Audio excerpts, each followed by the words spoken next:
begin shortly, so please have your seat. Thank you very much. 네, 이제 곧 행사가 진행이 될 예정이오니 이 참가자분들께서는 이 입장에서 착석해 주시길 부탁드리고요. 이 원활한 행사 진행을 위해 소지하고 계신 휴대폰은 무음 또는 진동으로 변경해 주시면 대단히 감사드리겠습니다. The 2023 Startup콘 will begin shortly, so please turn on your mobile phone to the silent or the vibrant mode. Thank you very much for your cooperation.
네, 여러분 안녕하십니까? 먼저 인사드리겠습니다. 2023 스타트업콘의 사회를 맡은 저는 아나운서 김선우입니다. 여러분 반갑습니다.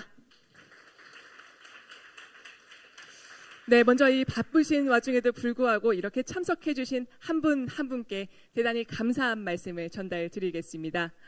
네, 2023 스타트업콘은 이 동시 통역 서비스를 지원해 드리고 있습니다. 영어 채널은 1번, 한국어 채널은 2번입니다. Today's event provides simultaneous interpretation services. Please use your receiver. The channel number one is English. Thank you for your cooperation. 네, 올해 9회를 맞이하는 스타트업콘은 이 콘텐츠 스타트업을 위해 이 글로벌 트렌드와 이 인사이트를 제공해 왔습니다. 이 올해의 주제는 Unlock the Content Experience, 콘텐츠로 세상을 바꾸다인데요. 이 컨퍼런스와 이 워크숍 이외에도 경쟁 피칭과 1대1 미드업 그리고 네트워킹까지 이 다양한 세션들이 준비가 되어 있으니까요. 여러분 끝까지 함께 해주시면 대단히 감사드리겠습니다. 네, 이 본 행사를 시작하기에 앞서 이 한국콘텐츠진흥원의 유현석 부원장님의 개회사가 있겠습니다. 여러분 부원장님을 무대 위로 모시겠습니다. 따뜻한 박수로 환영해 주십시오.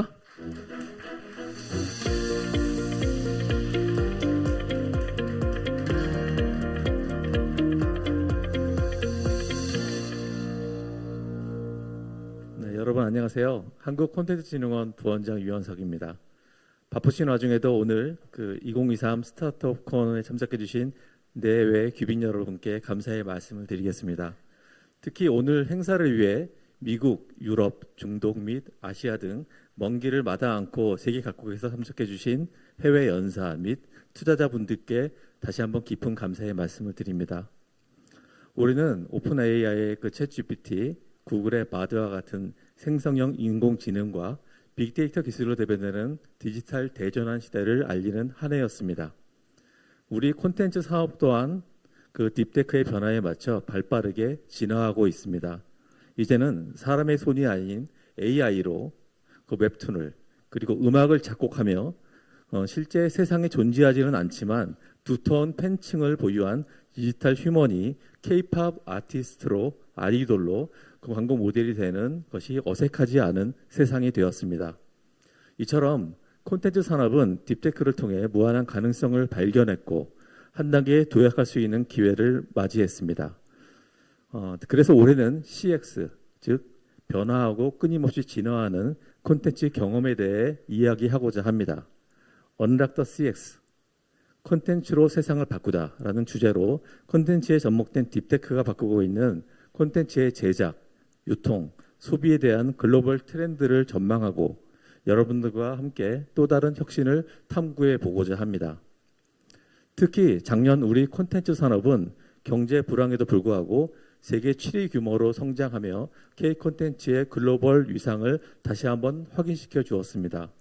이러한 콘텐츠 산업의 글로벌 확장 대세에 맞춰서 이번 스타트업콘이 산업 간 경계를 허물며 새로운 가치를 창출하고 전 세계에 진출할 수 있는 콘텐츠 스타트업 비즈니스의 장이 되기를 바라겠습니다.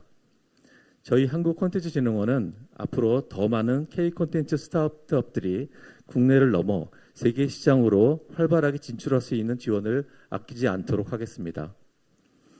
글로벌 창업 대국으로 거듭나기 위한 스타트업 코리아의 비전에 맞춘 다양한 지원으로 우리 콘텐츠 스타트업들이 전 세계 혁신가들과 힘을 합치고 마음껏 도전할 수 있는 밝은 미래를 응원하도록 하겠습니다.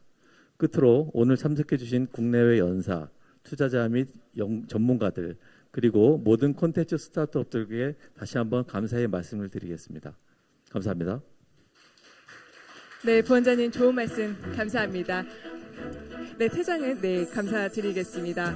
네, 여러분 이 부원장님께서 이 개회사를 통해서 이 딥테크를 통해 이 무한한 가능성을 발견하고 이 끊임없이 진화하는 이 콘텐츠 산업의 흐름과 이 한국콘텐츠진흥원의 역할에 대해서 말씀 주셨습니다. 다시 한번 감사의 말씀드립니다. 네, 2023 스타트업콘은 이 10월 26일부터 27일까지 이 양일간 이곳 코사이어티에서 진행이 되고 있습니다. 네, 바로 오늘이죠. 10월 26일은 Deep Technology, the Key to Evolve CX라는 주제로 이 딥테크를 통해 진화하는 콘텐츠의 경험을 말하는 자리가 되겠고요. 이 내일은 10월 27일은 The Future of CX Through the K-Content라는 주제로 이 진화된 콘텐츠가 만들어가는 이 콘텐츠 산업에 대해 전망에 대해서 얘기를 해보는 시간을 갖도록 하겠습니다. 네, 모든 컨퍼런스는 EO 스튜디오 유튜브 채널을 통해 이 온라인으로 생중계가 되고 있으며 질의응답은 이 좌석에 있는 QR 코드를 통해 참여해 주실 수 있는 점 안내 드리겠습니다. 네, 이외에도 이곳 컨퍼런스 홀에서는 이 글로벌 진출을 위한 이 경쟁 피칭 프로그램인 배틀필드가 오늘 4시부터 진행이 되고 내일은 이 기업의 성장을 지원하기 위한 피칭 플랫폼인 K독 데보데이가 진행이 됩니다. 네, 바로 옆인데요. 이 워크숍 룸에서는 오후 1시부터 이 스타트업들의 노하우를 공유하는 워크숍이 진행이 되고요. 이 네트워킹 존에서는 국내 투자자분들과 이 비즈니스 미팅 그리고 이 협력 파트너를 만날 수 있는 이 미트업과 네트워킹이 진행이 됩니다. 네, 여러분께서는 이 다양한 프로그램들이 많이 준비가 되어 있으니까요. 모든 분들께서는 빠지지 마시고 모두 참석해 보시길 바라보겠습니다. 네, 그럼 기조 연설을 시작하도록 하겠습니다. 기조 연설의 주제는 Next Generation Content, The Creation Mapping, The Gen AI Paradigm Shift로 메타 연구팀 리얼리티 랩스의 헨리 아이더 AI 기술 고문께서 발표해 주시겠습니다. 네, 헨리 아이더는 AI와 이 딥페이크의 세계적인 전문가로서 이 BBC AI 프레젠터로도 활동하고 계십니다. 네, 여러분 헨리 아이더 기술 고문님을 무대 위로 모시겠습니다. 큰 박수로 환영해 주십시오. Mr. Henry Eider, please come up the stage.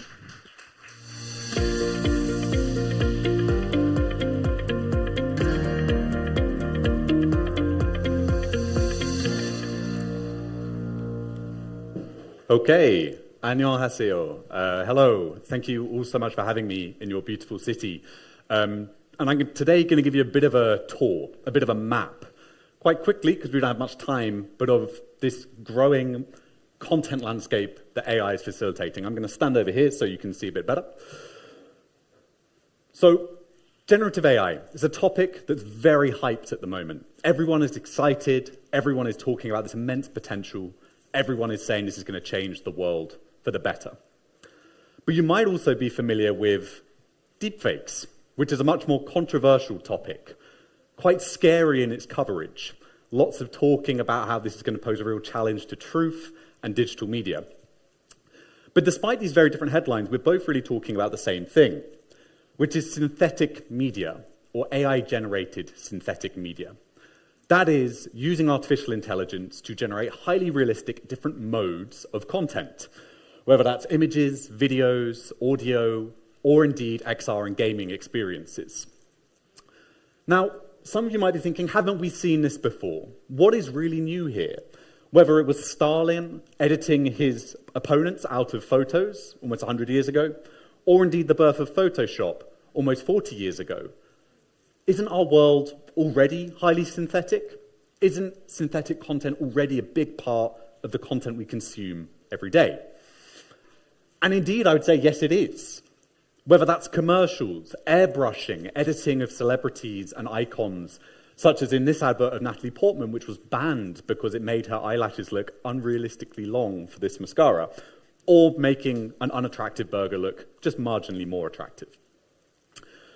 Indeed, every phone in the pocket of the people in this room will be using some form of computational photography to shape and change the kind of images you take, whether that's portrait mode, which uses artificial bokeh effects, or indeed making a sunset look more vivid, or, in the case of Samsung, artificially making pictures of the moon look more realistic. And indeed, movie magic, the currency of Hollywood, something that's been used for decades now to change films, to create unrealistic but fantastical scenes. I wouldn't want to work with Wesley Snipes, he seems like a nightmare.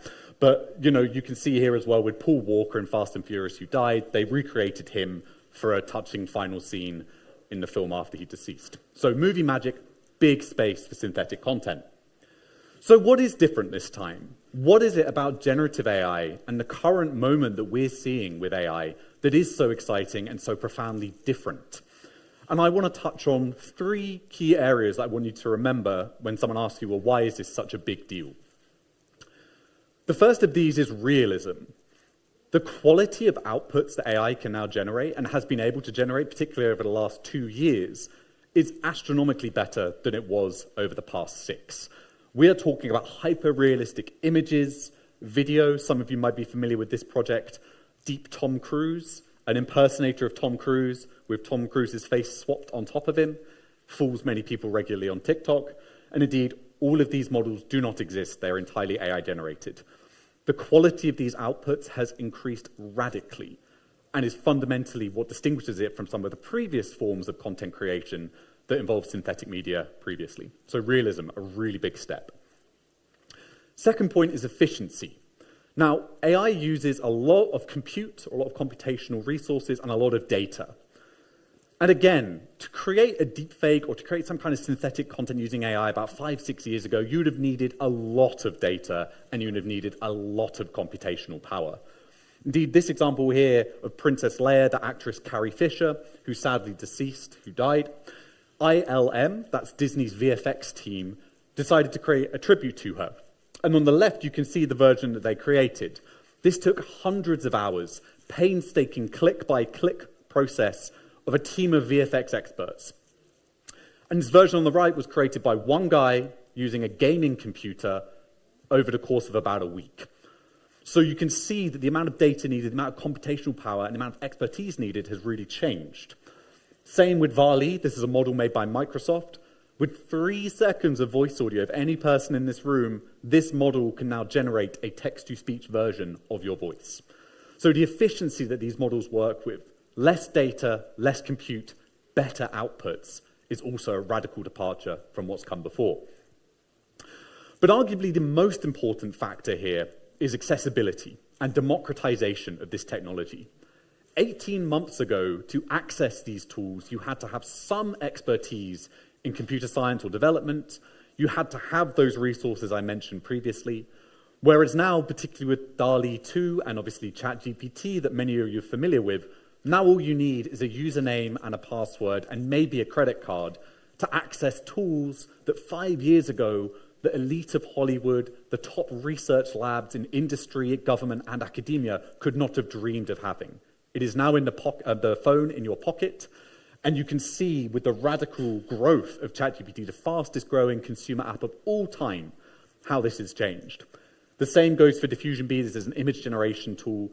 On my flight here, I was generating the title image without any internet, purely from the resources on my computer. So democratization is partially why I think you're all here. It's because you are building tools for mass consumption, whereas previously these were tools for a very small number of experts and highly wealthy individuals and organizations. So those are the 3 key areas: realism, efficiency, and accessibility. And again, some of you might be thinking, well, okay, this sounds great, but we've seen lots of technology hype over the last 5 years. We've seen crypto, NFTs, metaverse, all of these very hyped, exciting technologies that kind of fell flat. They didn't really have the impact that everyone said they would. But I would argue that this time it's different. Because whilst there, yes, is hype around generative AI, the gulf or the gap between the hype and the utility right now, as you can see, is much smaller than with these other technologies. And we are very much still in the foothills of this paradigm shift. These are very early days. And this gives you a bit of a sense of kind of how far technology has come when it comes to memory. Imagine what in 60 years' time generative AI might look like in terms of what resources used to be for data compared to how they are now. Imagine the same paradigm shift when it comes to AI and content creation. And the progress really is dizzying. These are images from Midjourney, a very popular text-to-image generation tool. Within the space of just over a year, they have had 5 versions. And you can see the transition, the progress that has been made in generation in just 1 year. So again, 60 years, the world will almost certainly look very different. So that's why this is something that you should be caring about. This is why it's significant and profound. But what does the actual landscape of use look like? As I mentioned, what is the current utility? How is this technology being deployed? Well, sales and marketing is an obvious first place to start. And this is where large language models like ChatGPT or Anthropic's Claude, Bard, Bing Chat are all playing roles. People being able to generate pitches for companies or for services which perform better than human-generated or human-written pitches. being able to craft content to optimize for SEO in a way that's much more efficient and precise than what a human can do, or indeed generating scripts for videos and other kinds of content. These are all being used right now. And the same goes for this tool, which is Flare AI, which with just an image of your product can generate incredibly polished, professional-looking content photography, or image generation where content photography is normally much more expensive. So sales and marketing, an area where we're seeing a lot of investment and a lot of adoption. And one of the areas that was actually one of the first to really start using AI-generated content was the advertising industry. And one of the areas that advertisers are really excited about is hyper-personalization, the ability to generate content for an individual, not just a demographic. Now, this was an example I generated, part of a project called Messy Messages by Lay's in collaboration with a UK startup called Synthesia. And this is a message I got Lionel Messi, the footballer, to send to my brother. Hey, Robin, what's up? My friend Henry has invited us to fire up the console tonight. I hope I can make it. If I can't be there, enjoy the game. And don't forget to bring the snacks. Ciao. So Messi can't speak English. And, you know, this is a way that this campaign allowed Messi to speak over 10 languages and access people in a very personalized way. He could say my brother's name, he could say my name, and give a kind of a custom message. We've seen Cadbury's do this in India, and we're seeing more and more companies using talent-focused advertising to target individuals and allow them to create content for a specific person. Very, very powerful and a new way to engage audiences and consumers. Generative photography is also another really interesting area. And I mentioned earlier computational photography on smartphones. Now, you might have seen that all of the new flagship iPhones or Samsung Galaxy phones, over the last few years, they've become quite similar. It's mostly about improvements to the camera, but not much else changes. And with Google's Pixel 8, which was announced just a month ago or so, they decided that they were going to differentiate their product based on AI tools within their photography suite. Now, this feature called Best Take allows you to take a series of images and select the best face from that series of images to include in the final photo. Google described this as capturing the reality you wanted to capture, which if any of you have watched the show Black Mirror, sounds like an episode title there. But really, really powerful, and it's my prediction that this technology will become one of the key ways that big phone manufacturers try to distinguish their products and new devices based on the ability to edit and customize your photography based on generative tool sets. But it's not just for the everyday person on their phone. We're actually seeing this increasingly changing Hollywood. And this scene from Everything, Everywhere, All at Once is a good example of that.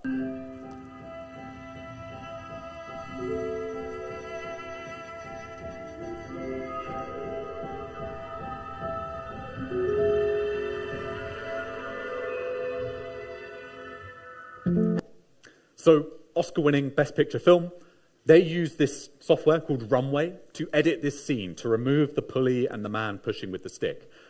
This is, again, something that normally would take a good few hours for an expert VFX professional to do, but with Runway, they did it within a matter of minutes.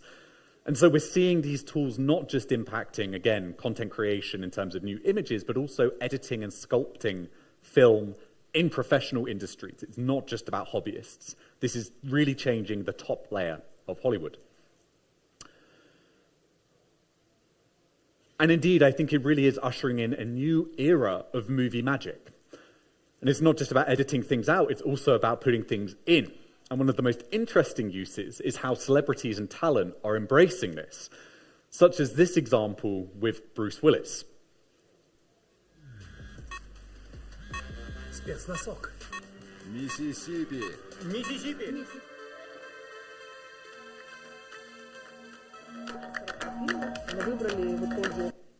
So this was an advert created by a Russian telecoms company featuring Bruce Willis. But it didn't feature Bruce Willis. What they had done was they had got consent from Bruce Willis to use his face on a body double to create this advert. Bruce Willis never left his Hollywood mansion in Beverly Hills or whatever. He just stayed at home, licensed his face, and was used in this way.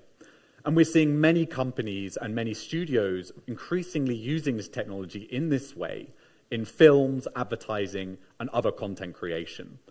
And so it may be the case that in 20 years' time, Mission Impossible 20 might come out with an avatar of Tom Cruise with a body double, even though Tom Cruise has been long deceased. So a really new paradigm for how we think about talent being part of content creation. They no longer need to be acting to necessarily feature in content. And again, this example was about real people, but actually we're increasingly seeing virtual people, and in Korea, indeed, this is one of the places in the world where we're seeing this most actively. Virtual influencers and celebrities becoming big business with big audiences. This person here on the right, little Michaela, she has millions of followers on Instagram. She did here modeling with Bella Hadid for Calvin Klein. She doesn't exist. Completely fabricated person. She also does things like talk about her mental health, which resonates with young audiences around the world, despite the fact that there is no mental health to resonate with. She is purely a fictional creation. And on the right here, we have one of several K-pop groups or idol groups which are being created completely using AI with no real people in the mix at all. And these characters are increasingly popular, and it shows that there's an increasingly blurred line between what authenticity and synthetic mean in this modern age of generative content. And it's not just celebrities in the sense of entertainers. Your president also used this technology during the last campaign, created an AR avatar of himself, which you could ask questions, and was seen as quite a powerful and quite impactful way to raise awareness and attract voters. So, politicians around the world are using this extensively. The mayor of New York recently used this to call people in different languages that he didn't speak to try and engage with communities in New York where English was not the main language. And then I think this example is one of the most interesting, and this is about how this technology is changing music and the music industry. I came in with my ex like Celine, not a flex, bumping Justin Bieber, the fever ain't left. So that's an excerpt from a song by an anonymous artist called Ghostwriter. And he created a brand new rap that shot to the top of the charts around the world, featuring Drake and The Weeknd. Problem was, they didn't contribute to this at all. What he used was an AI-generated voice, which he had built, trained on their vocal data, to rap this as if they were rapping it themselves. This content was then taken down. Universal Media Group, the rights holders, were very unhappy about this, as were the artists. They said, my voice has been stolen. But since then, we've seen YouTube apparently in talks to license voices consensually for people to create new songs. And so again, you can imagine groups around the world, maybe in Korea, you could have BTS or Blackpink creating albums for decades to come without actually having to speak or sing a word. So the ability to both generate instrumental music, but then also generate vocals is, I believe, fundamentally going to change our relationship with music moving forward. So after all of this, you might be thinking, well, wow, this is pretty impressive, this is pretty incredible technology. And despite some of those, slight concerns, is all of the sort of noise around deepfakes and other scary uses just kind of fear of change, fear of the new? A bit like this poster, which was created in the US in the early 1900s as a propaganda poster about how electricity was going to destroy the world and society, or this list of historical bad takes about new technologies and media. Are we just kind of getting a bit upset about something that's unfamiliar and new? Well, yes and no. And today I'm going to tell you now about the limitations and liabilities. Kind of why maybe some of the hype and some of the excitement should be tempered with concern and awareness of some of the problems that this technology might bring. So the first is hallucinations. This is a term which I'm a bit uncomfortable with. It's essentially anthropomorphizing robotics, AI, machines. It essentially means when it makes a mistake, when it makes an error. And this is something with large language models in particular that has been well documented. These systems confidently will make up fake citations, will make fake claims in ways which are very, very hard in the context of, say, several paragraphs to distinguish unless you know what you're talking about. And we've seen this causing big issues For news organizations, we've seen this impacting people who are using this to try and generate news articles, where it's just getting it completely wrong. And indeed, it's been used in contexts where the tool has been taken down quite quickly because of fears that it is spreading misinformation. And these hallucinations, these errors, raise some really interesting questions about who is liable when things do go wrong. Who should be responsible? And we've seen, for example, someone sue OpenAI, who create ChatGPT, because the model claimed falsely that they had been charged with embezzlement. And indeed, there have been many cases now of lawyers, for example, using this in courtrooms, which has brought up fake case law, which has caused them to get in trouble. But if you're thinking of deploying these tools in your business, where does the buck stop? Is it the manager? Is it higher in the food chain, so to speak? Is it C-suite? Who is responsible? Who is liable when these tools inevitably are going to make some kind of mistake? And how do you communicate that to the people that you're working with and make sure people are comfortable and understand where their responsibilities lie? Copyright and likeness concerns, as I hinted at with the Drake example, are also a big, big issue right now. It's part of the reason that we saw the Hollywood strikes in the US, and it's also a reason why we're seeing many headlines like these, where there's a lot of fear amongst people in the creative industries about their likeness being stolen by AI, being replaced by AI, script writers incredibly concerned that AI is just going to spit out serialized content, and indeed, many different people suing for impersonation. This example in particular was quite concerning, where Michael Schumacher, the famous racing driver who had a very serious accident, someone created an AI-generated interview of him for a newspaper, imagining what he might say, but obviously it was not him. So copyright and likeness concerns, big, big challenges. You've got to make sure that you have consent and that you have permissions when using likenesses in commercial and indeed non-commercial contexts. Bias and value alignment is another really interesting issue. These tools are often very much created in the West. Obviously, we're seeing development here in Korea and in China and other countries, but a lot of the big tools that people are really excited about are developed in the US primarily. And this means that we're seeing some bias both across geographical lines, but also we're seeing just some fundamental issues with how these tools represent reality. For example, if you type in doctor into many of the text-to-image models, you will get a white man. And if you type in nurse, you will get a woman. And obviously, it's a case that some doctors are indeed men and some nurses are indeed women. But how do we make sure that these tools are much more representative of how the world actually is, rather than representing harmful or inaccurate biases, which we should not be perpetuating in AI-generated content? And the same goes for alignment, this idea of making sure that the values that these tools have are shared or are aligned with our own. There have been some quite kind of sometimes funny, sometimes scary, sometimes just plain unpleasant examples of these tools essentially giving people very unpleasant ideas. Recently in the UK, a man broke into Windsor Castle trying to kill the Queen with a crossbow. And it turned out before he did that, he had actually used the language model to discuss this plan, and it actively encouraged him to do it. The same goes for this, where we have some interesting conversations about how Bing Chat will take over the world. This was a few months ago now, but still, alignment is crucial. And then also this idea of creativity and the value of the handmade, the value of the human hand. You know, these tools are really powerful, but a lot of the magic of them really comes from essentially pretending that it's your work. As soon as people know that you're using these products, either they feel that they've been cheated in some context or that this work is fundamentally kind of tinged with AI. There still is, in my view, a real place for knowing that a human has essentially sweated, has emotionally engaged, and is engaged in the craft of creating that content. And this is a sentiment echoed by the public and indeed artists.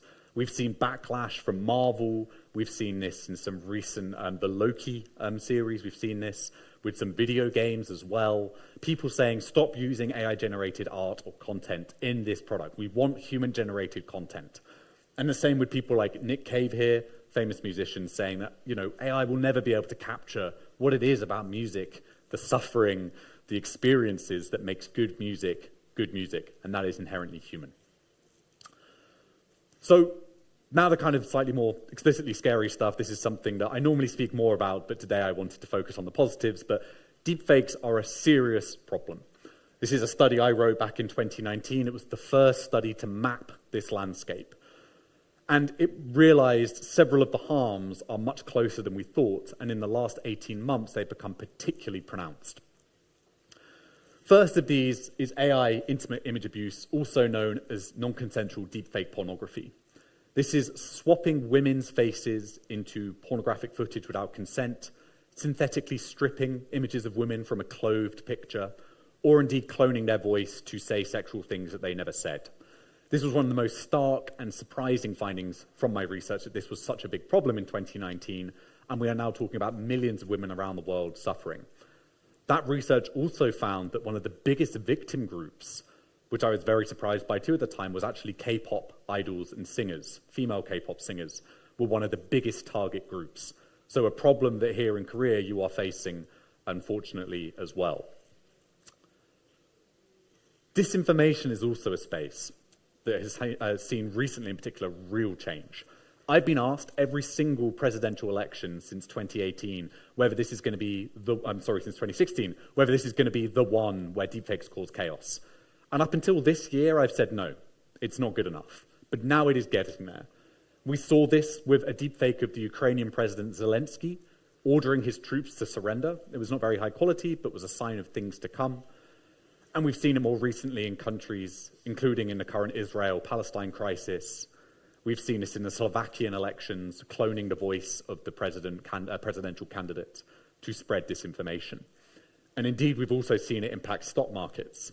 This fake image of the Pentagon on fire went viral on Twitter, or X, and caused the stock market dip for 5 minutes on the Dow Jones, potentially causing billions of value to be wiped off certain stocks. So you can see how this could be easily weaponized again. This was the first documented case. It certainly won't be the last. And then finally, cybersecurity, vishing attacks, voice phishing attacks, cloning someone's voice to impersonate them, to extort money, to fool financial controllers, impersonate CEOs, to spread either positive or negative news about a company. And indeed, whilst these examples focus on public figures, private individuals are also being targeted.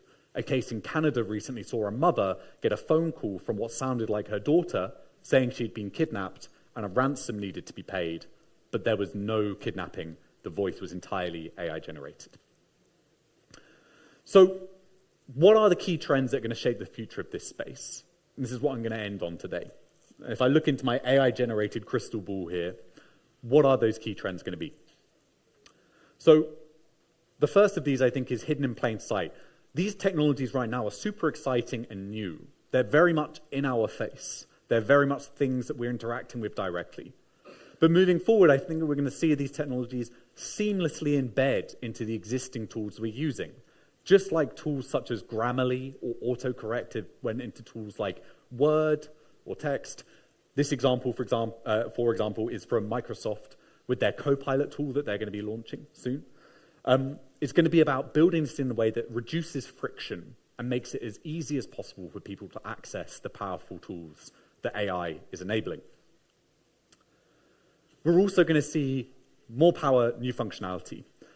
Now, AI agents is a space that's getting a lot of noise at the moment. It's something that the co-founder of DeepMind, Mustafa Soliman, talked about as interactive AI. The idea that you can set a goal for an autonomous agent to go and achieve.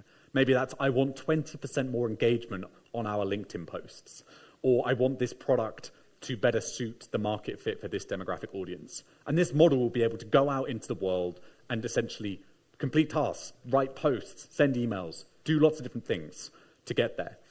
AutoGPT is an open source version. At the moment, it sucks. It's not good.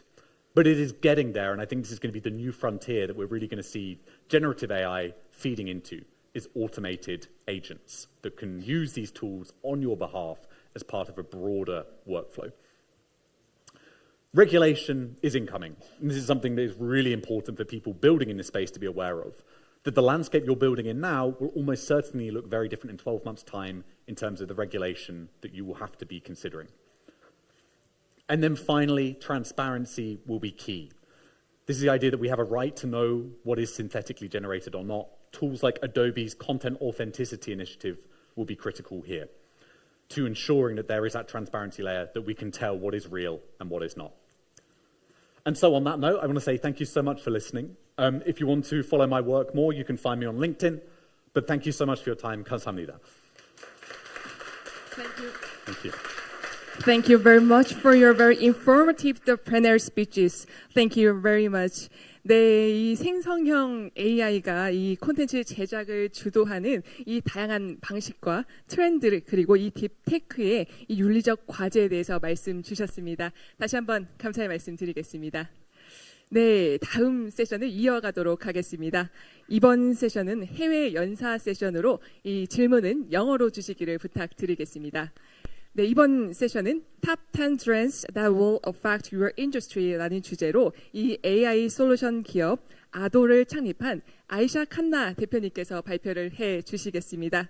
네, 아이샤 칸나 대표님은 이 포브스가 선정한 이 동남아시아의 혁신적인 여성 기업인으로 이 선정이 되었으며 이 스마트 시티와 핀테크 분야의 이 글로벌 기업과 정부, 이 전략 고문으로 활동하고 계십니다. 여러분, 아이샤 칸나님을 무대 위로 모시겠습니다. 큰 박수로 환영해 주십시오. 네, Miss 아이샤 칸나, please come up to the podium. So please give a big round of applause. Thank you so much. Hi, everyone. I'm going to talk a little bit about the future of work. Oops. And I want to talk about 3 ways in which artificial intelligence will change the future of work. And some of it will immediately resonate with you in terms of its importance for content, and some you'll see in the future how content will affect it. Now, a lot of us think about content as media, but where I come from, content is anything that's done in the course of one's work, whether it's by humans, by machines, or by AI. And I want to talk about how all 3 will use content. So first of all, how does AI make humans more productive with content? And for this, I want to talk about Harvey. Harvey is an assistant in a law firm. This gentleman, Gabriel, decided that he wanted to build an AI assistant that was different and better than ChatGPT. So, more than ChatGPT, it understood the constitutions of the world. So whenever you have an AI assistant, you have to train it on the relevant data. So if you're going to make a chef's assistant, it should know all the cuisines in the world. If you're going to make a marketing assistant, it should know all the tricks of marketing on social media and influencer marketing. And in this case, Harvey was given data of all the constitutions in the US, all the publicly available cases that happened, including the prosecutor and the defense arguments, all the contracts that have to be done in the US. And then it was given to first-year graduates of law school. You know, when you graduate from law school, you have to go into a law firm, and a lot of what you do is research. A lot of what you do is find templates for contracts and check on them. But Harvey can do that. So Harvey can research the constitution of the UK, of Singapore, of the US. Harvey can do contract analysis. It can draft up a marriage contract or a divorce contract without the lawyer actually having to do that. If you and I have a disagreement, Harvey can look at it and find issues where we are not following the contract. So Allen and Overy is one of the world's largest law firms, and it has 3,500 lawyers, and it has given each one of them this personal assistant.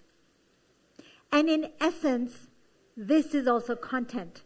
It's content research and content generation. 15,000 law firms are waiting to onboard Harvey. And are any of you lawyers? No. Well, I often go in and ask if anybody's a lawyer because you think that lawyers and doctors, their jobs are always safe. But that's not the case. The job is safe, but the task that you have been doing is now going to be done with an AI. So that's really important when you're thinking about content. Just like any media professional, you should think, wow, my content is in every single industry out there. But coming very specifically to content generation and personalization. So this is JD.com. What JD.com did is, live streaming is becoming very big in terms of e-commerce. Billions and billions of dollars now are generated when Kim Kardashian or some other celebrity live streams and checks their own product.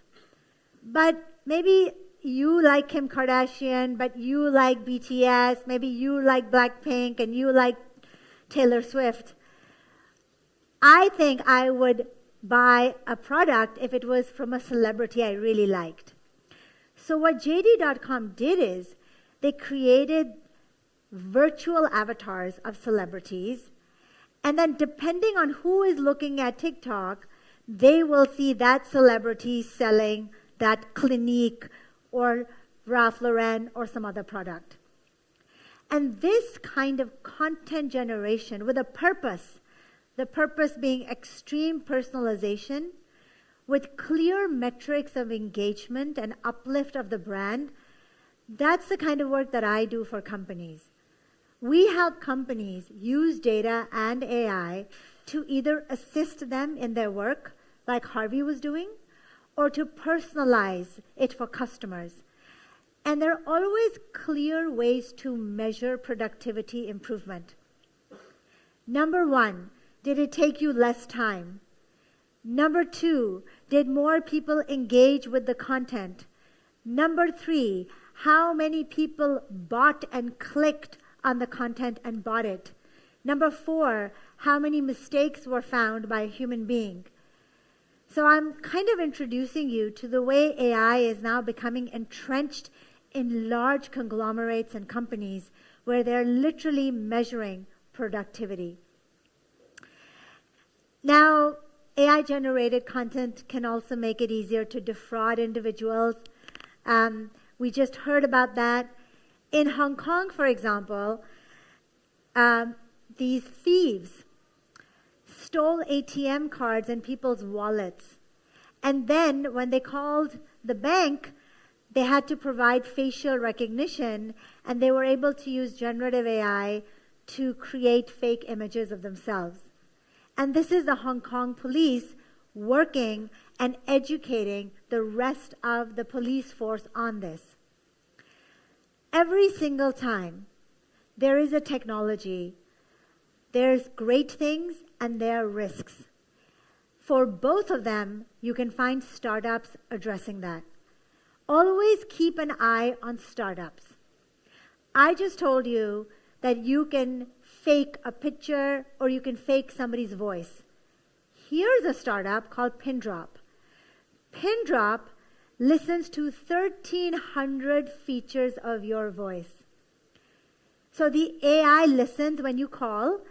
It knows it's not Aisha because it's not only listening to my pitch and my cadence and my speed and my phonetics, but 1,300 features of my voice. Whereas for humans, you can say, oh, she looks happy, she looks awake, or she looks sad.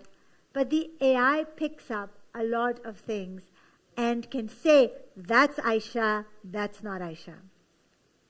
So whenever you work with AI, you think about the benefits and you measure it. You think about the risks and you go out and see what is the latest startup that's addressing that, and you can subscribe to it as a result. Now, what about machines? We think of content as something humans consume. but machines also can consume it. I'll give you the example of this robot. This robot is by Google DeepMind. And they took the robot and they put the table in front of the robot. And they put all these toys that you and I played with or my kids have played with. And they told the robot, pick up the tiger. Now, you know, robots, and Korea makes amazing robots. Robots don't know what to pick up. They have to be trained. The software in the robot needs to know what a tiger looks like. But they didn't give it any such information. So what did the robot do? The robot went to the internet and searched, what does a tiger look like? How could it do this? Because it was the first time, because of generative AI, it can do natural language queries. Before that, it would have to code it like a SQL code or a database query. But now a robot can use language, and the search engine understands that language. And it could go to the internet and look up exactly what a tiger was and pick it up. This is revolutionary in robotic intelligence. And imagine how robots can use that content. I'll tell you how. Maybe a lot of you work for e-commerce companies. This is a startup from Germany. It's called C-React. And usually, if you've been to Germany, I don't know if you've seen the BMW factory YouTube videos. There are these huge orange robotic arms, and they put things together. But each one of them had to be trained. Before it goes into the factory, it takes a long time to tell them, this is the screw, do this, put this here. But C-React said, you can put this in a warehouse, and then if you wanted to find something or you wanted to mail something, you just give it the catalog and it will read it. You just give it the map of the warehouse and it will read it. This means that the machine is taking 70% less time to be deployed in a manufacturing facility. And it's costing 50% less of training a robot. And I want you to think about every single machine that you see, from your microwave to your fridge to your car to even a light bulb. Imagine if all of them could read content. People will need to understand that humans are not the only one for which content is produced. And now content is produced for robots and machines as well, which will create a manufacturing revolution with smart factories. And part of what I want to do today is open your eyes to the fact that humans and machines are not the only ones using it, but there are others as well. But before I go there, every time you see a good news, you should say, Aisha, what's the problem? What can go wrong? Well, how do you hack a machine? How do you hack an AI? Your password gets stolen. That's cyber hacking.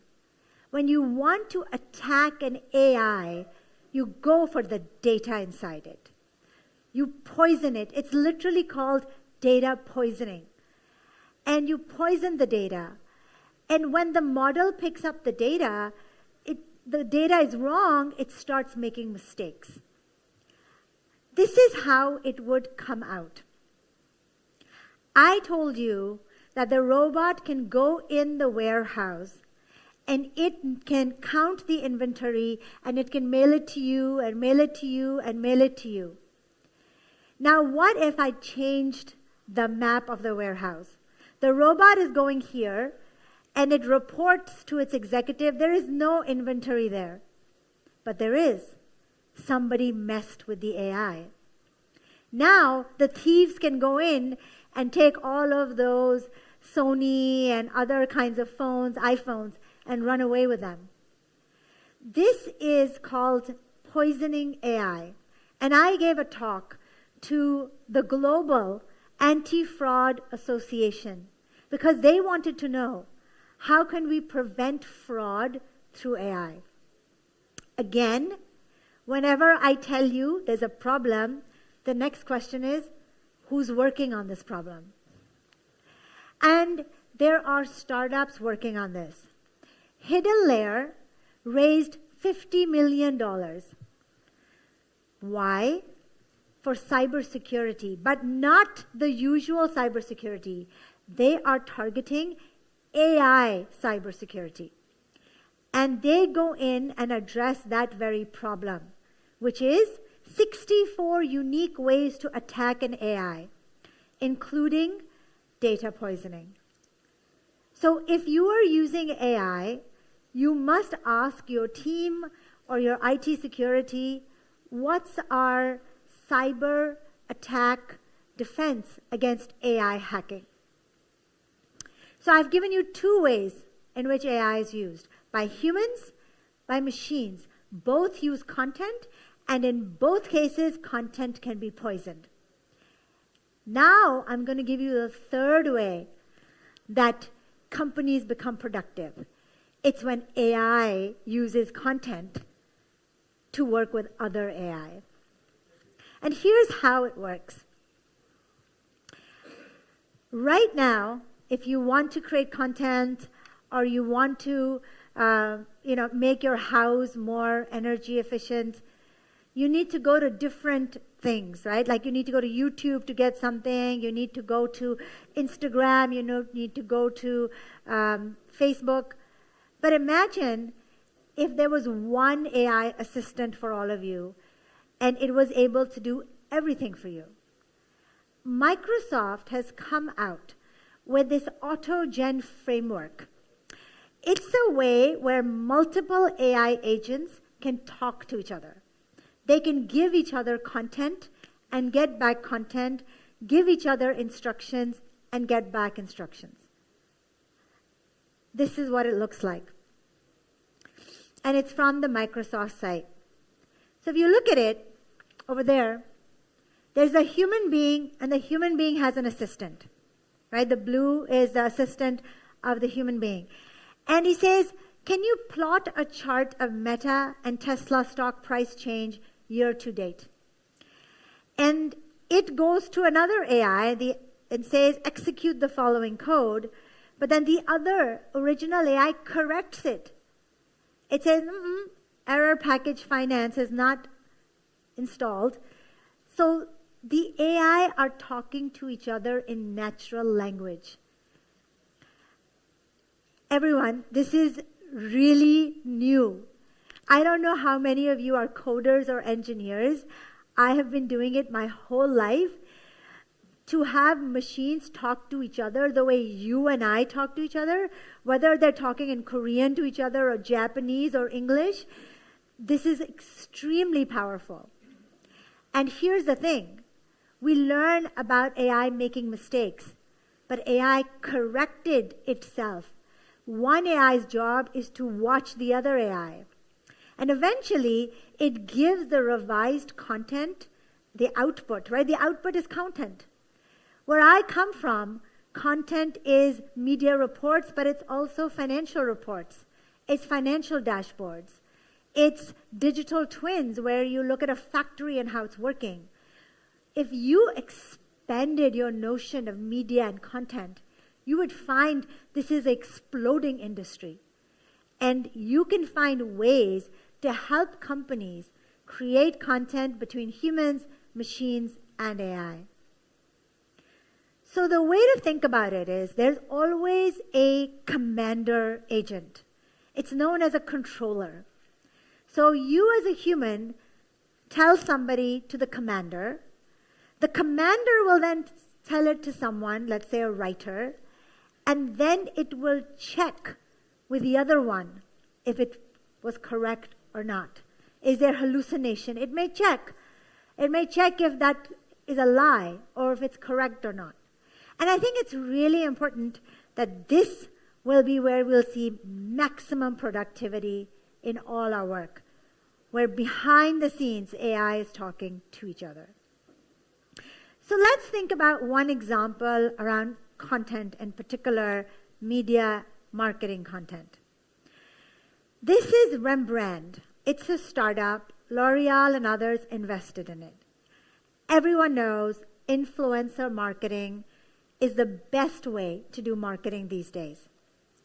But every time you get an influencer to open a package or to try something or to put something in their home, they need to film it. There's post-production that needs to be done. So Rembrandt said, you know what? When I'm on Instagram or I'm on TikTok and we're going to put a 3D image of a product next to you or behind you, and it will be generated automatically. So there's no filming that needs to be done. But it's more than that. If I see this, I will see sparkling water. If you see it, you might see a Diet Coke. If you see it, you might see a glass of wine. If you see it, you might see a coffee cup. Again, this is generated media advertising content, personalized to who is seeing the actual image. And so this is hyper-personalization. But how would this journey look like if it was a master AI assistant? Let's say your AI assistant. And you said, there are 3 different AIs that my customer will engage with. My customer will go to Amazon.com and he will search for something and he will get a recommendation. I want you to coordinate with Amazon's AI assistant and tell him to highlight this particular SKU. Then my customer always double checks on social media. So he will go to Instagram or TikTok, and when it's there, I want you to tell the Rembrandt image LLM, that agent, what it was that he searched for, and put that next to that as an AI-generated image. Then he'll probably be inclined to buy that thing and go to the e-commerce website, then tell that AI agent on my website when they're texting to give him a discount, because I know that's what this person wants. This is a chain that you are not involved in, and content is being generated all the time. And that is, I think, fundamentally what we need to think about when we think about AI trends that will reshape the very nature of content generation and content exchange between machines, humans, and AI. Now, I want to actually think last of all about where do humans stand in all of this. People often ask me, well, what am I supposed to do? And actually, it doesn't work that way. Humans are absolutely needed because this notion of product design, this notion of knowing your customers, this notion of creating this strategy, you will always need humans to do that. AI is essentially our assistant. And it so happens that our assistant will have its own AI assistants. But we are the ones that need to be in the driver's seat. And there's only one way we can do that, by having a bigger frame. I don't want you to look at every news item that comes and just flip through it like a deck of cards. That will confuse you. Look at the bigger picture and think, how can I provide companies strategic advice on the bigger picture?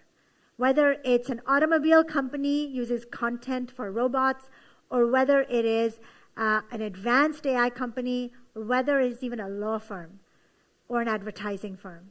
When you do that, you become relevant for all of these companies. And it's very important that you make sure that whatever is done by these agents is actually done in an ethical manner as well. So humans are very important, but AI is going to transform content. not only for consumers, but also for all white-collar jobs, all machines and robots, and eventually for AI as well. Thank you. Thank you very much. You're such a meaningful presentation. Well, we have a Q&A session here. Please go back to the stage. The Miss Aisha. So we have Q&A session now. Please come up the stage. Thank you very much. 네, 너무나도 이렇게 멋진 강연을 통해서 질문이 들어왔습니다. Well, we have questions. I would like to check with you. This is Yes, right yes, or of not. Now, what is Meta's current future goal in terms of generative AI? This question is right. Sorry, can you repeat the question? So what is the Meta's current and future goal in terms of generative AI? This question is right. Yes. So what is the role of... What is the Meta's current and the future goal in terms of generative AI? For Meta? Yes. The Facebook, you mean? Yes. Well, I think in terms of Meta, a lot of what we've seen, which I think is really exciting, is that, number one, Meta has now included it in WhatsApp and everything else. You can have AI-generated content.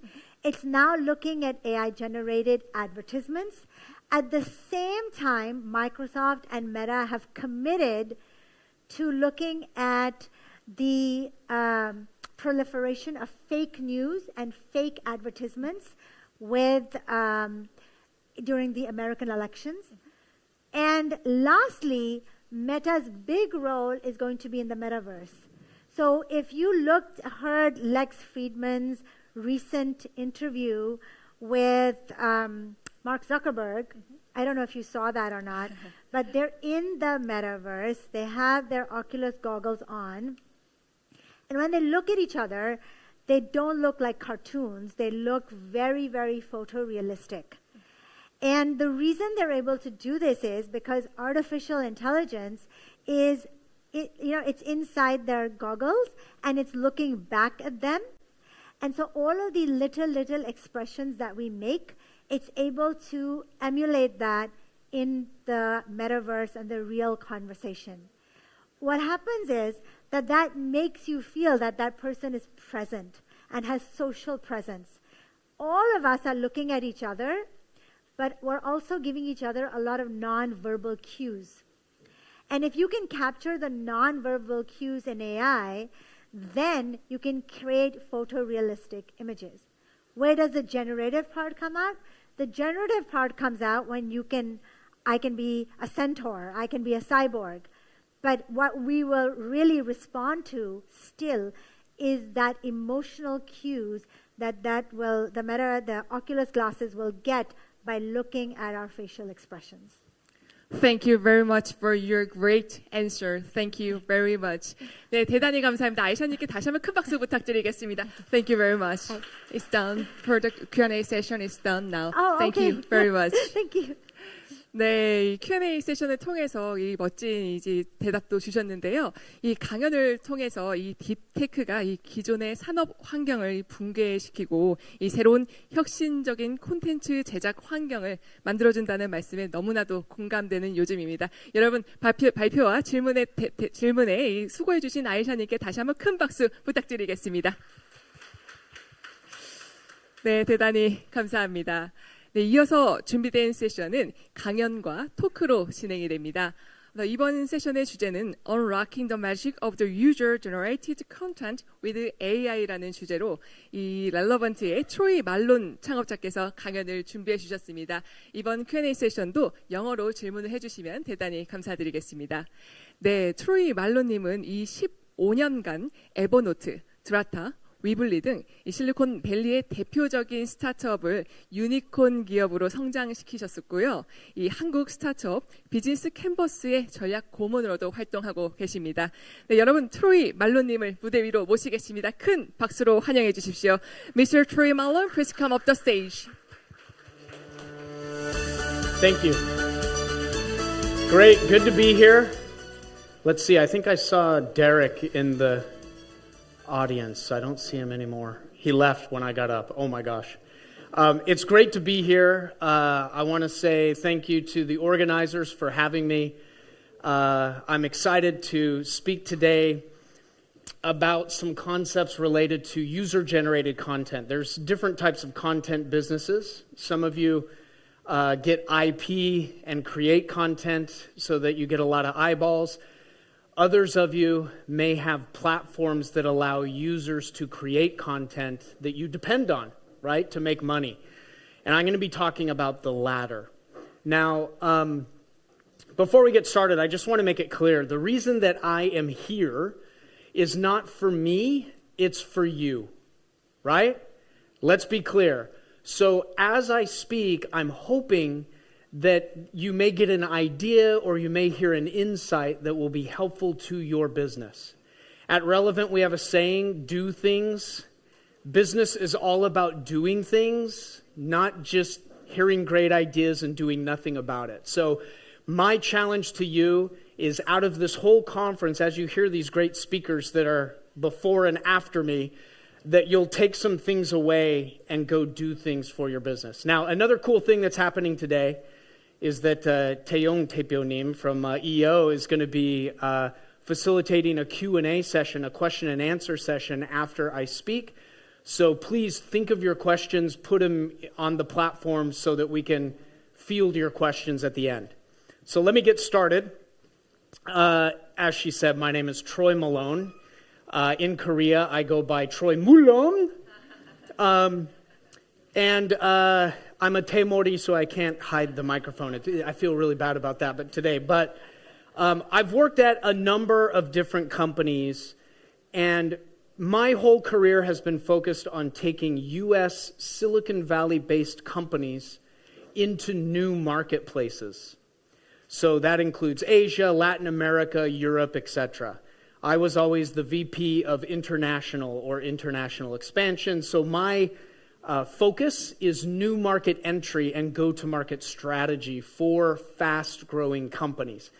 And out of the companies that I've worked with, these are the companies that I led directly and built teams around in many different markets. And these are just a few of the companies that I've advised and worked with over the years. Of these companies, these ones that are circled here were dependent on user-generated content, right?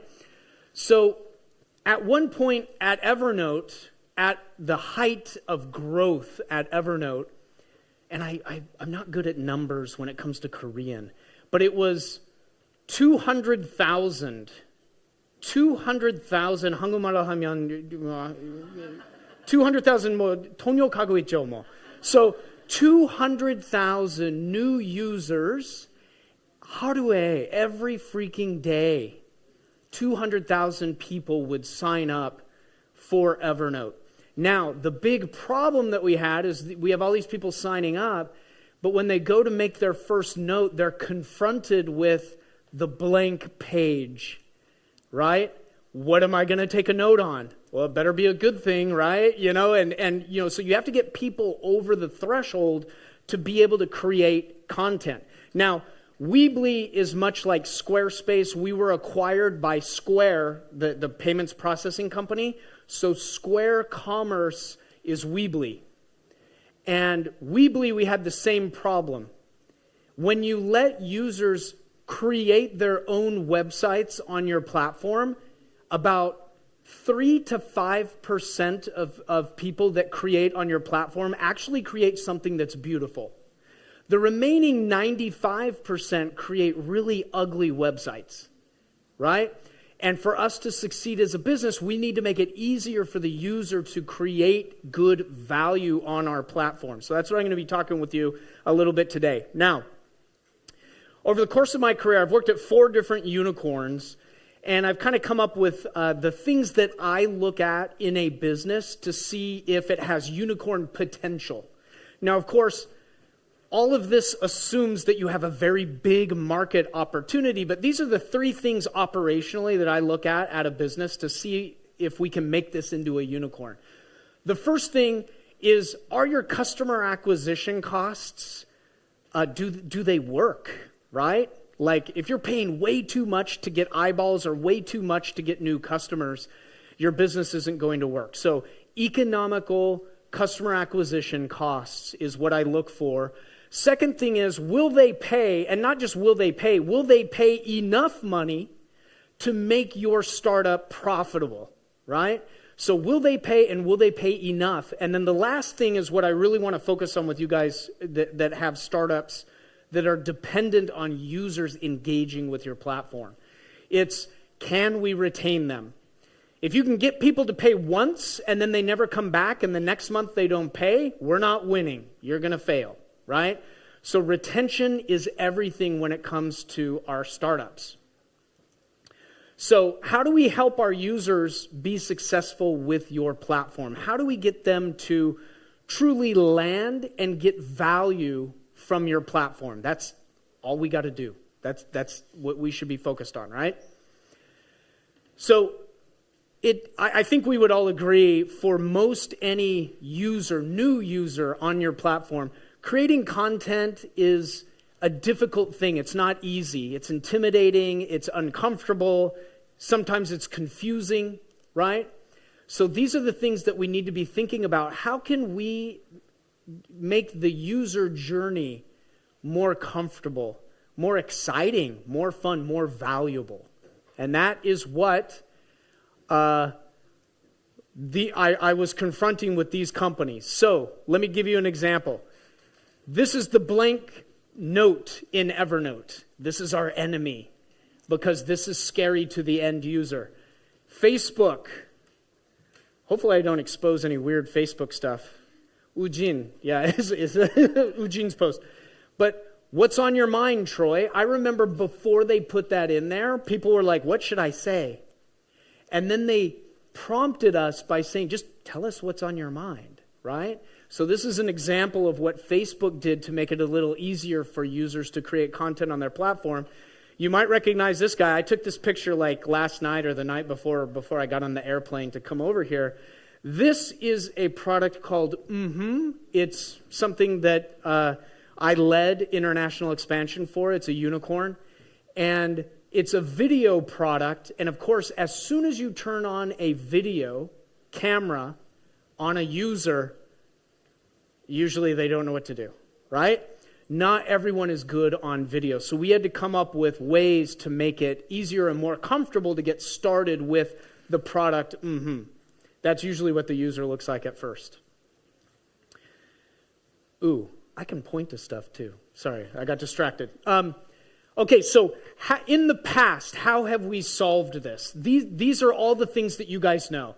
Well, let's create templates, note templates, so that people will see something and then be able to follow along. We create communities, blog content, educational content to hopefully educate the user and get their jashin up, their confidence up, so that they will actually create on your platform. You can do hackathons. I did a lot of hackathons when I was at Evernote. Those were really fun, and it was really cool to get people engaged with our API, and that was very successful. And then partnerships is also something that you can do to get users comfortable using your platform. Now the new world of generative AI, which has blown us all away. I remember the first time that I discovered, it was probably the first or second day that ChatGPT launched. How many people spent hours just prompting it with a bunch of stuff? Yeah, I think I spent 3 to 4 hours. I was writing my wife love poems.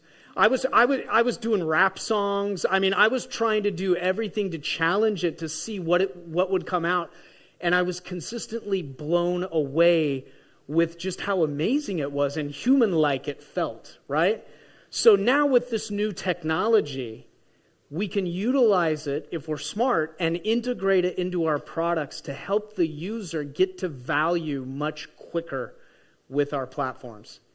So this is really something cool.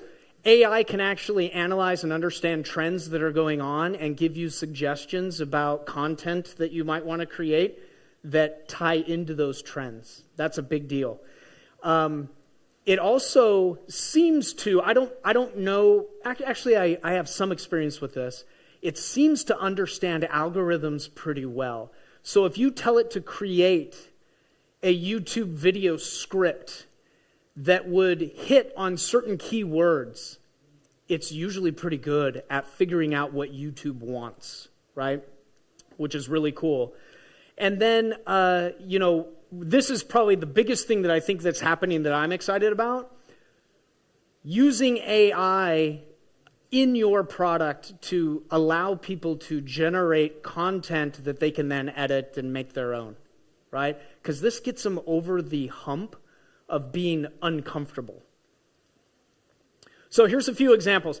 This is a product that I am using for my business, Relevant. We do, sometimes we'll help our customers with putting out ads in new marketplaces to get leads and conversations going.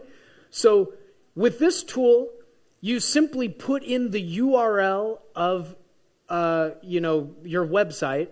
It will analyze, it finds your logo, your color scheme, all this stuff, so you don't have to choose colors, you don't have to do anything, right?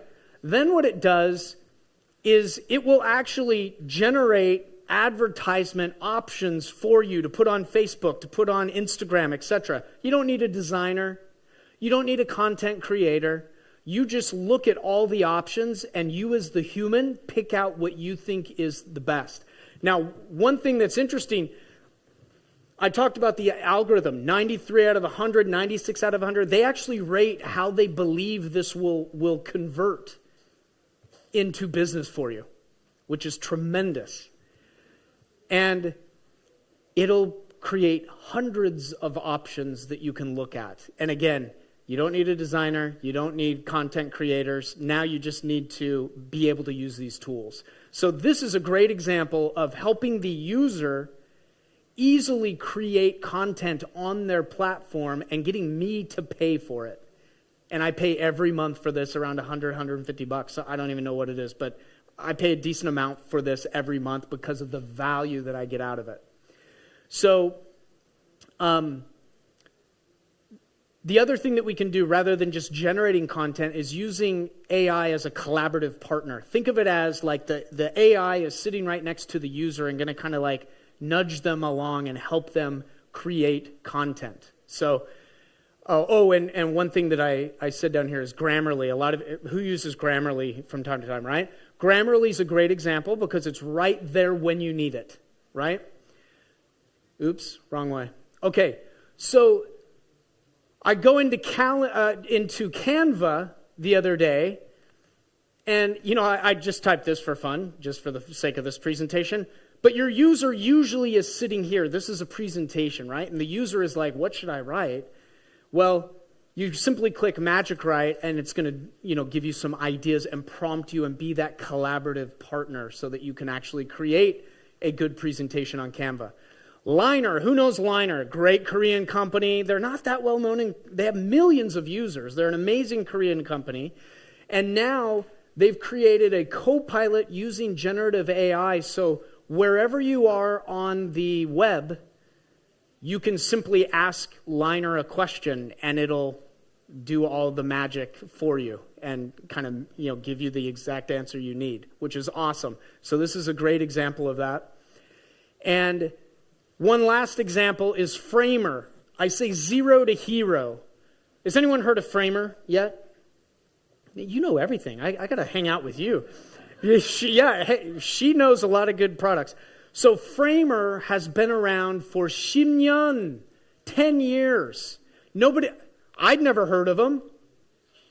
But now they're becoming really popular in the website creation space because unlike Squarespace or Weebly or all these others, you don't have to do anything. You give it a few prompts and it will literally build you a website and then you simply edit it. So they're taking you. So remember how I said 5% of people on Weebly can create beautiful websites? Now 95% of people on Framer create beautiful websites because the AI does not let you screw up like we all do as humans. So that's another good example. And these are just kind of some of the comments about people using this technology to build their websites. Like, this is amazing, like mind-blowing. But again, for 10 years, nobody really knew who they were, and they weren't really growing very quickly. I think they're out of the Netherlands. But now they're going amazing. And I got to hurry so we get to our questions. Get those questions ready. So I work with a lot of amazing startups all over the world, kind of helping them figure this stuff out. I got these mixed up. This is actually Park Jae-wook, CEO of SoCar, and then Johnny Seo is here, the CEO of Zigzag, that sold to Kakao, I believe it was. But we help a lot of these companies in some programs that we have at Relevant, kind of entrepreneurial programs to help people go into new markets. And what we've done is we actually created an AI, conversational AI, like Audible, like you can listen to it, and we can set up a venture capitalist to ask you questions about your business. And then you have to actually pitch your business to the AI, and the AI will have a conversation with you much like a VC would. So it's good for practice, right? So this is how we're using AI at Relevant to help our customers learn what they need to learn. So if anyone wants to talk with me, I'm going to be around in Korea for about 3.5 weeks. I just found this out today. I thought it was going to be 2.5, but it's actually 3.5 weeks. So if anyone wants to talk, feel free to kind of, take a snap of this, and you can schedule something with me. And happy to talk about your business specifically and what you can do to enter new markets successfully. So with that, hopefully a few people asked some questions. I'll bet you asked a question. No. All right, 태용 대표님, come up and 얘기합시다. 우리가 이렇게 같이 하면 되죠, 뭐. Thank you very much for such an interesting presentation. Please stay here. We are going to have the Q&A session, but also we are going to have the talk session. Thank you very much. 네, 먼저 소개를 해주셨는데요. 이 강연에 이어서 좋습니다. 이번 주제를 함께 이야기해주실 스타트업 전문 유튜버이신 이호 스튜디오의 김태용 대표님이 무대 위로 와주셨습니다. 여러분 큰 박수 부탁드리겠습니다. 네, 그럼 지금부터 두 분의 대담을 이어가도록 하겠습니다. Want to? Okay. Hi, my name is Taeyong Kim. I'm a CEO, co-founder and CEO at EO. EO is a startup focusing media based in South Korea and Palo Alto, California. So I think you can find our media channel on YouTube by searching EO. And we are friends. We met... Few weeks, 3 weeks, 4 weeks ago, something. Yeah. You I spent the night at your house. Yeah.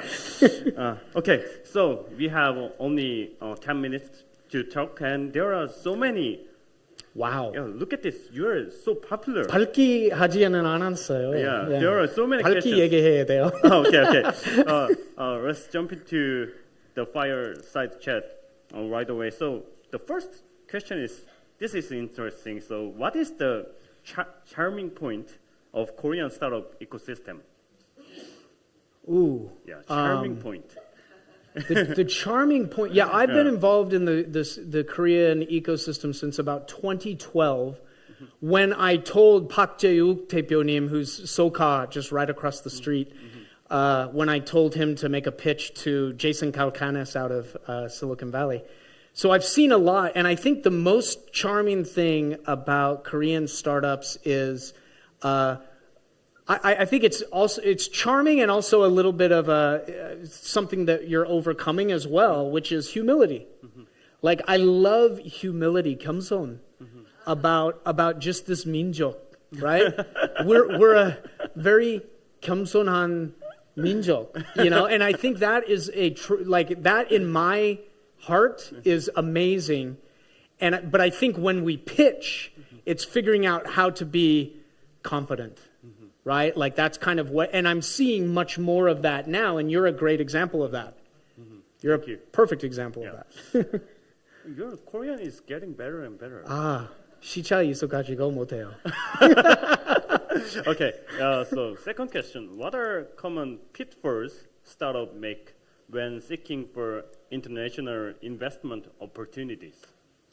I would say a common pitfall is not having traction. Believing that you can get international investment without traction in the market where you're trying to get funds from. So I think getting traction is important, and that's why that's what we focus on solely, is helping companies get traction revenue in a new market so that they can point to that with investors and say, our business works in Korea and it also works in the US or it also works in India, wherever. Like getting traction, I think, is the biggest misconception. You need it. Okay, so, yeah. Next question is, what is the content you recently watched interestingly in Korea? Let's see. Lately, I haven't watched like a lot of K-drama type stuff, which is very popular in the U.S. I think I peaked at the Squid Games. That's where I was like all in. But yeah, I haven't seen anything recently. But I would say actually, a lot of the content that I'm liking right now out of Korea is some famous founders, like the founder of Noom has done some great presentations and educational content. I know the CEO of Sendbird as well. He does great content on just general business principles. So I would say more that kind of content has been what I've really been interested in. And a lot of your content as well. Yeah. Because he interviews really famous people. So your answer is watching EO. Right? Yeah, watching EO, exactly. Okay, exactly right. Yeah, so, okay. This question is interesting. Why startups look for investment opportunity from the US market and any particular benefits compared to other regional investor? Yeah, the positives of the U.S. is it's definitely more comfortable with taking risk. So you have a lot more investors that are willing to take bigger risks. Most regional investors think small and therefore don't invest in riskier things, right? So if you expect a company to get to a certain level of revenue, et cetera, in order to invest, you've missed the boat. They're already successful, right? So I think the positive thing about the U.S. is there's just more money in different funds that have different risk tolerances. And that's a positive. So if you're going to go regional, you have to have more revenue, more traction, all of that. If you have a great idea, you can get that funded in the U.S. So that's kind of that's how I think about the differences. So I've met some people, mentors like you, and they give advice for Korean founders like, you are too much 겸손. Yes. Yeah. So yes. Can you share some your essential advice for Korean founders who want to go to the U.S. market? Yeah, that's a great kind of cultural question because 겸손 is humility is part of the culture in Korea, and I love it. But I also want to say that if you're building a startup that you're excited about, there's nothing wrong with being excited about it, right? It's kind of a mind shift. Just because you're excited about what you're building and you're presenting it in a very confident way doesn't mean that you're not being 겸손. You can also, you should always be 겸손 in everything that you do, but you can also be highly confident in what you've created. And I think you're a great example, again, of this. You're a very 겸손 guy, but but what you've created is absolutely amazing, and I think that you present it very well with people both in Korea as well as in the U.S. and beyond. So, yeah. Yeah.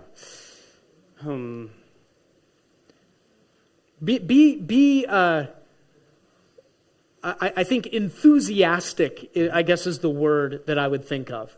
You can be 겸손, but also enthusiastic, intensely excited about what you're building. Because if you're not excited, nobody else is going to be, right? So we have to be excited about what we're doing. Yeah. So yeah, you're telling us 겸손 is good, but in the U.S. market, you have to be ambitious. Yeah. You have to show your ambition. Yeah. You know. And it's not a negative thing. It's a positive thing. Yeah, that's a great advice. So, this this question is really fun. So, if you have a chance to invest without limit, so yeah, everyone's dream. Yeah. What sector or company will you invest? Yeah, you now you have a $100 billion. Yeah, that's a very good question. I think, it's a tough one on the spot. I'm sure I would change my answer over time as I think about it. But right now, based on what I'm doing, and what we're doing is very kind of collaborative, etc. But I think education is horrific. Education sucks rocks, as we say in the U.S. It sucks. Like the methodologies around education are so old and so frankly not even applicable anymore. Like I have a hard time communicating with my kids because of the technology gap. Right? Everything has changed so much, but education is stuck where it's at. So I would invest a lot of money. I think much like Elon Musk and much like, Bill Gates have like really recognized that education needs to change and it hasn't changed as fast as it needs to. That's where I would put my $100 billion, whatever you gave me. Education. Yeah. So, can you share your vision or thoughts on the future of education? Yeah, I think what we're doing at Relevant is trying to nudge this along in the entrepreneurial space. So there's a lot of entrepreneurial education out there, but it's typically doesn't challenge the entrepreneur to take action. So what we're doing is we're taking education and coupling it with doing things. That's why we say do things, right? So I think the marriage between short form content to learn small concepts that you can implement immediately in a community setting so that you're held accountable, I think is a recipe for 발전, like fast 발전. What is 발전? What is 발전 in English? 발전? Development? Yeah, development, progress, Yeah. progress. Like if you want your company to grow quickly, learn quickly and do things quickly. Learning a lot and doing nothing, which is the majority of that's how that's how we think things should work. That's the quickest recipe to fail. So do things as you learn rather than waiting for the time to be right. Yeah. And next question is And I think, by the way, yeah. this gentleman is beyond an amazing example of this. I live in Utah, which is not a popular state, right? Yeah. Like it's kind of out there. And somehow this guy ended up at my house and it's on EO, so you can go watch it on EO. Yeah. But he interviewed me at my house in Utah just because he does things. He definitely takes action, which is amazing. At the time, my production team and I drove by car. Yes. Yeah. From the Silicon Valley to Utah, like for 12 hours. Yeah. See, to that's meet amazing. Him. Yeah, to meet him. Yeah. Yeah, and he met me and one other amazing Korean entrepreneur in Utah. Yeah. And that's the example of just do it. Like don't say it's 12 hours. Who cares? Go do it, right? Yeah. And then that's how you build a company. That you can't do that forever. Yeah. But I think in the early stages, if you feel like you're not doing enough or not taking risk, then you can change that. Yeah. But honestly, I don't want to do that again. Yeah. But you can come stay and have fun in Utah with me. Yeah. So Yeah. you can take an airplane. Yeah. 비행기 타고 와요. Yeah. Yeah. Yeah, I still vividly remember endless desert. Yeah. It's a long journey. Yeah. Next question is, there is a guy who want to persuade his or her company's CEO, 대표님. So 대표님 thinks the product is the best and doesn't know the importance of user experience and also the marketing. So how can you share some tips how to persuade 대표님? 대표님, you have to change your mindset. You have to do some marketing and care about external marketing or something. So as an employee, can you share some tips to how to persuade CEO? Yeah, this is a great question because I see a lot. It's a common thing. Yeah. Many tech-oriented CEOs are into the product, and they typically build too big of a product before they actually test it and talk with users. So I have a good example of this. At Evernote, we had a Mac app and a Windows app. And in our 사무실 in the US, nobody had a Windows machine. Like nobody, out of hundreds of people. And so our Windows app sucked rocks. It was horrible. Like it was education. buggy. Yeah, like education. It sucked. And so what I did, because I was the VP of International, I bought a great Windows laptop and I bought a Android phone. And then I had my CEO's assistant log into all his accounts, Gmail and email and Messenger, Slack, all that stuff on those devices. And then I sat down with Phil Libin, the CEO of Evernote at the time, and I said, Phil, our Windows product sucks, but I know that you don't care because he's a Mac guy. Why should he care? And I said, but this is important to me. I want you to use these two devices as your main devices for 1 week. And he said yes. And he really only used them for a couple days because they suck so bad. But it made a huge change in the focus went, appropriately to the Windows platform, which was obviously in Asia, Latin America, Windows is everything. So that's how I did it. That was one tactic. But I think visualizing how bad the disconnect is between the product and the user is a good way to get a 대표님 to say, yeah, maybe we should talk to more users. Right.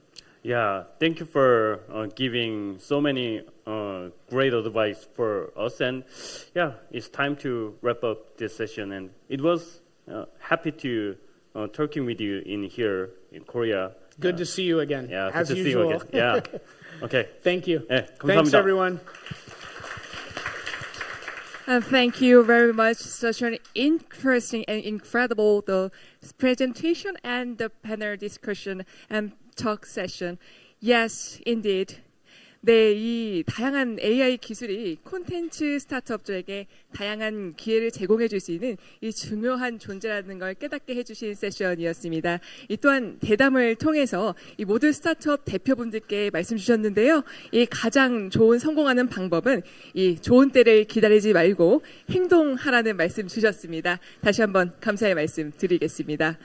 네, 이번에는 패널 토의를 진행하도록 하겠습니다. 이번 세션은 K 콘텐츠 스타트업 성장 전략과 이 글로벌 진출 인사이트라는 주제로 진행이 되도록 하겠습니다. 퓨처플레이의 류중희 대표님, 퓨처플레이의 부민 벤처 파트너님, 노틸러스의 이성업 대표님, 이 세 분의 패널을 모시고 이야기를 청해 듣도록 하겠습니다.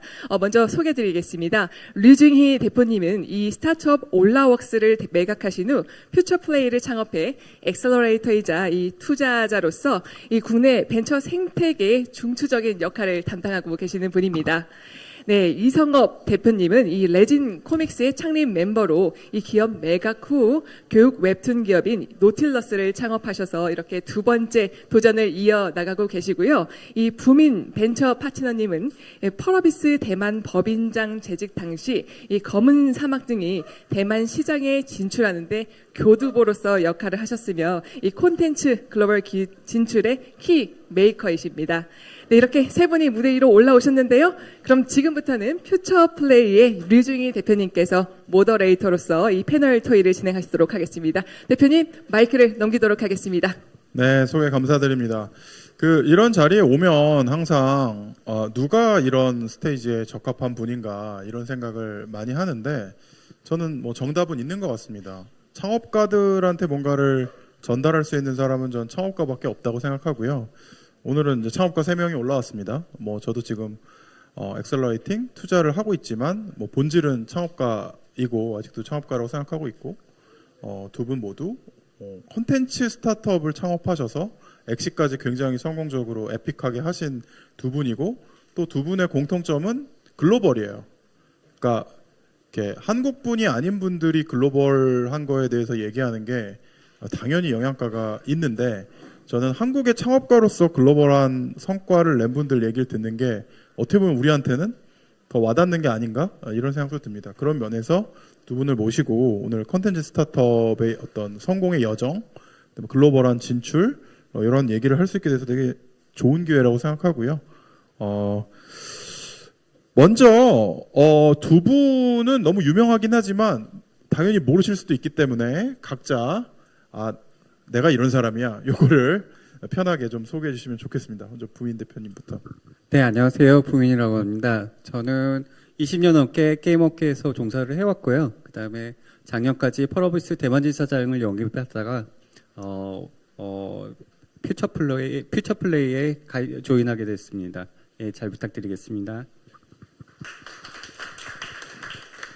네, 아까 소개해 주신 것처럼 레진 코믹스 창립 멤버였고요. 2018년부터 제가 대표이사로 재직하게 됐고 2021년에 키다리 스튜디오 M&A를 진행을 했습니다. 그리고 이번에는 웹툰인데 좀 더 지식을 전하는 그런 웹툰으로서 IP 비즈니스를 하기 위해서 노틸러스를 창업하게 됐고요. 너무나도 감사하게 퓨처플레이에 투자까지 받고 이 자리에 함께 하게 됐습니다. 감사합니다. 네, 고맙습니다.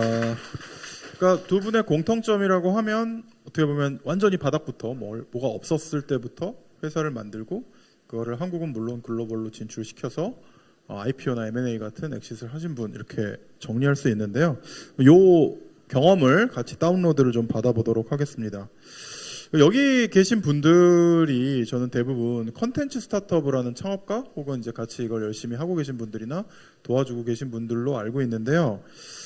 컨텐츠 스타트업을 만드는 게 저는 되게 어려운 것 같아요.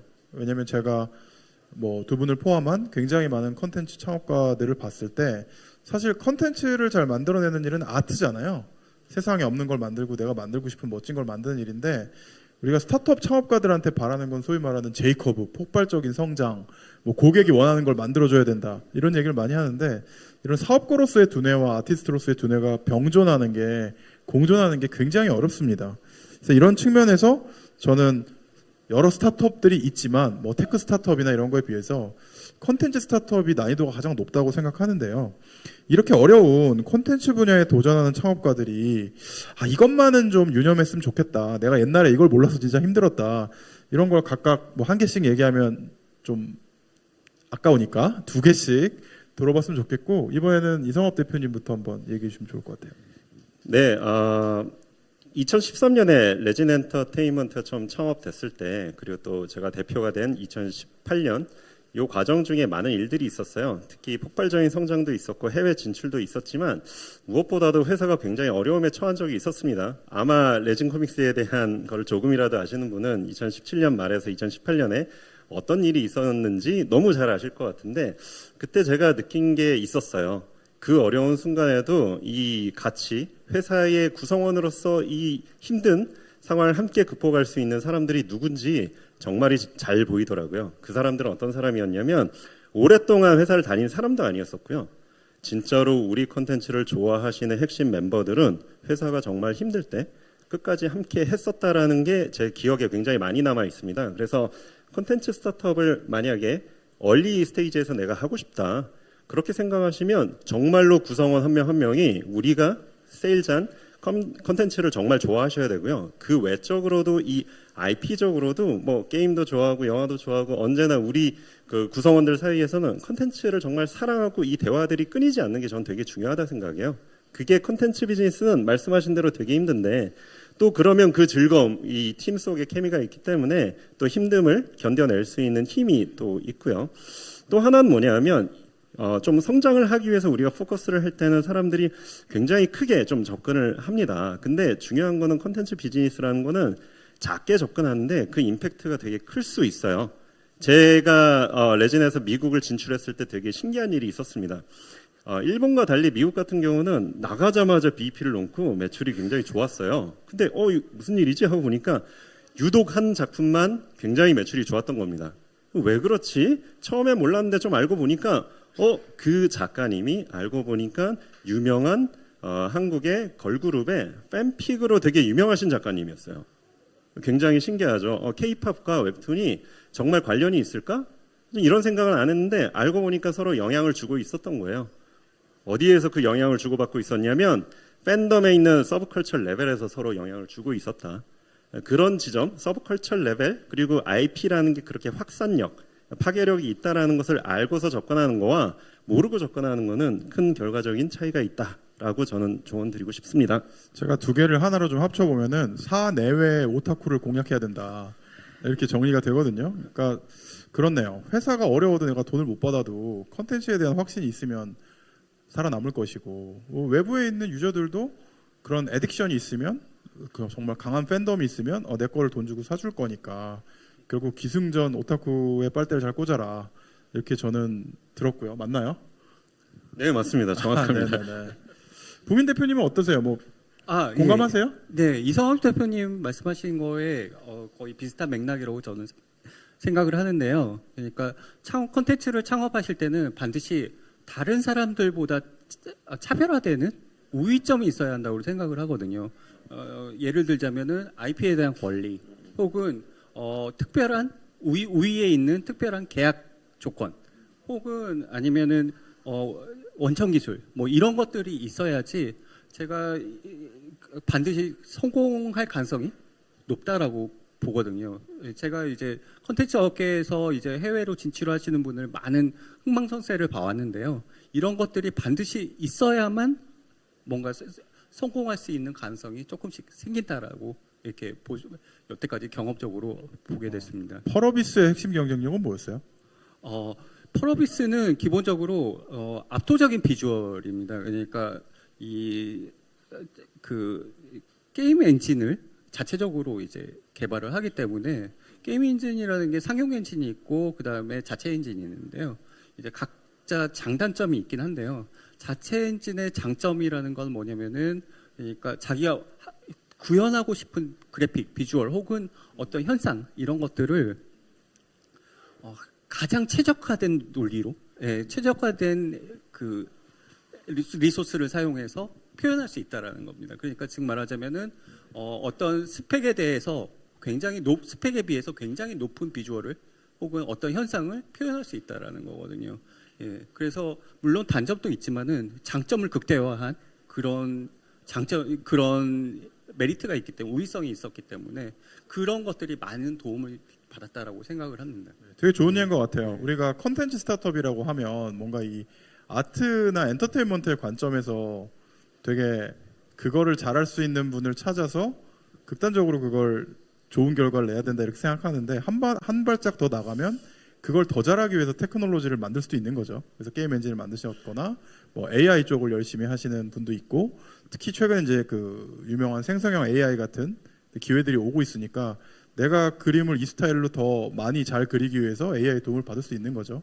그래서 저는 그런 관점에서 아까 말한 핵심 경쟁력 관점에서 기술과 콘텐츠의 경계도 굉장히 급속도로 사라지는 게 아닌가 뭐 이런 생각이 많이 들었습니다. 두 가지를 부탁드렸으니까 네, 하나 또 하나 말씀드리자 그러면은 그러니까 각 사마다 자기들만의 그 핵심 역량이 있을 텐데요. 그 핵심 역량을 사내에서 물론 가능하다라고 하면 모든 걸 산에서 구현하면 좋겠지만은 그럴 수 있는 역량을 가진 회사들은 그렇게 많지 않겠지만 그래도 적어도 핵심적인 역량을 개발하는 데 있어서는 사내에서 무조건 개발할 수 있는 능력을 가져야지 반드시 성공한다라는 거를 조금 경험적으로 알게 됐습니다. 예. 사실 이게 그 성공담을 들으면 좀 힘이 빠지는 게 지금 두 가지 얘기하셨는데 다 굉장히 어렵거든요. 핵심 경쟁력 가지는 것도 어려운데 그걸 인하우스에서 해야 된다. 결국 저는 이 두 개를 종합해 보면은 결국 인재인 것 같아요.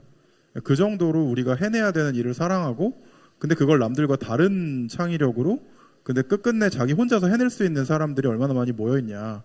기승전 사람이구나 이런 생각을 다시 한번 하게 됐습니다. 아, 인사이트들이 아주 뿜뿜하시는데요. 저도 많이 배우고 있습니다. 다음 질문으로 넘어가면은 우리 이상업 대표님께 드리고 싶은 질문인데 사실 저는 이상업 대표님을 오랫동안 보면서 콘텐츠 스타트업이 이 성공을 계량화하는 게 되게 어렵단 말이에요. 근데 콘텐츠 스타트업임에도 플랫폼 스타트업임에도 그거를 이제 숫자화해가지고 성장을 이끌어내신 걸 되게 많이 보고 감동을 많이 했는데 이런 콘텐츠 스타트업으로서 구체적인 가시적인 성장 이런 걸 만들기 위해서의 어떤 대표님만의 비법 혹은 나는 이런 건 꼭 지켰다 뭐 이런 게 있을까요? 여기 자꾸 결론이 오타쿠로 흘러가는데 아니 오타쿠시잖아요. 예, 뭐 아니 저는 아니면 절대 오타쿠 아닙니다. 자꾸 자기가 오타쿠가 아니라고 10년 전부터 아니고요. 얘기하는데 오타쿠 맞아요. 네. 예, 정말 모든 컨텐츠는 사실 그 컨텐츠를 수용하는 오타쿠가 존재해요. 저는 이제 이것마저도 기술 수용 주기 곡선에 이제 좀 비유를 많이 해요. 처음에 오는 사람들은 이노베이터고 그 다음은 얼리 어댑터, 그 다음에 정기 수용자층이 쫓아오고 그 사이에 캐즘이 있잖아요. 콘텐츠도 똑같습니다. 어떤 콘텐츠든 맨 처음에 그 콘텐츠를 적극적으로 수용하고 사람들한테 영업하고 막 퍼뜨리고 이런 사람들은 오타쿠예요. 그 사람들이 이노베이터인 거고요. 그 뜻은 이제 스타트업처럼 큰 자본을 갖지 않고 이제 사업을 하기 시작하면 제일 처음에 잡아야 될 거는 여기저기 돌아다니는 수많은 수천만 명의 사람이 아니고요. 이 콘텐츠를 열렬하게 사랑하는 단 한 명, 두 명, 이 사람들을 잡는 게 진짜 중요합니다. 그 사람들을 잡아서 어떻게 그 사람들이 주변의 사람들한테 영업을 하고 그게 일종의 저는 파이어 스타터라고 부르는데 그러면 이제 불이 커지면서 확산해 나가는 이게 저는 좀 중요하지 않나. 특히 스타트업에는 그렇게 생각하고 있습니다. 부인 대표님 공감하세요? 네. 말씀하시는 거에 전적으로 동의를 하는데요. 사실 이제 제가 일본에서도 한 10년 넘게 이제 게임 사업을 계속 해왔는데요. 보면은 일본에 진출하는 해외 콘텐츠 업체들 이런 데는 국가마다 조금 전략이라는 게 특징이 있어요. 그래가지고 한국 같은 경우에는 뭐라 그래야 하나요? 그러니까 자기 어떤 특정 타이틀 콘텐츠를 중심으로 초기에 대량의 마케팅 버짓을 투여해서 그 어떤 특정 콘텐츠를 홍보를 하거든요. 이게 어디서 기인을 하냐면은 사실 한국에서 하던 방식을 거의 그대로 이제 답습을 하는 것 같은데, 그러니까 한국 같은 경우에는 제가 보면은 이제 어떤 게 대세라는 분위기를 계속 조장을 하면은 사람들이 붙고 해서 이렇게 더 확장이 되고 그래서 바이럴이 늘어나고 뭐 이런 식으로 이제 성공방식이 이루어지는데 일본 같은 경우에는 그런 것들의 그 대세라든지 뭐 이런 것들에 대해서 크게 개의치 않는 사람들이 많거든요. 그래서 보면은 한국에서의 똑같은 전략으로 일본에 진출을 해서 게임을 전개를 하면은 결국 이제 물론 이제 마케팅 버짓을 초기에 많이 투여를 하니까 사람들은 많이 들어오는데요. 근데 결국은 이 말씀하신 것처럼 이 진성 유저들, 얼리 어댑터들 뭐 이런 분들이 결국은 얼마 존재하지 않기 때문에 다 나가버리는. 그래서 결국은 빨리 이렇게 서비스가 소멸되는 그런 실패 사례들이 굉장히 많은데 중국에서 최근에는 이제 일본에 많이 진출을 하는데 그 중에서도 이제 그 미호요라는 그런 방금 오타쿠 말씀하셨는데 그 오타쿠 컨텐츠 킹오브 오타쿠죠.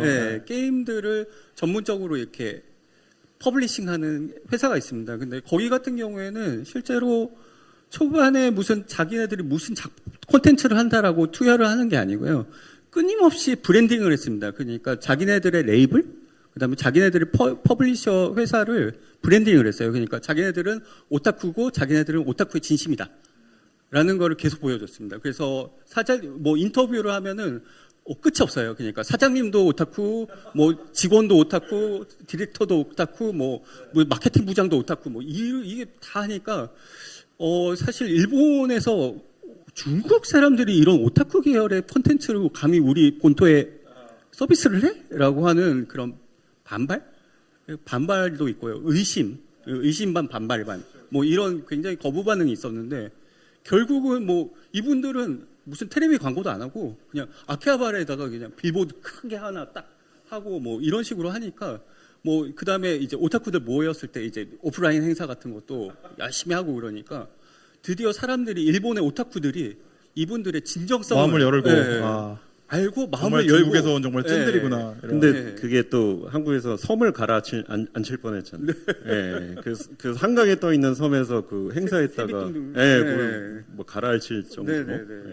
그래서 한국에서는 어떨지 모르겠는데 적어도 일본 유저들은 이분들의 진정성을 이제는 인정하고 그 레이블에서 어느 타이틀을 내든 기본적으로 다들 긍정적인 반응을 보여주고. 그렇죠. 브랜드에 대해서 내가 어떤 애착을 가지면 거기서 나오는 신작을 기대하게 되고 또 돈을 쓰게 되고 굉장히 인상적인 말씀이었어요. 그러니까 생각해 보면 이 글로벌한 비즈니스라고 하는데 결국은 이 글로벌한 게 A 국가에 있는 사람들이 B 국가에 뭔가를 시도하는 거잖아요. 한 번에 이렇게 여러 나라를 들어가기가 굉장히 어렵죠. 그래서 지금 중국의 게임 제조사가 일본에 가서 진성 오타쿠임을 인정받고 크게 성공하는 스토리를 말씀해 주셨는데 어떻게 보면은 부대표님은 한국의 오타쿠가 한국 콘텐츠를 갖고 대만에서 오타쿠로서 진정성을 인정받는 그런 시도를 하셔서 성공하신 거잖아요. 그 얘기를 좀 듣고 싶어요. 제가 알고 있기로는 처음에 대만에 가셨을 때 중국어도 할 줄 모르시고 직원도 뭐 거의 없어서 뽑으셔야 되고 뭐 이런 상황이라고 들었는데 어떻게 시작을 하셨어요? 네. 처음에 진짜로 맨 땅에 헤딩을 했다라고 말해도 좋을 정도로 굉장히 고생을 많이 했습니다. 실제로 제가 중국어도 하나도 모르는 상태에서 영어로 법인 설립하고 뭐 이것저것 행정 처리하고 그러는데 은행 뭐 계좌 만드는데 너무 힘들었고요. 근데 좀 뭐 그런 거야 뭐 크게 이제 뭐 실제로는 굉장히 고생했지만 그런 거는 사실 고생도 아니고 정말로 고생한 부분은 이제 실질적으로 대만 유저들한테 어떻게 다가가는가라는 부분인데요. 근데 정말로 이제 그 고민을 많이 했던 게 실제로 한국 게임이 대만에 들어가서 성공했던 사례, 실패했던 사례들이 굉장히 많이 누적돼 있었거든요. 그래서 이거를 우리 게임은 어떻게 나갈 것인가, 뭐 이런 부분을 고민을 많이 했습니다. 예. 그래서 뭐 사실 이제 리니지 같은 경우에는 그 글로벌하게 성공한 게임은 아니에요. 한국에 거의 매출이 집중돼 있는. NC 관계자 안 계시죠? 네. 근데 사실 유일하게 이제 한국 외에 성공한 곳이 대만이거든요.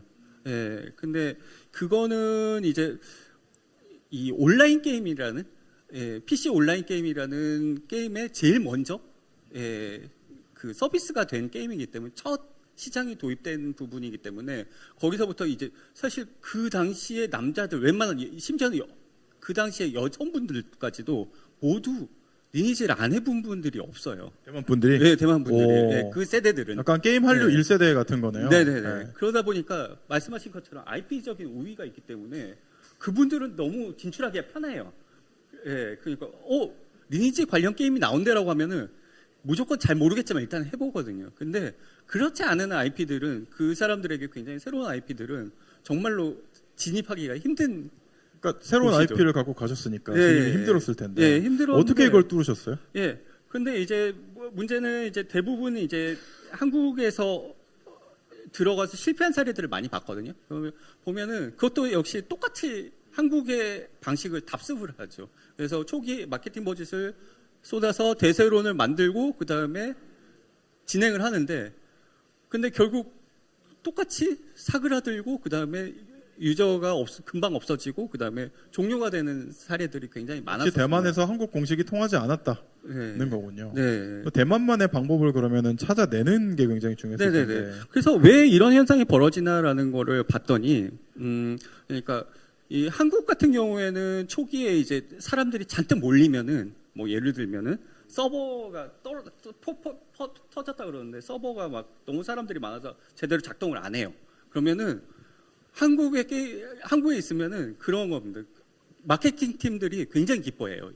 그러니까 서버가 터졌어. 네, 이거 노이즈 마케팅 재료인데 폭발. 막 이러면서 그래가지고 막 서버 폭발 막 이러면서 보도 자료 내고 막 이러거든요. 근데 대만 유저들은 이게 굉장히 부정적인 요소인 거예요. 예. 게임이 망가졌네, 버그가 있어, 뭐 이렇게 이런 약속도 못 지키나, 뭐 이렇게 되는 거구나. 생각을 해버리거든요. 그러니까 일부 부정적인 유저들이 선동을 하기 시작하거든요. 게임 내 인게임 채팅 내 그다음에 게임 그 공공 커뮤니티 내에서 부정적인 선동을 하기 시작하면은 사람들이 자기는 나는 괜찮은 것 같은데 주변에서 뭐 안 좋대 그러면은 그만둬야지 하면서 알아서 나가버리거든요. 진정성을 보여야 되는 거군요. 네네. 그래서 이게 초반에 사람이 몰리는 게 과연 득인가 실인가를 열심히 계산을 해봤을 때 별로 득인 것 같지 않다라는 생각이 들었습니다. 그래서 어떻게 했냐면은 말씀하신 것처럼 초반에 우리 게임을 진짜 사랑해주고 우리 게임을 긍정적으로 발전해줄 수 있는 유저들을 모아야겠다라고 생각을 해서 특전을 많이 준 유료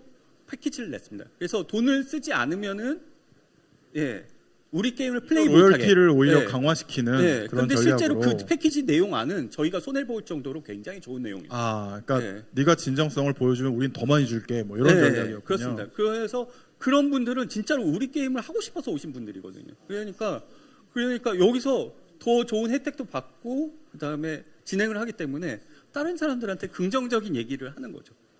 그러다 보니까 사람이 몰리면은 거기서 더 커지고 바이럴이 일어나겠죠. 이런 식으로 해서 계속 꾸준하게 성장을 했습니다. 그래서 이런 그 탄탄한 유저층이 있고 그다음에 저희가 중시했던 게 오프라인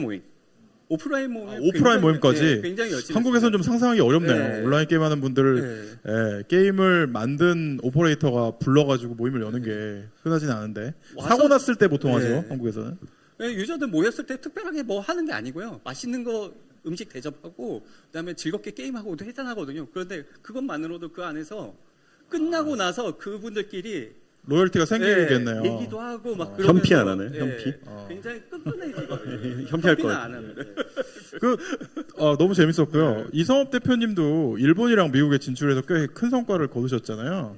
근데 초반에 쉽지 않았다고 들었는데. 미국은 아까 좀 설명드린 것처럼 좀 처음에 그렇게 어렵진 않았고요. 좀 눈물나게 제가 레진에서 뭐 가장 대표적인 성과는 뭐냐면 일본 사업에서 턴어라운드를 시킨 게 가장 인상적이었어요. 일본에 직접 진출한 거는 2016년 한 7월 정도에 일본에 처음 서비스를 했는데 그때는 우리가 그냥 콘텐츠에 대한 자신감이 있으니까 진짜 제대로 번역을 했으니까 이게 일본 사람들이 잘 볼 거야. 그리고 한국에 썼던 거랑 똑같이 했습니다. 무려 5년을 적자를 볼지 몰랐어요. 그 방법으로. 그러다 이제 제가 대표가 되고 나서 야, 이 사업 어떻게 할래? 접을 거냐 뭐라고 해서 접고 싶진 않고 같이 일한 동료도 있고요. 근데 접기는 아깝잖아요. 우리가 지금까지 집어넣은 판돈도 있는데 야, 안 되겠다. 마지막에 접기 전에 우리가 이거 가지고 일본의 디지털 만화를 유통하는 모든 회사에 비독점 유통으로 이제 유통을 시켜야 되겠다. 했는데 놀라운 일이 벌어졌습니다. 이유가 뭐냐면 우리 콘텐츠가 우리 레진 일본이라는 그 플랫폼 안에 갇혀 있다가 일본의 특수성은 뭐냐면 만화의 비독점 유통이 굉장히 활발하고 잘 돼 있었던 거예요. 거기에 유통하기 시작하니까 콘텐츠에 대한 인지도가 올라가서 도리어 레진의 사용자가 늘었어요. 이런 거죠. 우리가 계약할 때 그 회사들이랑 우리랑은 연재 주기가 한 3개월 차이가 있어요. 그러니까 우리 쪽에서 이미 완결이 났어. 근데 일본에서는 다른 이제 비독점 유통에서는 연재를 하고 있는 거잖아요. 그럼 이 친구들이 막 이 콘텐츠 자기들끼리 비독점도 광고를 하기 때문에 우리 콘텐츠가 검색 엔진에서 상위를 차지하고 있는데 우리는 저렴한 돈으로 그 밑에다가 완결까지 볼 수 있음. 이렇게 하면 엄청난 효율로 그 사람들이 우리한테 넘어오더라고요. 아이러니하게 우리가 가지고 있는 특권, 이건 독점 콘텐츠야 라는 그 특권이 한국과 미국에서는 우리만의 무기였는데 일본에서는 전혀 아니었던 거예요. 그걸 푸는 순간에 이제 흑자를 내기 시작했고 아주 효자 어떤 사업으로서 성과를 내기 시작했습니다. 그래서 중요한 건 콘텐츠 자체에 대한 해외 경쟁력도 중요하지만 그 국가의 유통구조 이런 부분도 굉장히 잘 알면 해외 진출에 용이하다라고 말씀드립니다.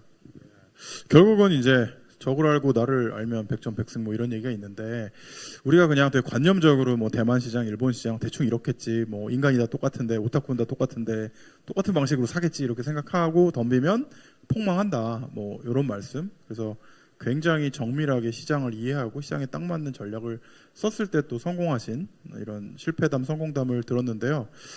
저희한테 주어진 시간이 많지 않기 때문에 벌써 5분밖에 안 남았어요. 그래서 제가 뭐 고민을 해서 저희 팀하고 질문들을 준비했는데 저희 질문으로 담을 수 없었던 두 분이 딱 한 가지씩만 이 어려운 컨텐츠 스타트업을 하는 뭐 후배분들께 나 요 한마디는 하고 싶다. 요거를 전달해 주시고 저희가 질문 받고 끝내면 좋을 것 같습니다. 이성업 대표님부터. 네, 콘텐츠 스타트업을 하다 보면 가끔은 빠지는 게 뭐냐면 IP 사업이라는 거를 망각을 할 때가 많습니다. 그 뜻은 뭐냐면 내가 웹툰 사업을 하면 웹툰은 어떻게 보면 미디어잖아요. 그게 영화가 될 수도 있고 뭐 게임이 될 수도 있고요. 그냥 그 미디어를 판매하는데 매몰되어 버리는 경우가 많아요. 근데 사실 IP라는 거는 더 부가가치가 높은 미디어 믹스라든지 멀천다이징으로 확장해 나가는 그게 진짜 IP 비즈니스의 성공적인 공식인데 신기하게도 제가 레진에서 근무하는 거의 대부분의 시간에 그걸 생각 안 하고 어떻게 하면 우리 만화가 잘 팔릴까만 좀 많이 신경을 썼던 것 같아요. 참 그거는 저만 그랬던 것 같지는 않습니다. 제가 두 번째 창업을 하면서 시장 규모를 조사를 하다가 깜짝 놀랐는데 가끔은 우리가 국뽕에 빠질 때가 있습니다. 야, K-팝 잘 돼. 웹툰이 해외에서 되게 잘 돼. 레진이나 네이버나 카카오가 증명을 했어라고 얘기를 하지만 실제로 시장 규모를 딱 까보면 네이버와 카카오와 레진과 같은 회사들은 웹툰을 판매하는 데만 집중되어 있고 그 매출만 전체 시장이 형성이 되어 있어요. 그 이후에 파생되는 미디어 믹스나 이런 거는 그 회사들이 잘 주도하지를 지금까지는 못했거든요. 그 반면에 일본 같은 경우는 만화가 잘 되면 그 만화 시장도 6조 정도로 큰데 애니메이션 시장이 25조, 캐릭터 라이센스 시장이 22조가 된단 말이죠. 그럼 50조 이상의 시장을 형성하고 있는 게 일본의 망가 시장입니다. 한국 시장은 그렇게 확산되지 않은 거예요. 그 이유 중에 하나는 뭐냐면 나같이 이 산업을 같이 만들었고 했었던 사람들이 컨텐츠 판매라는 단기적인 목표에만 신경을 썼기 때문에 이런 결과가 나왔다고 저는 반성을 하고 있거든요. 그래서 이번 사업은 그거를 이제 똑같은 실수를 하지 않기 위해서 두 번째 창업을 좀 시도를 한 거고요. 예, 그렇게 IP 비즈니스는 확장되는 속성 이거를 꼭 유념하고 미디어에 집중해서 사업하지 말고 폭넓게 사업하시면 좋을 것 같습니다. 필살기를 전수해 주셨네요. 고민 대표님. 너무 제가 말씀드리려 뺏긴 거예요? 너무 비슷해가지고 깜짝 놀랐습니다. 네. 예, 그 사실 이제 그 컨텐츠라는 거는 사실 저는 공통 언어라고 보거든요. 언어 중에 하나인데 뭐냐면은 뭐 게임 같은 경우에도 우리가 다른 나라 사람들이 개발한 게임들을 쉽게 이해하고 적응하고 플레이할 수 있다. 우리가 만든 게임을 외국 사람들이 많이 즐긴다. 이런 것들은 사실 공통적인 우리가 가지고 있었던 스키마들이 있었고 그다음에 그거를 이제 공통적으로 언어가 있었기 때문에 진행이 됐었던 것 같고 뭐 사실 우리가 J-팝의 영향도 어느 정도 받았고 그다음에 지금은 K-팝이 일본에서 굉장히 인기가 많잖아요. 그런 것들도 사실은 이 J-팝이나 K-팝도 사실은 영미팝이라는 기본적인 베이스 공통 언어가 있었기 때문에 서로 소통할 수 있었다라고 저는 생각을 하거든요. 그래서 뭐냐면 컨텐츠 사업을 하실 때는 공급자 마인드를 가지시면 안 된다라는 거죠. 그러니까 내 컨텐츠가 뛰어나기 때문에 너네들은 우리 거를 받아들여라고 하지 마시고 이 고객들 그다음에 유저들이 어떤 언어에 익숙해 있고 그다음에 어떤 언어를 좋아하고 이런 것들을 자세히 잘 파악을 하시고 그다음에 우리랑 어떤 우리 컨텐츠랑 어떤 공통 부분이 있는가 그걸 어떻게 제일 잘 소통할 수 있는가를 굉장히 연구를 하시면은 의외로 쉽게 해외 진출도 마치 한국에서 진출하는 것처럼 더 잘 될 수 있지 않을까라고 생각을 하고 있습니다. 두 분 너무 이렇게 진정성 있는 얘기를 해주셔서 좋았고 오늘 키워드는 그건 것 같아요. 진심으로 초기에 폭발시킬 수 있는 오타쿠들한테 다가가면 이게 터질 수 있다. 뭐 이런 얘기인 것 같은데요. 이걸 마음에 담아두고 저희 심플로우로 들어온 질문들 드리도록 하겠습니다. 뭐 질문들 지금 주시면 제가 한 2개 정도는 할 시간이 있을 것 같은데 무민 대표님한테 그 시의적절하지만 좀 민감한 질문이 들어왔습니다. 요즘에 중국 시장이 진출하는데 상당히 애로사항이 큰 것 같은데 요즘 상황이 어떤지, 어떻게 접근하면 좋을지 이런 질문이 들어왔는데요. 중국에 대한 진출을 말씀하시는 뭐 거죠? 예를 들면 게임이나 웹툰을 하는 회사가 네네네. 뭐 난 중국에 가고 싶어. 그럼 그냥 비행기 타고 가면 되냐? 이런 얘기를 이해했습니다. 네네네. 일단은 이제 중국이라는 것은 그 일반 중국 외 국가들하고 그 저작권에 대한 개념 자체가 다르기 때문에 그래서 파이러시라고 그러죠. 이게 제일 신경 써야 할 부분입니다. 그래서 사실 일본에서 우리나라 웹툰들이 굉장히 성공을 많이 거뒀어요. 그런데 그 성공 방식을 가지고 대만에 많이 진출을 했습니다. 그 메이저 업체들에서. 그런데 전부 실패를 했어요. 그 이유가 뭐냐면은 중국의 사이트에 가면요. 그러니까 최신호가 그날 바로 나오자마자 그날 바로 번역이 돼서 공짜로 읽을 수 있습니다. 또 번역질도 되게 높아요. 번역질도 그죠? 굉장히 잘 돼 있어요. 오히려 공식 사이트에서 번역한 것보다도 더 알차게 잘 집단지성의 힘이죠. 오타쿠의 힘이에요. 이런 얘기도 있어요. 그걸로 해달라고.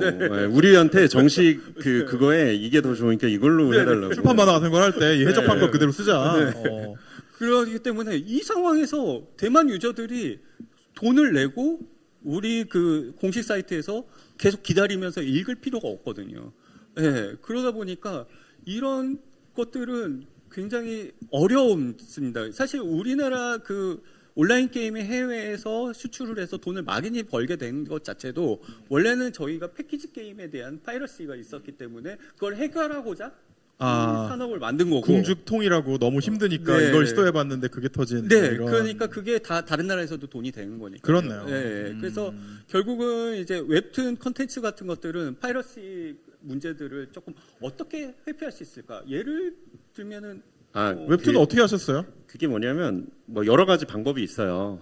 누구 특정을 하는 방법도 있고 다양한 방법들이 시도하고 있는데 결론은 뭐냐면 근본적으로 막을 수는 없다라는 건 뭐 막을 수는 없는 것 같아요. 근데 저희가 곰곰이 생각을 해보면 어떤 식으로 이걸 대응할 수 있을까? 그 뜻은 이 파이러시 되는 이 사이트 말고 이 우리 사이트에서 더 좋은 고객 가치를 주는 것밖에 없다라고 생각을 합니다. 여기서는 그냥 콘텐츠 스타트업이 진짜 중요한 건 뭐냐면 콘텐츠 회사로 머물게 되면 파이러시의 영향을 엄청나게 받을 수밖에 없어요. 기술을 더하거나 거기에 우리가 특별한 가치를 처음에 말씀하신 것처럼 넣어야 되는데 웹툰 같은 경우는 아싸리 커뮤니티 형식으로 만들어버리면 자 콘텐츠는 유출이 돼서 저기 갔지만 이 콘텐츠를 진짜 즐길 수 있는 거는 지금 저희 회사가 하는 2만 배와 같은 그런 웹툰 서비스에 2만 배 갔더니 학습과 지식을 전하는 웹툰이 나오는 것과 동시에 내가 궁금한 걸 물어보면 사람들이 여기 와서 그거에 대한 답변을 전문성 있게 해줘. 게다가 작가까지 나서서 거기에 대한 답변을 해줘. 이거는 파이러시 사이트에서 제공할 수 있는 가치가 아니거든요. 저는 궁극적인 회피 방법은 그거밖에 없다고 생각을 합니다. 네, 이성업 대표님은 진짜 타고난 사업가신 것 같아요. 마지막에 자기 회사 자랑을 하시면서 끝내시는 멋있는 신공을 보여주셨고, 저는 말씀을 들으면서 뭐 이런 과거가 생각나요. 우리가 옛날에 뭐 정말 넵스터라고 뭐 우리 나이가 좀 있으신 분들 기억하시겠지만 MP3 파일을 막 이렇게 P2P로 받던 음악 업계가 망할 거야. 근데 생각해 보면 지금 스트리밍을 보면 곡 하나 받아서 듣는데 뭐 0.0 몇 억 받는단 말이에요. 그래서 음악 업계가 망했냐? 사실은 뭐 아레나 공연이나 뭐 이런 엄청난 다른 수익 모델을 찾아내서 뭐 굿즈나 이런 수익 모델을 찾아내가지고 더 흥하고 있단 말이죠. 그러니까 우리가 목매고 있던 어떤 사업 모델이 날아가거나 예를 들어 중국 같은 상황에서 그 무기를 쓸 수 없을 때 그러니까 우린 망할 거야라고 생각하는 게 아니라 우리는 어떻게 보면 우리는 아티스트 기질을 갖고 있으니까 더 크리에이티비티를 확장시켜서 사업 모델을 찾으면 더 큰 홈런을 칠 수 있지 않나? 오히려 중국이 그런 뭐 지금 두 분 얘기하신 거는 시장 상황이고 뭐 정치적인 상황도 있죠. 근데 그런 것들이 다 악재라고 볼 수도 있는데 오히려 우리한테 더 창의력을 북돋는 도구라고 생각하시면 좋지 않을까. 항상 스타트업들한테는 시련은 되게 좋은 선생입니다. 라고 저는 생각하고 있어요. 그래서 제가 시련을 많이 드리고 있어요. 그래서 악당으로 유명하지만 제가 다 애정이 있어서 시련을 드리는 거다. 이런 얘기를 드리고 싶고요. 네, 저희가 시간이 다 돼서 두 분 이 30분 플러스 한 5분 시간 동안에 충분히 두 분의 경험이 다운로드 되셨는지 모르겠습니다. 전 잘 이끌어냈는지 모르겠는데 많이 즐겨주셨으면 좋았겠다 이런 생각이 들고요. 여기서 저희 세션은 마무리하도록 하겠습니다. 감사합니다. 감사합니다. 네, 이 열띤 토론을 보여주신 이 세 분께 다시 한번 큰 박수 부탁드리겠습니다. 여러분 감사합니다. 네, 이 세 분께서는 이 열띤 토론을 통해서 이 창업과 성장 그리고 이 해외 진출까지 이 세 분의 여러 노하우를 압축해서 지금 스타트업 창업자분들께 쪽집게 가해를 해주신 기분인데요. 여러분께 여러모로 도움이 많이 되셨기를 바라보겠습니다. 네, 이어서 해외 투자자들의 패널 토의를 진행하도록 하겠습니다. 이번과 다음 세션은 질문은 영어로 해주시면 감사드리겠습니다. 네, 이번 세션은 Overseas Expansion Strategy for K-Startup이라는 주제로 이 싱가포르, 프랑스, UAE 그리고 미국의 대표적인 투자자분들이 한자리에 모이셨습니다. 네, 먼저 미국에서 오신 로렌트 레인스님은 이 미국 실리콘밸리의 대표 엑셀러레이터로 알케미스트 프로젝트의 관리와 역량 교육을 담당하고 계십니다. 그리고 프랑스에서 오신 윌코의 에릭 베이셋 대표님은 이 프랑스를 중심으로 유럽 내에서 약 800개 스타트업을 육성하고 있습니다. 그리고 싱가포르에서 오신 데이브 응님은 알타라 벤처스의 파트너로 이 한국 스타트업에 투자한 이력이 있을 정도로 이 한국 스타트업에 많은 관심을 보여주고 계십니다. 마지막으로 쇼룩 파트너스의 타렉 파우드님은 이 중동 지역의 대표 투자자로 1.6억 불 규모의 한국, 사우디 공동펀드의 조성과 운영을 담당하고 계시고요. 이 한 중동 스타트업의 생태계 가교 역할을 맡고 계십니다. 네, 그럼 네 분을 무대 위로 모시겠습니다. 여러분 큰 박수로 환영해 주십시오. Ladies and gentlemen, please give a big round of applause to Mr. Rains and Mr. Baishet and Mr. Ng, Mr. Powell. Please come up the stage.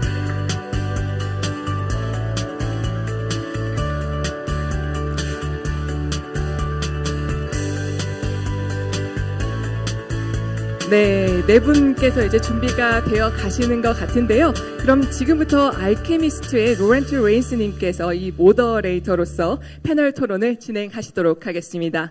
Now, Mr. Laurent Reins will be starting the panel discussion as a moderator. So I'm going to hand over the microphone to Mr. Laurent Reins. Thank you. Good afternoon. Thank you all so much for being here this afternoon. Building bridges is incredibly important, and one of the roles we have, I think everybody sitting here, is building bridges across oceans, across cultures, and we've all seen something so dynamic here in Seoul and in Korea that has led us to be here today. As I mentioned, I want to get started with a few little introductions. I'm Laurent Reins with Alchemist Accelerator. We're based out of Silicon Valley. And we've focused for quite a long time on pre-seed companies that are monetized through enterprises. They sell to other companies, so B2B companies. And over the last 3 years, we've started to work with governments around the world on helping accelerate ecosystems and market entry. So thank you very much. And I wanted to get started maybe with some introductions from our co-panelists right here. Pleasure. 안녕하세요. I'm Tarek Fouad, partner at Shuruk Partners. We're an investment firm domiciled at Abu Dhabi and Dubai in United Arab Emirates. And we invest in the Middle East and in Korea, predominantly in startups from pre-seed all the way to Series B in both debt and equity. And it's a pleasure to have you all here. Thank you.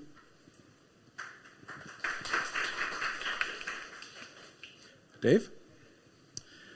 Hi, everyone. Good afternoon. My name is Dave. I'm from Altara Ventures. We are a pan-Asia venture fund. We invest across Series A and B. We have a location here in Seoul. It's at the Hyundai Auto Mall near COEX, very nearby. And we are active in South Korea, Southeast Asia, and also in the U.S. Prior to Altara, I was at 8 Roots, which is a global venture fund, and before that, B Capital Group, which is also a venture capital fund. And I spent almost 20 years working in the tech industry, primarily in the San Francisco Bay Area before moving back to Asia 8 years ago. So pleasure to be here today. Thank you. Eric? Hello, I'm Eric, the CEO of Wilco. Wilco is a startup accelerator hosting 100 startups per year in Paris. So we are located in Paris and we accelerate French startups, also located in the Ile-de-France region. Thank you all so much. I think one of the interesting things here is that we've focused on very different areas of the world. And that has been our start. And I want to know a little bit more about, within the Paris ecosystem right now, what has been your role with Wilco? What have you been doing? What sets you apart? So first of all, I should maybe add that we are a singular accelerator since we don't take equities into startups. We are helping startups to grow. We are helping startups to reach their first €1 million in annual revenue with a 3-year acceleration program, but we don't take equities into startups. This is our first difference maybe with some other accelerator. And so the cost of the program is financed at 25% by the startups themselves, at 25% by the Paris Region Council, and at 50% by what we call corporate partners, since we are a non-profit organization. And so we just try to cover the cost of the acceleration program, but we don't want to make profit. It's not our purpose. Our purpose is to accelerate entrepreneurs, I should say. Thank you. Dave, within the Pan-Asia area, how have you been involved in really starting to build and starting to create I think more dynamism within the area? What's been the role of Altera Ventures? We, as a firm, and also personally, we have seen the Asian tech ecosystem for many decades, and also having spent time many years in the U.S., so that on a personal basis serve as a good comparison for myself. And where we are at today, we believe that there is a lot of activities that's happening, has been happening over here across the tech ecosystem in Asia, including South Korea, including Southeast Asia, where I spend a lot of time in. And essentially what we are really looking for, if you look at all my partners, we are all ex-founders, ex-operators. We have built companies ourselves. And what we would like to do is to contribute back in a very little part, right? Helping founders, helping portfolio companies to grow, to scale, to go into cross-border market, especially across the various regions and market that we have experiences in. And hopefully in that journey, we can promote and help companies to get to a new milestone and eventually create a ripple effect network, right? As more and more startup founders and companies become more successful, at some point they can also spread, the gospel, right? The help to everybody in the ecosystem. Thanks. And kind of, Farek, when you're looking right now out of Dubai and Saudi, it's increasingly become a hub for global finance and a hub for innovation. Tell me a little bit more about how Shuruk Ventures has kind of really started to bring in founders from all over the world and started to act in that manner. It's a beautiful question. So Shuruk Partners is now today $500 million of assets under management. We're backed by 9 sovereign wealth funds. One of them happens to be the Korean Venture Investment Corporation, KEVEC. And what we've been always excited about is Korea is well known for deep tech, biotechnology applications, and media and content, or gaming and entertainment. And these are the areas where we focus predominantly our investments in Korea at. How can we scale companies from Korea all the way to the Middle East, not necessarily to leverage the capital ecosystem that Saudi and UAE brings to play, but also to leverage the consumer market that is there. Gaming and entertainment, at least from content perspective, we're big fans of K-pop. We're big fans of Korean food, but we're also huge spenders in Korean gaming companies. So the kind of ARPU, annual revenue per user, that gaming companies can get in the US is at least 3 times that compared to KSA or UAE. So it's a lucrative market for content companies. And to scale to the Middle East does require this Middle Eastern venture capital fund or support that navigates the nuances of the region. And I think that's what really is difficult compared to, let's say, US or maybe certain places of Asia. That Middle Eastern market is fragmented. Every country has its own law, every country has its own regulations, every country has its own dialect, and to navigate 500 million people that live in maybe 6 or 7 countries with different regulatory and jurisdictions is a nightmare. So that's where we come into play to support not only in the connections and investment side, but also to get such beautiful technologies that has worked and proved to work in Korea back to the Middle East where they can leverage. And I think if you've been very closely following the news, you'll see that South Korea, the president was there last week in Saudi Arabia. And he was before that, a few months before, in the UAE. And a lot of these connections, the G2G connections, were a result of Shuruk Partners orchestrating a lot of these to happen since 2016.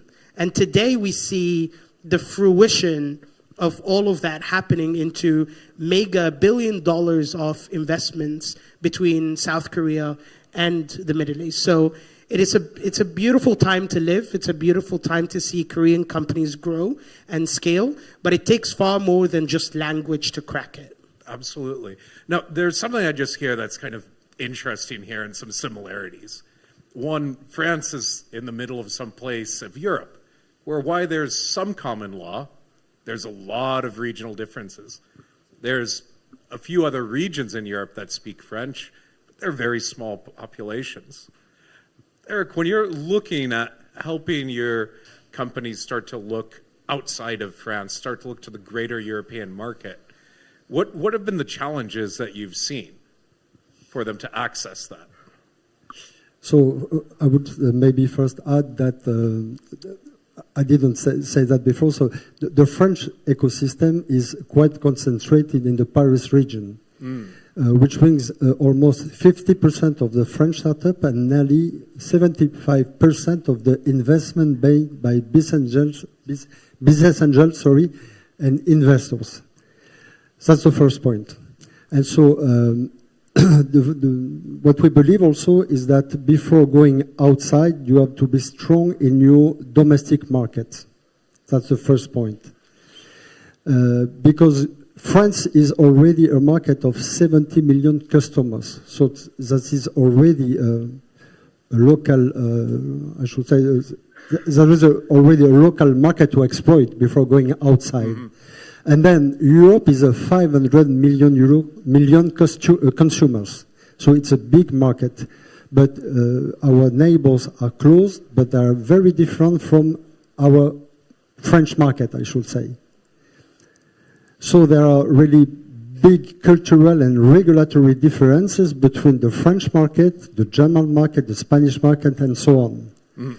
So you have to take these specificities into account when you want to grow up and to go outside. And you have certainly to have a progressive and differentiated approach to go outside France to get new markets. Right, right. So, yeah, I think that's a super important point here, and one that I think of a lot when working with Korean startups. I've been about a year and a half now working with quite a few startups, and one of the things that I see is this question of traction at home before expansion, right?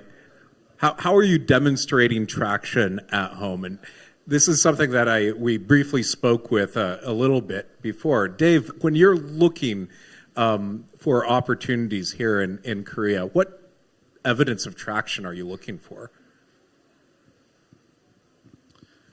In terms of traction, I think is very similar to how we look at investment opportunities, partnership opportunities with startups, whether it's in Korea or in Singapore or in Southeast Asia. There are a couple, tractions can come from many ways, right? It really depends on the business that you're trying to build, the model that you have. Of course, customer traction, revenue traction is one of the most common.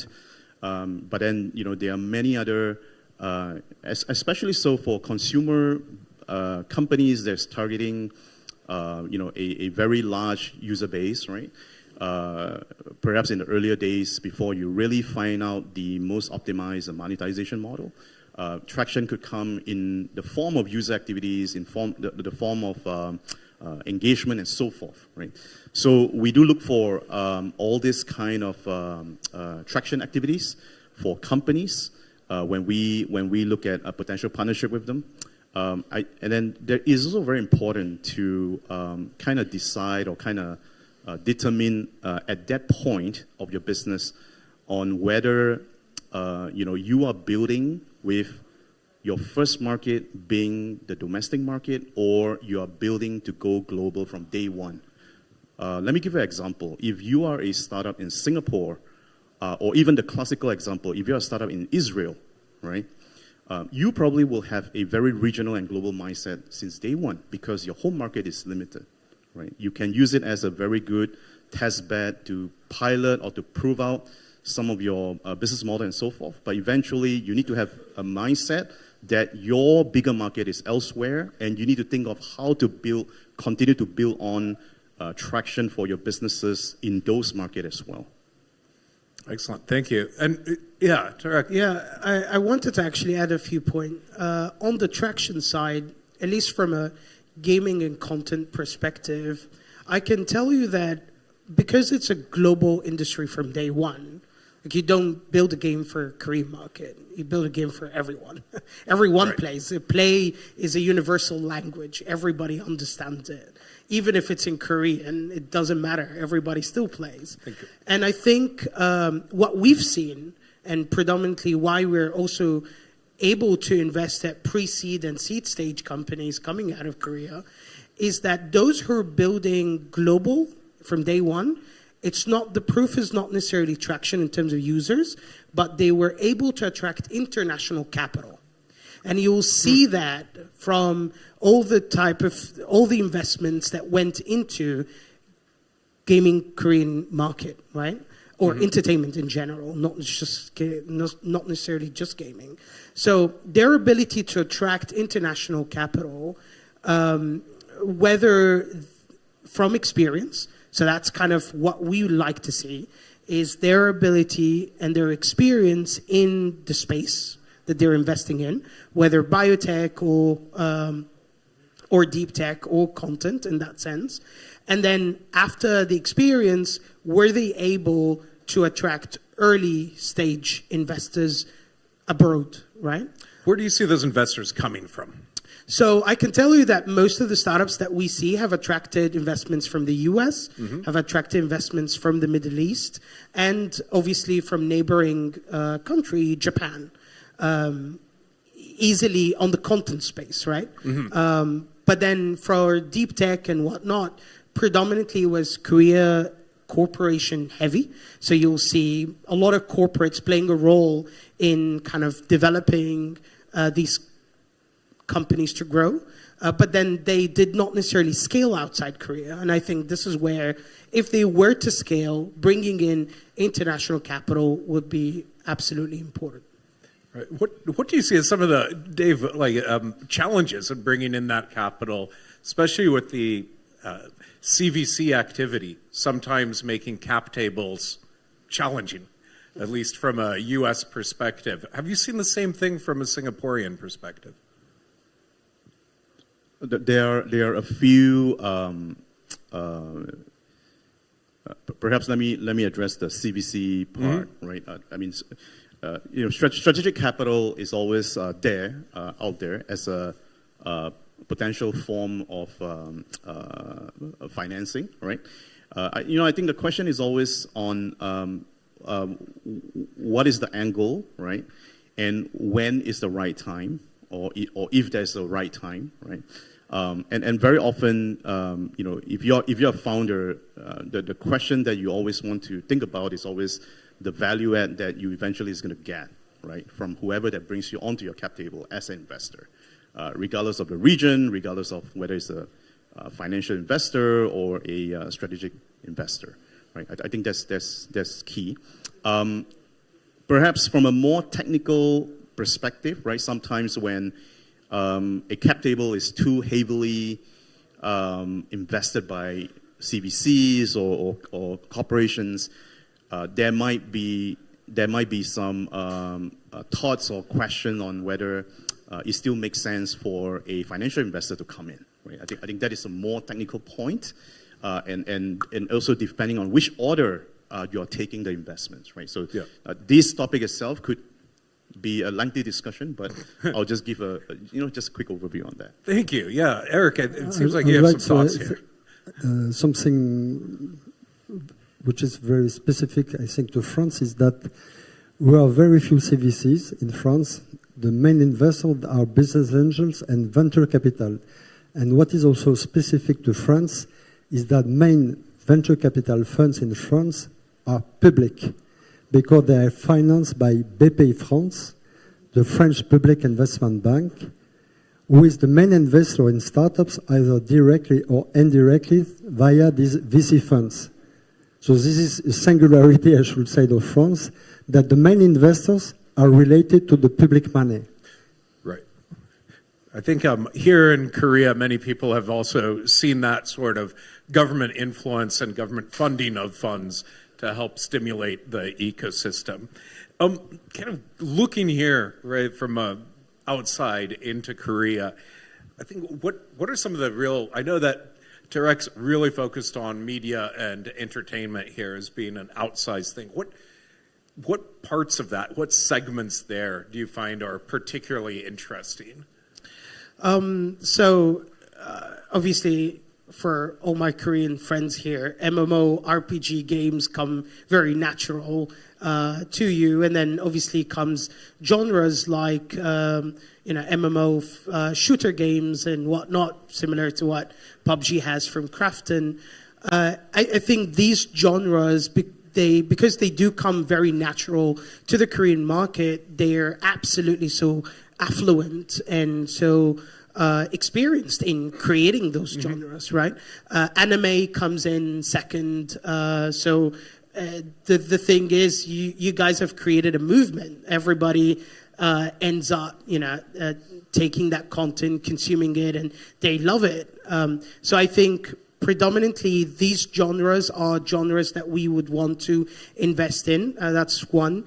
Two is we've seen many, because of the proficiency in creating games, it created a cluster of startups that service the gaming market. So you see today a lot of software companies and engines and tools that help entertainment and gaming companies become more efficient.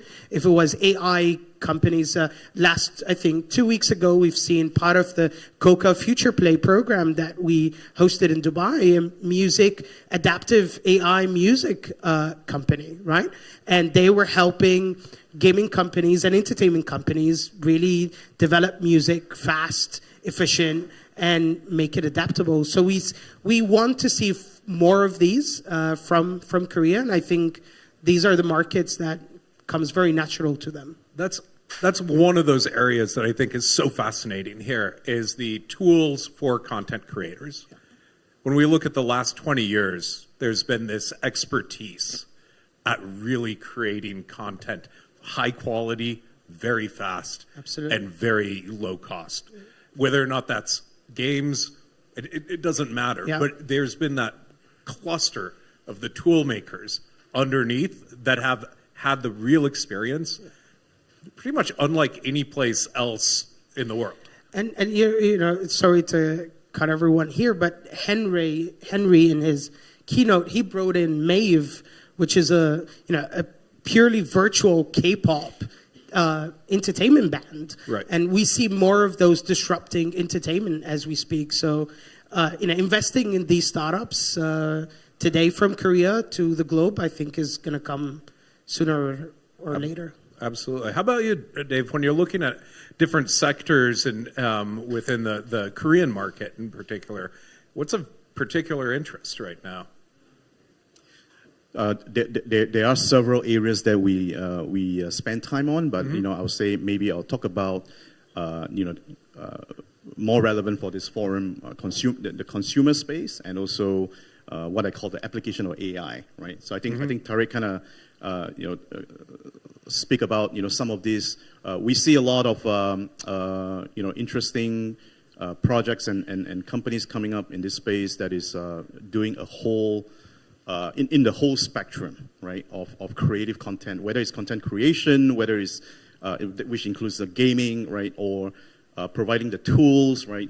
There's a lot of innovation going on, for example, in the web tuning space, and then all the way to making content interactive, right, tying, for example, commerce into content, right, as you watch. As you consume a movie, you consume a video, or even when you play games, right? How do you tie that to commerce activities and so forth? And then of course there's a whole new realm where we talk about application of AI into creating virtual influencer, virtual stars, right? I mean, you start to see all this thing emerging, and if you look at the evolution. In at least from an Asian content perspective, right? I mean, in the 80s, 90s, people talk about Japanese pop star, Japanese pop culture, and so forth. But I think in the last pretty much 10, 20 years, it's all about K-pop, K-culture, right? All the content that's coming out from this market. So this is a space that we see a lot of activities, and we think it's going to be exciting, continue to be exciting for years to come. So. Excellent, thank you. And looking really towards the challenges that you see here within the Korean ecosystem, the startup ecosystem, what are some of the things that really come to mind when you're thinking of what's difficult, I think, for Korean companies? I'm sorry. What's difficult for Korean companies in actually building successful startups and getting more of a global presence, of starting to act outside of Korea? So I don't know precisely the Korean ecosystem. I'm sorry, but I don't know how to answer to the question. Okay, sorry. I can maybe chime in. So I think what we've seen, because we see a lot of young companies to begin with, language obviously becomes the first barrier, right? And I think this is a great forum to send out a message to all founders in Korean markets, is that language is not a barrier. As investors in Korean companies, we don't expect everybody to speak English, right? And that's okay. Having a translator I think is important. And I think that is one way to combat this, or bring in members into the team that can be bilingual. So that's kind of the challenge number one. I think number two is what we've seen is a lot of Korean companies inspire others, and hence the ideas are predominantly always look-alike in that sense. It is extremely helpful to utilize programs like the Launchpad and whatnot to get a different taste of what are different companies and what everybody else is building, right? What is being built in the US, what is being built in the Middle East or in Europe, and kind of get back with inspiration from there and build something else, right? So I think being inspired outside and utilizing some of the government programs that are already here, that is sponsored by COCA and the Ministry of Culture, is important to get inspiration, and then English comes in second. But other than that, most founders here have what other founders don't, which is technical skills and the ability to execute, right? Right. So I think those are two main pain points that we see, but it's not pain points that can be solved. Right. Something maybe that I could add is that French investors are looking for startups developing digital valuable assets, leveraging AA, blockchain, or Web3 technologies to redefine the customer experience. That's what they're looking for in France at the moment. And who was looking for that? Investors in France. Okay, investors they are looking for that, with these kind of startups. All right. Very interesting. Dave, what are you seeing as some of the challenges here that are facing Korean startups in particular? Sure. Perhaps if I would just add on to what my colleagues here have shared. Beyond, and this is especially true when it comes from a perspective of expanding your business or trying to go to another market overseas, right? I think, first of all, is as an early stage company, you need to find ways to do it in a very lean and efficient manner, right? Because your funding might be limited at this point, right? So to go overseas, you need to know when you are ready, right? And readiness can be determined by a few things. One, of course, is potential financing, right? Future financing as a trigger point. Two is really understanding the market that you want to go into, really figure out who can help you, right? Who are the partners, potentially finding right partners, and really understanding the nuances of the market. What is the value proposition that your product or services that you're going to bring to the market, right? Especially if you're bringing something that might already be present, right? In terms of competition or substitute in the market, you have to really ask yourself, is the market big enough? Do you have a good kind of entry point to create a foothold in that? So these are all, just some of the various things to really think about. We see companies that wants to expand, go into other market, whether it's from Korea or whether it's from some other country to another region. We see that very often, right? These are some of the things that really needs to be well thought through before you go on that journey, that adventure. Excellent. I realize that we're at time here, but I wanted to kind of spark one last comment. And one thing that I'm seeing all of us increasingly looking at is this idea of global first. This idea of founders and startups that are establishing themselves thinking with global aspirations from the initial. And I wanted to get your sense of looking at those opportunities. What does that mean to you? What does global first mean to you? At least for France, global means first Europe, because we are concentrating on the Europe market, which again is a very huge market of 500 million consumers. So I'm not sure that for French startups, it's really possible to go to USA. You have first to concentrate on the French market and then on the European market. Thanks. So it really varies in context, right? Yeah. I mean, in Southeast Asia, I'm just using Southeast Asia as an example. If you talk about global first to, let's say, a startup in Singapore, it means going regional, going to any market, right? If you let's say if you ask a startup in Indonesia, what does it mean by global first? It could be going from Jakarta to the rest of the country, because the country is like almost 300 million people, right? So it really depends on the context from that perspective. Excellent. Thank you. I think global first for us would mean not necessarily how many markets you can scale, but the ability that you have to scale, right? Have you built your product and service to scale and have that capability right from day one or not? And then whether you expand globally from day one or gradually becomes a different story, but it has to have the DNA of a company that can scale. And that really is the important action point there. I will just add that Absolutely. global refers to, I should say, an homogeneous market.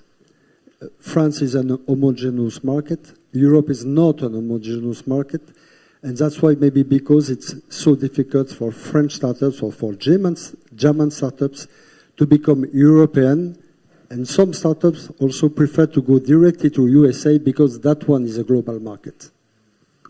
Thank you. Thank you all very much. It's a fantastic conversation, and thank you all. It is such a pleasure to be here. Such a pleasure to see all the different startups from Coca, and big round of applause to the panel. Thank you.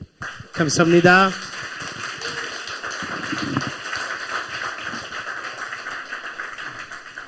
Thank you very much for such the active panel discussion indeed as well. 네, 대단히 감사드립니다. 이 미주, 유럽, 동남아시아, 그리고 중동 등 이 각 권역의 벤처 생태계와 이 현지 진출을 위한 인사이트와 이 현지 진출을 전략을 듣는 좋은 기회였습니다. 아무쪼록 여러분들께 많은 도움이 되셨기를 바라보겠습니다. 다시 한번 감사의 말씀 드립니다. 네, 이어서 미디어 전문가 두 분을 모시고 대담을 진행하도록 하겠습니다. 네, 앞의 세션과 마찬가지로 이번 세션에서도 질문이 있으시면 영어로 부탁드리도록 하겠습니다. 네, 이번 세션의 주제는 Overseas Expansion Strategy for K Startup으로 MSW Ventures의 Ricky O 파트너와 아시아 비디오 인더스트리의 그레고리 호 고문님께서 준비해 주셨습니다. 리키 어우는 워너 미디어의 아시아 총괄 사장을 역임했으며 현재 싱가포르 기반의 벤처 캐피탈의 이사로서 아시아 펀드 X를 운영하고 계십니다.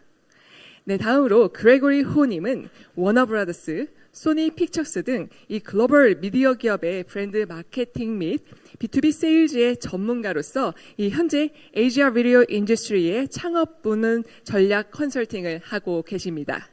네, 여러분 두 분을 무대 위로 모시겠습니다. 큰 박수로 환영해 주십시오. Ladies and gentlemen, please give a big round of applause to Mr. Ricky and Mr. Gregory. Please come up the stage.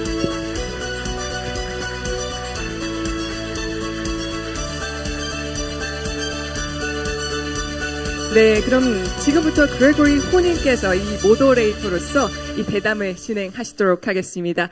Mr. Gregory, so will be the panel discussion as a moderator. So please be started. Thank you very much. Thank you. 안녕하세요. Good afternoon, everyone, and great to see all of you here. I'm Greg, and to my right, of course, is Ricky. Thank you for the introduction, so I don't think we need to do that. And we're here basically to talk about really what we think are the top 10 trends that's going to shape the streaming OTT business. And what we're going to do is basically talk about it in three key areas. The first being content, because obviously, content is supreme in this streaming and video business. Then we're going to talk a little bit about the business model and how it's evolving and how we think it's going to continue to evolve. And the last thing, obviously, is, since many of you are in the tech side of the industry and tech side of the business, how technology is going to influence this industry, this video industry. So let's jump straight in and talk about content first. And, Ricky's a big sports content fan, especially football, English Premier League, and he's a big Man U fan, so don't feel too sorry for him at the moment, in spite of how Man U's doing. But Ricky, can you talk a little bit about, sports and how you see that emerging in terms of streaming and that content coming onto streaming? Thank you, Greg. Before I talk about the trend of OTT and sports, maybe I'll do a quick introduction to MSW Venture, because maybe you're not familiar. MSW Venture is a Series A, Series B venture fund in Southeast Asia, backed by Temasek. One of the biggest investor in the fund is Temasek, and we are looking for investment for A round, B round, for those people who are interested in Southeast Asia as a market. We can always have a conversation. I thought I'll give you the update.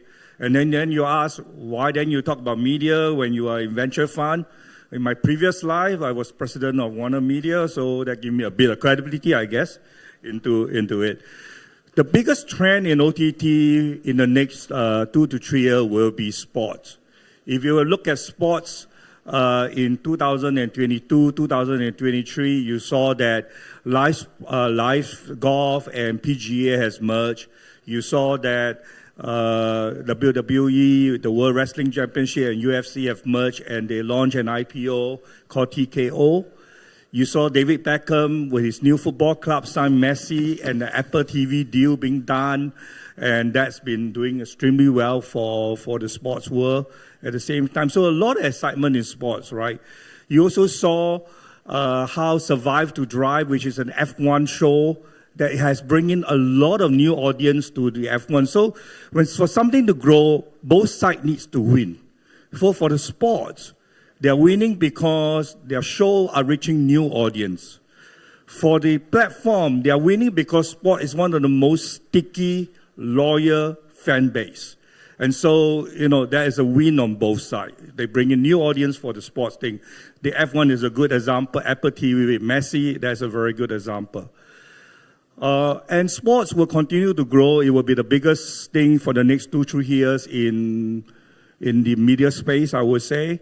Women's sport is particularly important to look at, especially after the FIFA World Cup in Australia.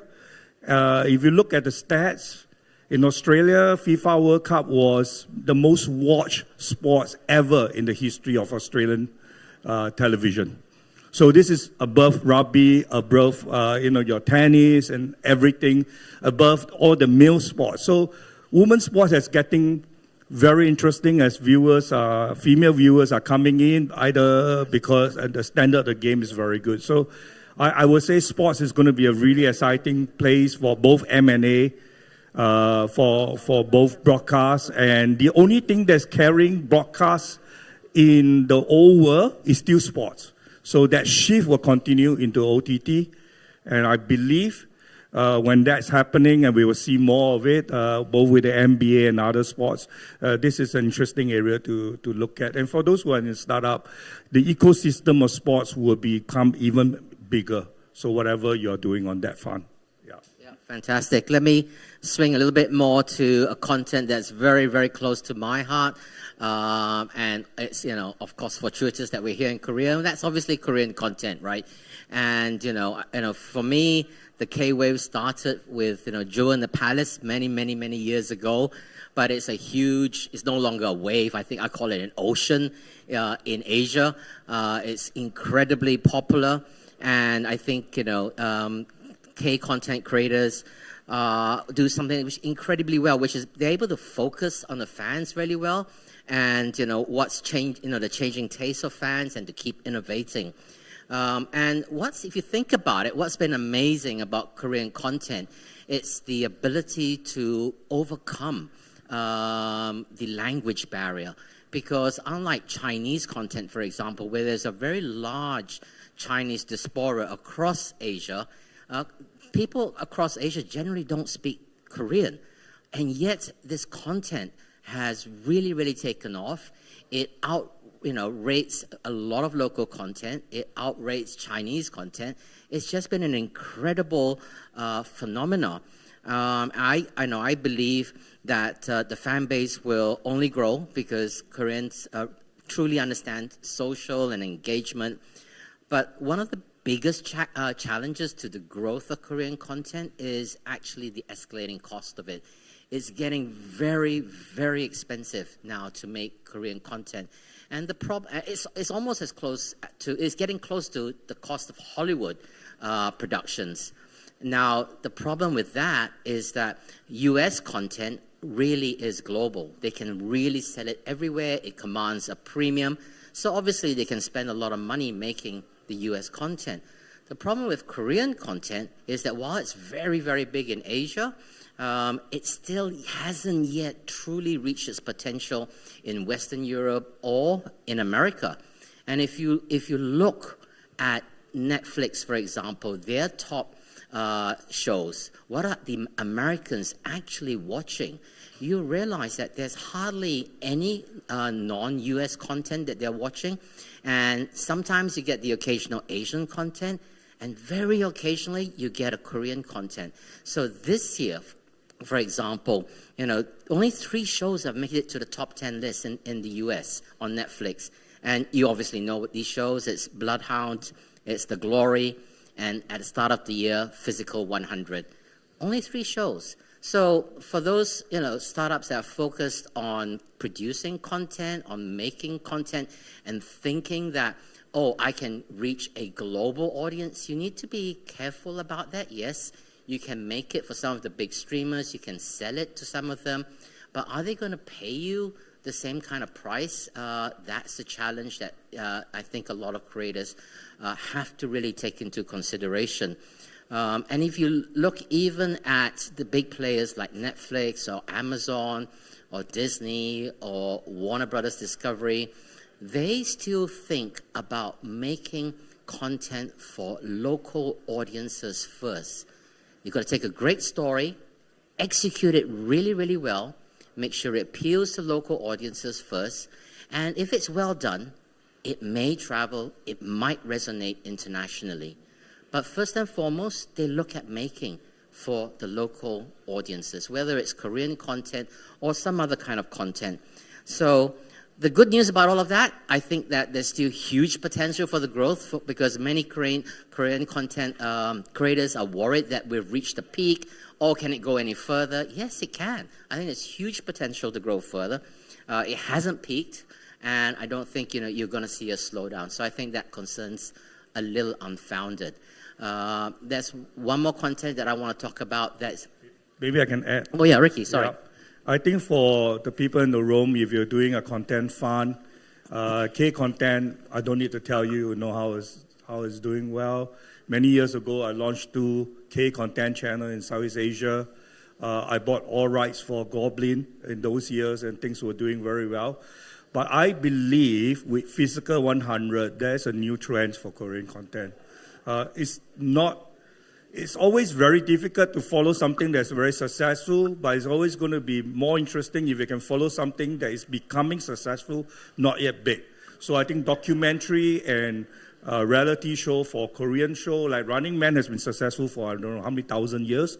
But with Physical 100, the kind of quality that transcend language and culture and stuff, and it's universal. I think the kind of format has huge potential to grow and become even bigger. And if you're doing a fund, I think that's something you really want to look at. You want to talk about other content sources? Yeah, I want to talk about Thailand a little bit. I was fortunate to work with Ricky when he launched the channels. In fact, we first identified, like I said, Korean content a long time ago. We first put it on a channel called Animax that was with Sony, and then Ricky launched a channel called One, which did really well. And then when we moved over to Warner, we launched another Korean content channel called OK. So I think Greg, you got to be faster. Yeah, I only have 15 minutes. So we're looking at trends, and one of the big trends is really Thai content that's coming up, that's rising really quickly. There are a number of Korean companies that are really starting to do joint ventures in Thailand. Teddy Park, for example, his Black Label has done a joint venture in Thailand with the CP Group to create a company called Black Sea, and they're identifying Thai talent.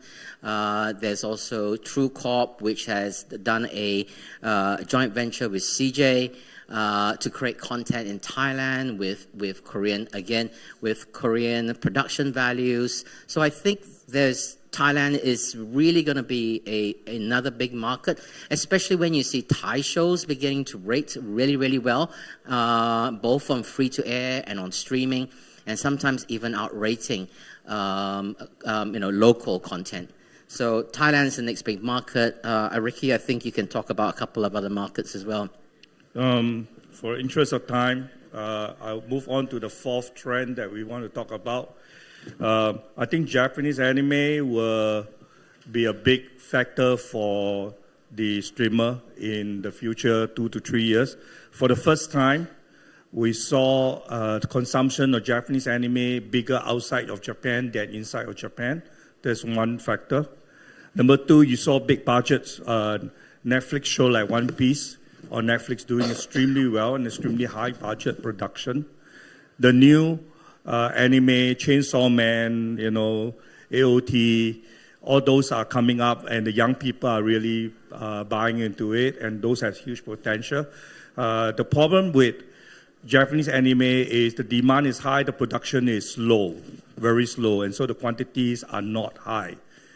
And if the Japanese are able to use more AI, more technology to drive that production, to fill up that demand, that potential is extremely huge, actually, for Japanese anime per se. I think with that, we talk about a few of the content elements that we have. Maybe you want to go into the business side? Yeah, let me talk about two big trends that are happening in terms of the business model for streaming. Firstly, I think many of you that there are in the video industry would know about the big paradigm shift that happened in 2022 for a lot of the big studios, where the focus was initially about just subscribe growth. Spend as much as you want and just get more and more and more subscribers.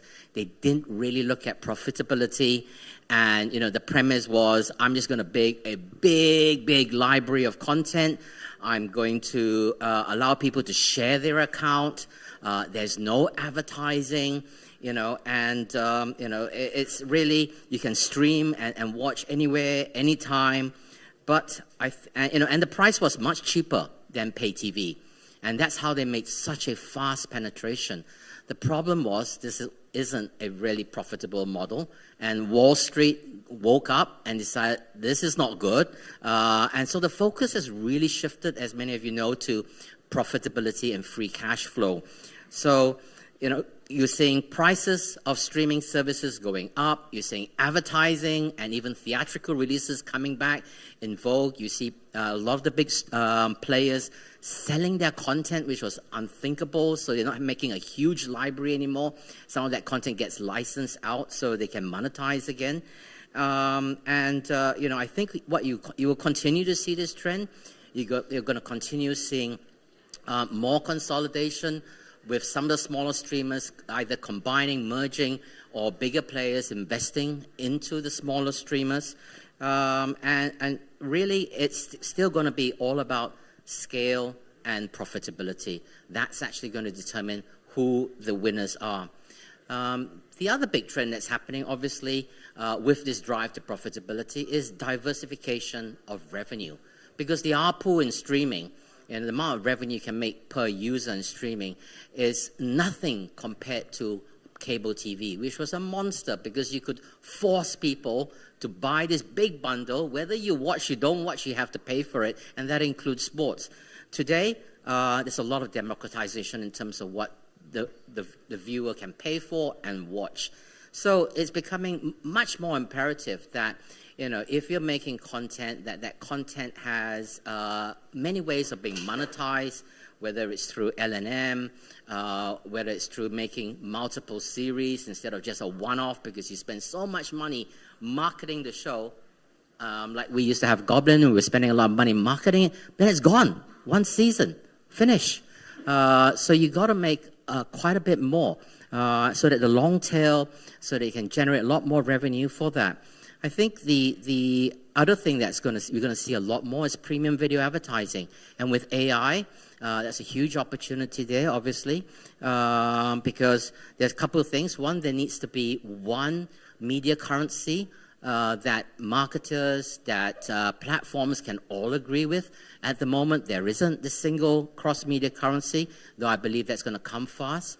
Fast or free ad-supported television is huge in the US. Over 1,500 channels you can watch in the US now. That's free. What's the big problem with that? You got so much content. The problem is navigation. How do you find the content that you want to watch? Again, this is where I think AI will really, really help with personalization, with helping you navigate this huge amount of content. The problem hasn't been solved. And the last thing really is about bundling, right? Because the consumer doesn't want to have so many services, but the consumer wants more. So you want to be able to get your entertainment, but you also want to be able to get your e-commerce. You also want to do your gaming, ideally on one platform, not all over the place. So there again, I think it's an opportunity. And I think AI can also play a huge part in that. Ricky, do you have any thoughts on these two big trends? I think the advertising is a necessary evil because you want to reach a wider audience who doesn't want to pay a lot of money. It's quite obvious. And two, for those who are willing to pay the money, don't want to watch advertising, will have to pay more money because they need to be more profitable as content costs gone up. Those are trends that are already happening and will continue to be so. You left me with 3 trends and 7 minutes to complete. So I will have to be faster in my points, actually. Point number, the next trend, I think is, if I'm not wrong, is 8, right? Yeah, yes. Correct, yeah. I believe that it's an advertising trend. I believe that social and OTT will have to find a way to come together. And if you are a startup, you can figure that out. That would be great because the OTT want to sell ads, but their ads are not the same as the social ads. Social tends to be shorter and not long form. So the best marketing strategy is to combine I can buy both OTT and I can buy social at the same time to do my entire marketing campaign. Either the OTT player or the social media player will come together and do their own bundling as part of, or somebody who are able to do that bundling for the marketeers because you need the tracking, you need to know the effectiveness of the campaign. I think that's one trend that will emerge as the pressure for performance in advertising in OTT will continue to grow. The pressure for performance on social media will continue because they are very high. They still need to grow, obviously. And so that's an important area to look at. Another trend that I believe is gaming. The wallet in gaming is very high. And you guys know gaming better than anyone in the world because the Koreans invented gaming, I think. Or at least I believe so. All right. So what you see with Stranger Things launching on OTT, launching on the ground with gaming, that's going to happen more. Gamifications will continue to be a big factor for retaining customer on your own platform, for expanding the wallet into your diversification of revenue that you talked about just now. So I think they are very important factor. Gaming will be a big factor that will come. Last but not least is immersive. I believe that's an area that will truly be different. For immersive, I need to break them down into 2 areas of immersive. There will be the immersive experience that you do on the ground. So like your location-based entertainment, you go in there, Stranger Things, you go immersive. Either you wear a VR set or you don't wear a VR set and you move through. I think that's is happening and will happen more. Brands like Netflix need to monetize their IP a lot stronger, whether it's through L&M, whether it's through immersive, LBE, advertising. They need to go through the flywheel and not just subscription dollar alone. They need to be able to monetize that a lot stronger. And I truly believe that that's one portion of immersive that will come through. The second portion of immersive, you know that with the goggles and everything, that kind of experience will continue to come and maybe a tier that customers are willing to pay for and watch entertainment and go through in your comfort of your home, whether it's the new Apple goggle or the one that's existing right now in the marketplace. That kind of entertainment will grow and will be the second phase of growth per se. So, generally, if you ask me immersive, the technology that's available is already happening on LBE right now and will grow and continue to multiply. And if you are doing something in that area, you need to work with the IP owner and you have a huge market opportunity. In the future, where you can watch it in your home, there's another area. I think the technology needs to grow a bit more, but the next 18 months or so, we should see some breakthrough in that area. With that, I think we complete our 10 trends. We've got 9 trends. Okay. The last one, and I won't spend a lot of time on that, but I think it's going to be one of the biggest, if not the biggest influence in the video ecosystem. Of course, there's AI, and a lot has been said already about what AI can do, and it seems to me it can almost do anything and everything from content curation, content recommendation, a lot of personalization. So I can see AI being used by the video businesses to reduce costs in a big way. But obviously, whether it's from dubbing and subtitling to video creation, there's so much that AI can do to helping navigation. But it comes with many pitfalls as well, and you've heard about that as well earlier this morning, the regulatory, the social, the ethical and legal issues that have to be dealt with. So as I think what Henry said earlier, there's going to be more regulation. There has to be, as the governments, as the content creators, as the actors, the script writers, all find a common ground to sort of navigate this minefield, which is there are plenty of issues there, but more regulation is definitely coming. So let me do a run through of the 10 trends that we see. Firstly, streaming platforms moving into sports in a big way. That's coming. I think the K-wave will continue to grow. The rise of Thai content, the resurgence of Japanese anime, obviously streaming businesses going through more consolidation, fast channels coming, diversification of revenue. Ricky talked about the conversions of social and gamification and immersive experiences, and not least, of course, AI. These are the 10 trends we see happening in the next 3 years. And I'll let Ricky give the last word. So I think the winner and losers are not decided with the OTT 2.0 because there's the first stage and there's still the second stage. You will see that this 2.0 will offer new opportunity as new technology starts to come in, and I truly believe that that's more convergence of different areas will come into the whole new 2.0. We didn't talk about Web3. We didn't talk about a lot of those areas, and I think we didn't talk about fan engagement, which is a big portion of it. I think that winner and decided is if you focus on the fan and you focus on new business model, how you engage the fan, the revenue will come, and that was where the winner and loser will be decided. And for the people in this company who is working on the ecosystem, I think that's where a lot of opportunity will arise that you may not see now, but you will see more so in the next 18 to 24 months. With that, thank you. Right on time. Thank you. Thank you very much. Such an interesting and also fascinating discussion indeed. Thank you very much. 여러분 다시 한번 큰 박수 부탁드리겠습니다.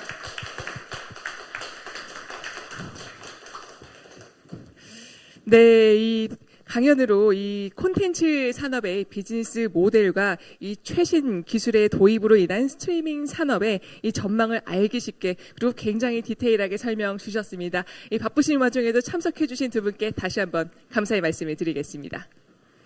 네, 이번 세션은 강연으로 진행이 됩니다. 네, 지금부터는 한국어와 영어 두 가지로 질문이 가능하니까요. 많은 질문 부탁드리겠습니다. 이번 세션은 감성과 가장 가까운 콘텐츠, 소리와 AI가 만나 한계를 넘다라는 주제로 이 가우디오 랩의 오현호 대표님께서 발표를 해 주시도록 하겠습니다.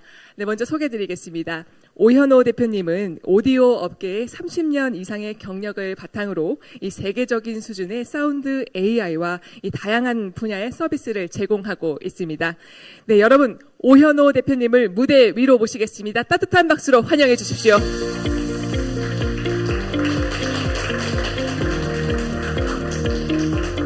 네, 반갑습니다. 소리의 진심인 회사 가우디올랩의 오현호입니다. 제가 여기서 진행을 하면 되는 걸까요? 네. 방금 잘 소개해 주신 대로 오늘 그 소리에 대한 얘기를 할 건데요. 이 스타트업콘에 사실 7년 만에 왔습니다. 7년 전에 약간 포맷은 다르지만 당시에는 이제 저희와 같은 기술 회사와 예술을 하는 아티스트와의 협업, 당시에 저희는 잠비나이라는 세계적인 국악 퓨전 아티스트와 협업을 하는 그런 자리가 있었는데요. 사실 7년 굉장한 시간이죠. 스타트업에게 7년은 보통 80%의 회사가 문을 닫는 시간이라고 하는데 죽지 않고 각설이가 또 왔습니다. 네, 당시 저희 가우디오랩은 VR 오디오, 당시 VR이 한참 핫할 때였는데요. 전 세계 VR 오디오는 가우디오다, 가우디오랩이다라는 얘기를 이제 할 수 있을 만큼 그 시장에서 잘 플레이를 했는데 아시는 것처럼 VR 시장이 한참 긴 겨울을 겪고 있었고 불행히도 가우디오랩도 어려운 시간을 보낸 적이 있었습니다. 네, 잠깐 쉬어가려고 하는데요. 태초에 빛이 있으라 아마 많이 들어보신 그 창세기에 있는 얘기죠. 이 말이 이제 많은 오해를 만드는데 그래서 그 천지가 창조될 때 빛이 가장 먼저 만들어졌다라고들 이제 오해를 하시게 되는데 자세히 읽어보시면 하나님께서 말씀하시기를 빛을 창조하기 위해서 사실 말을 만들기 위해서 소리를 먼저 만들었다고 합니다. 그래서 소리의 진심인 저희 회사에서는 소리가 항상 먼저다라고 얘기를 합니다. 이 대목에서 살짝 웃어주셔야 이제 진행이 원활할 것 같습니다. 네, 과학적으로도 그런데요. 우리 오감 중에 청각은 사실 가장 그 반응 속도가 빠른 감각입니다. 세 번째에 있는 시각에는 비할 바가 아니고요. 더해서 보면 시각은 우리 시야각이라고 하죠. 전면만을 볼 수 있는데 비해서 소리는 항상 360도 위아래까지 항상 듣습니다. 심지어 자는 동안에도 우리는 소리를 들을 수 있습니다. 그렇기 때문에 사실 이제 그 이외에도 여러 과학적 근거로 감성과 가장 가까운 미디어고 콘텐츠다 소리는 얘기를 많이 하는데요. 그 여러 어떤 과학적 사실보다 사실 이 얘기를 보면 이제 많이 와닿을 것 같은데 헬렌 켈러가 한 말인데 보지 못하면 사물과 멀어지지만 듣지 못하면 사람과 멀어진다라고 얘기를 하고 있습니다. 그리고 이를 가장 잘 이해하고 있는 사람 중에 한 명이 우리가 잘 아는 스타워즈의 감독 조지 루카스 감독은 소리는 우리의 경험의 절반이다라는 얘기를 일찍이 하고 그가 만드는 콘텐츠에서 소리에 많은 신경을 씁니다. 불행히도 이제 한국으로 와보면 우리가 영화 만드는데 요즘 보통 한 100억 이상 돈을 쓴다고 하죠. 근데 그 소리, 오디오와 관련된 투자를 그 100억이라는 예산 안에서 보통 한 2% 정도, 즉 2억 정도밖에 투자를 안 하니까 사실 거기에 조금만 더 투자를 하면 소리의 경험을 통해서 훨씬 더 양질의 콘텐츠를 만들어 나갈 수 있지 않을까 생각을 합니다. 가우디오랩은 그 분야에서 일을 하고요. 저희 회사의 미션은 혁신적인 기술로 사람들에게 훌륭한 소리 경험을 전달한다라는 미션을 가지고 일을 합니다. 세계적으로 인정받은 기술을 가지고 있는데요. 저희가 자신 있게 얘기할 수 있는 이유는 저희가 주로 다루었던 공간음향이라는 분야, 쉽게 얘기하면 입체음향에 대한 부분인데요. 그 분야와 또 음량 평준화라는 분야에서 국제 표준을 가지고 있습니다. 그리고 여러 혁신상들을 이제 VR 시절이나 지금이나 수상을 하고 있는데요. 이를테면 올 1월에 있었던 CES에서 2개의 혁신상을 수상할 만큼 좋은 그 실력을 가지고 있고요. 이것이 가능한 것은 사실 전 세계적으로 소리를 다루는 그 전문가들이 굉장히 희귀한데요. 멸종 위기라고까지 얘기하는데 국내는 더욱 그렇고요. 저희 회사에는 음향공학 박사만 9명이 있을 만큼 사실 비교하자면 이게 어느 숫자냐면 세계에서 제일 큰 회사인 삼성전자의 음향 박사가 7명밖에 되지 않습니다. 그래서 인재를 독점하고 있는 회사다. 그 덕분에 그런 일들을 할 수 있는 회사다라고 말씀드릴 수 있고 그 덕분에 아마 한 번쯤 이용하시거나 지금도 주로 이용하시는 서비스들이 있을 텐데 이런 서비스들에 저희 기술이 적용이 돼서 매일 한 3천만 명 정도는 저희 기술로 만들어진 소리를 들으면서 하루를 보내고 계십니다. 이를테면 저희의 공간음향 기술을 네이버의 나우라는 플랫폼을 통해서 라이브 스트리밍을 할 때 더 몰입감 있는 경험을 전달하기도 하고요. 또 유사한 기술을 뮤직비디오죠. 뮤직비디오 유튜브에서 공개되는 뮤직비디오의 컨텐츠가 조금 더 몰입감 있는 그 음향 컨텐츠로 만들어질 수 있는데 기여를 하고 있습니다. 그리고 정말 진정한 의미에서 이제 예술, 아트와 기술이 결합될 수 있도록 하기 위해서 웨이블랩이라고 아마 올드보이 다 아시는 그 영화를 예를 들어서 지금까지 98년부터 약 250편의 영화를 만든 국내 가장 메이저한 사운드 스튜디오 중에 한 곳인 웨이블랩을 저희 자회사로 가지고 있으면서 진정한 이제 기술과 예술이 하나로 빠른 시간에 만들어지는 일들을 만들어 나가고 있습니다. 네, 우리가 몰입의 세상, 메타버스라고 불리기도 하죠. 그 방향으로 진화하고 있는 것은 분명한 것 같습니다.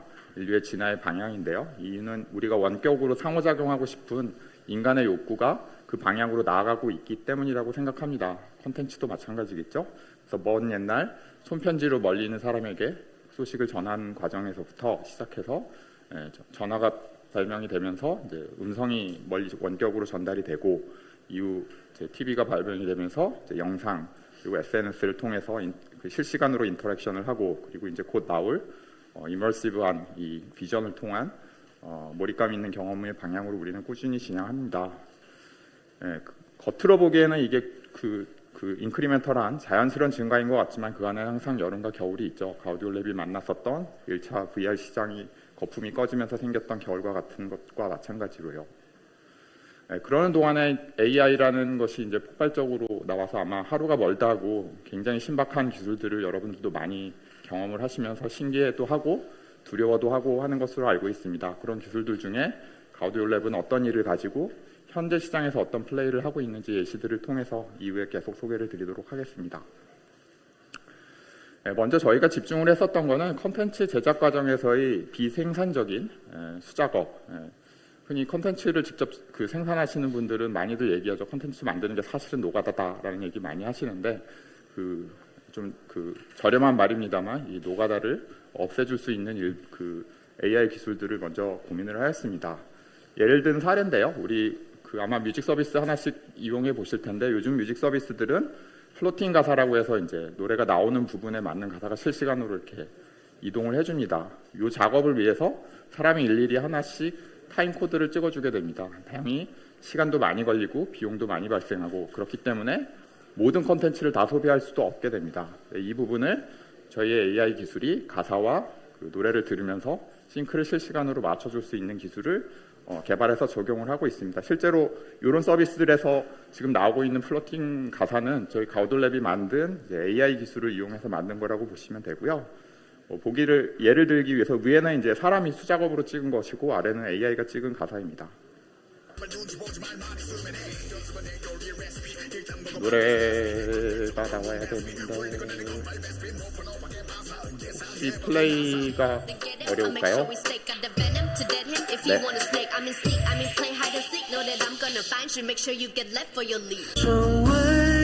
앞부분 속사포 랩이 있었는데 지나갔는데요. 다 알아들으시겠죠? 일본어, 중국어까지 관계없이 언어와 무관하게 글을 만들어낼 수가 있습니다. 뒤에도 영상들이 있어서 오디오를 계속 켜줄 수 있으면 좋을 것 같습니다. 네, 그리고 또 다른 이제 수작업 삭제 사례인데요. 이거 굉장히 사실 이제 재밌는 시장인데요. 우리 지금 K 콘텐츠 앞 세션에서도 그런 얘기들이 있었는데 K 콘텐츠가 사실 해외로 굉장히 인기 있게 많이 수출을 하고 있는데 거기에 큰 걸림돌 중에 하나가 우리가 알고 있는 많은 예능이나 드라마 안에 들어있는 삽입곡들이 특히 예능 같은 경우에 BGM으로 많은 음악들이 깔려 있는데 이것들이 국내에서 방송을 할 때는 저작권이 다 해결된 채 방송을 하는데 해외로 나가는 순간 이게 이제 문제가 됩니다. 그래서 사실 수출을 이제 그게 발목을 잡는 문제인데요. 요것을 이제 기존에 있던 BGM을 이제 대체 BGM으로 로열티 문제가 해결된 BGM으로 바꾸는데 많은 수작업이 들어가게 됩니다. 시간도 오래 걸리고 마찬가지로 비용이 많이 발생하죠. 이 과정을 AI를 이용을 해서 사실 이게 창조적인 작업이라기보다는 음악 감독이 작업을 하더라도 굉장히 기억력에 의존을 하고 그다음에 검색에 해당하는 일이기 때문에 사실 기계가 훨씬 잘할 수 있는 일입니다. 그래서 기계에게 가장 비슷한 음악을 찾아서 그 자리에 예쁘게 넣어줘라는 일을 이제 AI 기술을 이용을 해서 적용을 하게 되었고 그래서 실제로 지금 국내 메이저한 이제 콘텐츠 제작사부터 시작을 해서 해외 수출을 할 때 이 공정을 혁신적으로 줄이는 일을 하게 되었습니다. 그리고 AI는 사실 오디오에서도 불가능을 가능하게 하는 일들을 많이 하는데요. 예시를 하나 들어보자면 우리 비빔밥을 이제 맛있게 먹기 위해서 이렇게 비볐다고 가정을 해보겠습니다. 이렇게 비벼놓은 비빔밥을 다시 원래의 재료로 깨끗하게 뽑아내고 싶다면 굉장히 좋을 텐데 환불을 할 수도 있고요. 근데 이게 불가능하죠. 사실 이 불가능에 도전하는 게 오디오에서의 음원 분리와 같습니다. 사실 이미 다 믹스되어 있는 음악에서 개별 악기를 뽑아낸다는 건 사실은 불가능했던 일이고 과거에 저를 포함한 많은 오디오 엔지니어들이 여기에 도전을 하다가 포기를 했었는데 AI 기술이 들어오면서 이 문제를 해결하기 시작하였습니다. 네, 그래서 실제로 예를 들면 히든싱어의 김현식표 아마 히든싱어의 포맷을 다 아실 것 같아서 설명을 안 드려도 될 것 같고 고인인 김현식 편에 이제 그 콘텐츠를 만들려고 하는데 이게 이제 불가능했었던 거죠, 과거에는. 왜냐하면 분리되어 있는 음원이 없어서. 근데 그게 가능했다라는 사례로 저보다 목소리가 좋은 전현무 아나운서가 설명하는 부분 좀 들어보겠습니다. 근데 이제 김현식 씨가 활동했던 80년대에는 아예 멀티 파일이라는 게 존재를 안 해서 매 시즌마다 시청자 여러분들의 요청이 있었음에도 저희가 방송을 진행하지 못했습니다. 그런데 세계 최고 수준의 인공지능 프로세싱 기술을 기반으로 한 음원 분리 기술을 제휴받아서 김현식 씨의 음원에서 악기와 목소리를 분리해서 목소리만을 추출하는 데 성공을 했다고 합니다. 네. 이 기술을 이용하면 음원에서 가수 목소리만 따로 그리고 각 악기별로 따로따로 소리를 분리할 수 있습니다.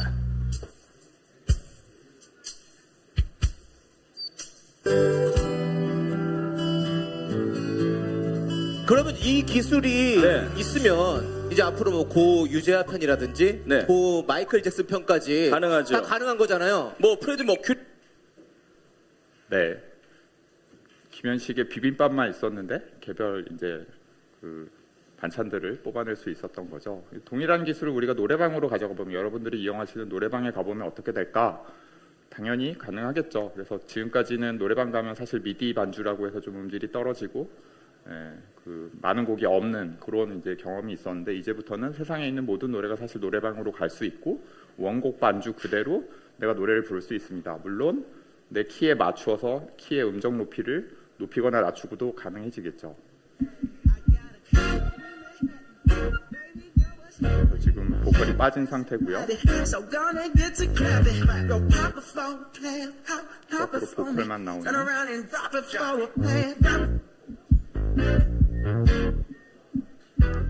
키도 조절을 할 수가 있고요.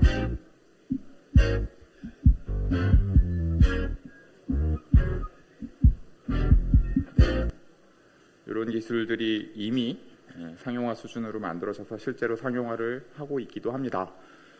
또 하나 사례가 우리 카지노라는 아마 많이 보셨을 그 콘텐츠죠. 디즈니 플러스에서 만들었던 콘텐츠인데 이 영화를 보면 최민식 배우의 30대 연기가 그 중요한 부분을 차지하는데요. 얼굴만 디에이징을 해서 30대로 갈 것이 아니라 가면 이제 목소리가 여전히 60대인 그 배우의 목소리가 있겠죠. 그래서 이것을 다시 30대로 보낼 니즈가 생겼는데 데이터가 없는 문제가 있죠. 그래서 우리가 예전 그 최민식 배우가 30대 때 연기를 했던 서울의 달의 콘텐츠라든지 이런 것들로부터 그 깨끗한 최민식 배우의 음성만을 뽑아냄으로써 이것을 가능하게 한 앞서 보신 이제 웨이블랩이라는 저희 자회사와 오디오랩이 또 목소리 변조의 그 장점을 갖고 있는 스포톤과 협업을 하면서 불가능을 가능하게 했던 그래서 이런 콘텐츠가 만들어질 수 있었던 사례입니다. 영상은 시간 관계상 넘어가겠습니다. 최근 부산국 국제영화제에서 진리에게라는 그 영화가 상영이 되면서 좀 화제가 됐는데요. 원래 이제 넷플릭스 오리지널로 준비했었던 그 고인이 된 그 안타깝게 세상을 떠난 설리에 대한 그 다큐인데요. 이 영화의 어떤 그 연출의 어떤 중요한 부분을 갖고 있었던 게 설리가 돌아가시기 전에 마지막으로 찍어두었던 그 영상 필름 부분이 있는데 이것을 이제 엔드 크레딧에 넣고 싶은데 불행히도 라비앙 로즈라는 라이센스를 해결할 수 없는 BGM이 깔린 채 이 영상이 있었던 거죠. 이것을 저희의 음원 분리를 이용을 해서 분리를 한 후 새 음악을 이제 넣은 것입니다. 먼저 이제 원래 영상을 보시면 진짜 말을 잘하는 방법이 적혀 있네. 대체로 말이란 너무 가벼우면 채통을 잃게 되고 지나치게 무거우면 오만해 보이기 쉽다. 네, 여기에 방금 들었던 분리된 목소리만 있는 데모도 있는데요. 시간 관계상 그냥 새로운 BGM이 들어간 걸로 들어보겠습니다.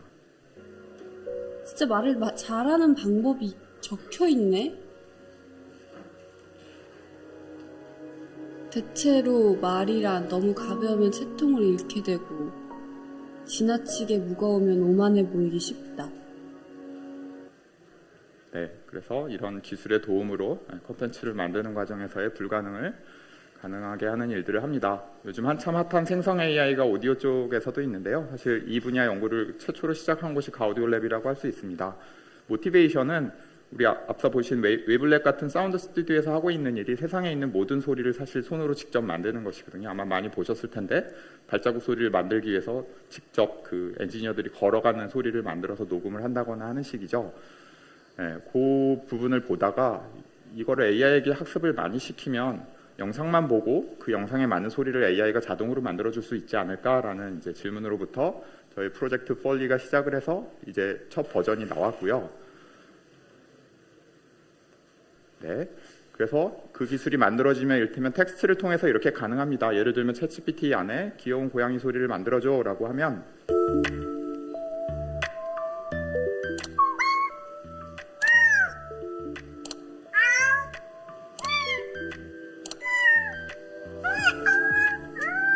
네, 이 소리가 있는 효과음 중에 찾아서 추출을 해서 보여주는 것이 아니라 완전히 화이트 노이즈 하는 소리로부터 생성을 해서 만들어낸 소리입니다.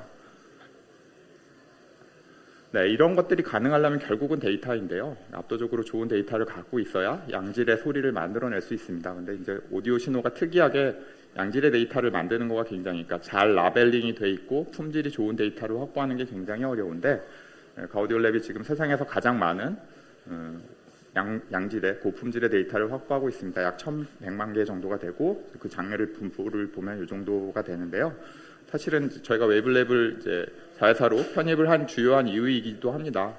웨이블랩에서는 원래 하던 그 평소의 영화 작업을 그대로 하면 예전에는 쓰고 버렸어야 되는 의미 없었던 효과음 데이터들을 저희는 그 영상에 매칭되고 라벨이 잘 돼 있는 양질의 데이터로서 확보를 함으로써 시간이 지날수록 더 좋은 데이터들이 앞으로 미래의 가상세계의 공간을 소리로 채울 때 필요한 양질의 데이터들을 계속해서 축적해 나가고 있는 중입니다. 그리고 이렇게 소리를 만들고 보니 불가능했던, 우리가 알 수 없는 미지의 소리들도, 이제 세상에 없던 소리들도 만들어낼 수 있는데요. 뭐 이를테면 뭐 우스갯소리로 귀식 신하라 까먹는 소리, 이 소리가 어떤 소리일까 궁금할 수 있잖아요. 이런 것들을 넣어보는 것이죠. 그래서 그렇게 해서 재미있게 만들어진 것들을 지금 저희 그 유튜브를 통해서 쇼츠를 통해서 공개하고 있는데요. 예를 들면 이런 소리도 만들어 볼 수 있습니다. 가우디올랩은 효과음 생성 AI 폴리로 생성해 보겠습니다. 아폴로 달 착륙할 때 원래는 소리가 없었죠.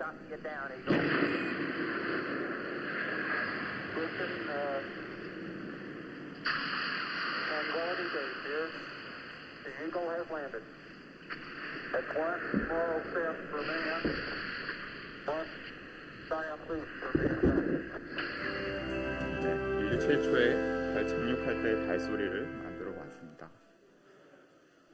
네, 지금까지 여러 가지 기술, AI 기술들을 포함해서 보여드렸는데요. 이 기술들을 통해서 가우디올랩이 쭉 나아가고 있는 길이 뭔가 하나의 영상으로 요약되어 있는 모습일 것 같은데요. 우리가 메타버스 가상세계로 가는데 테란로에서 들어가면 사실 주변에 있는 소음을 다 들고 들어가잖아요. 음원 분리가 필요하고 등등의 기술들로 이런 그 미래를 보면서 기술을 개발해 나가고 있습니다. And this is my AI character in the metaverse. Hi, AI Luke. But in this noisy environment, we cannot immerse properly into the metaverse. In such cases, GaudioLab's Just Voice isolates the voice cleanly with processing technology that is unmatched by others.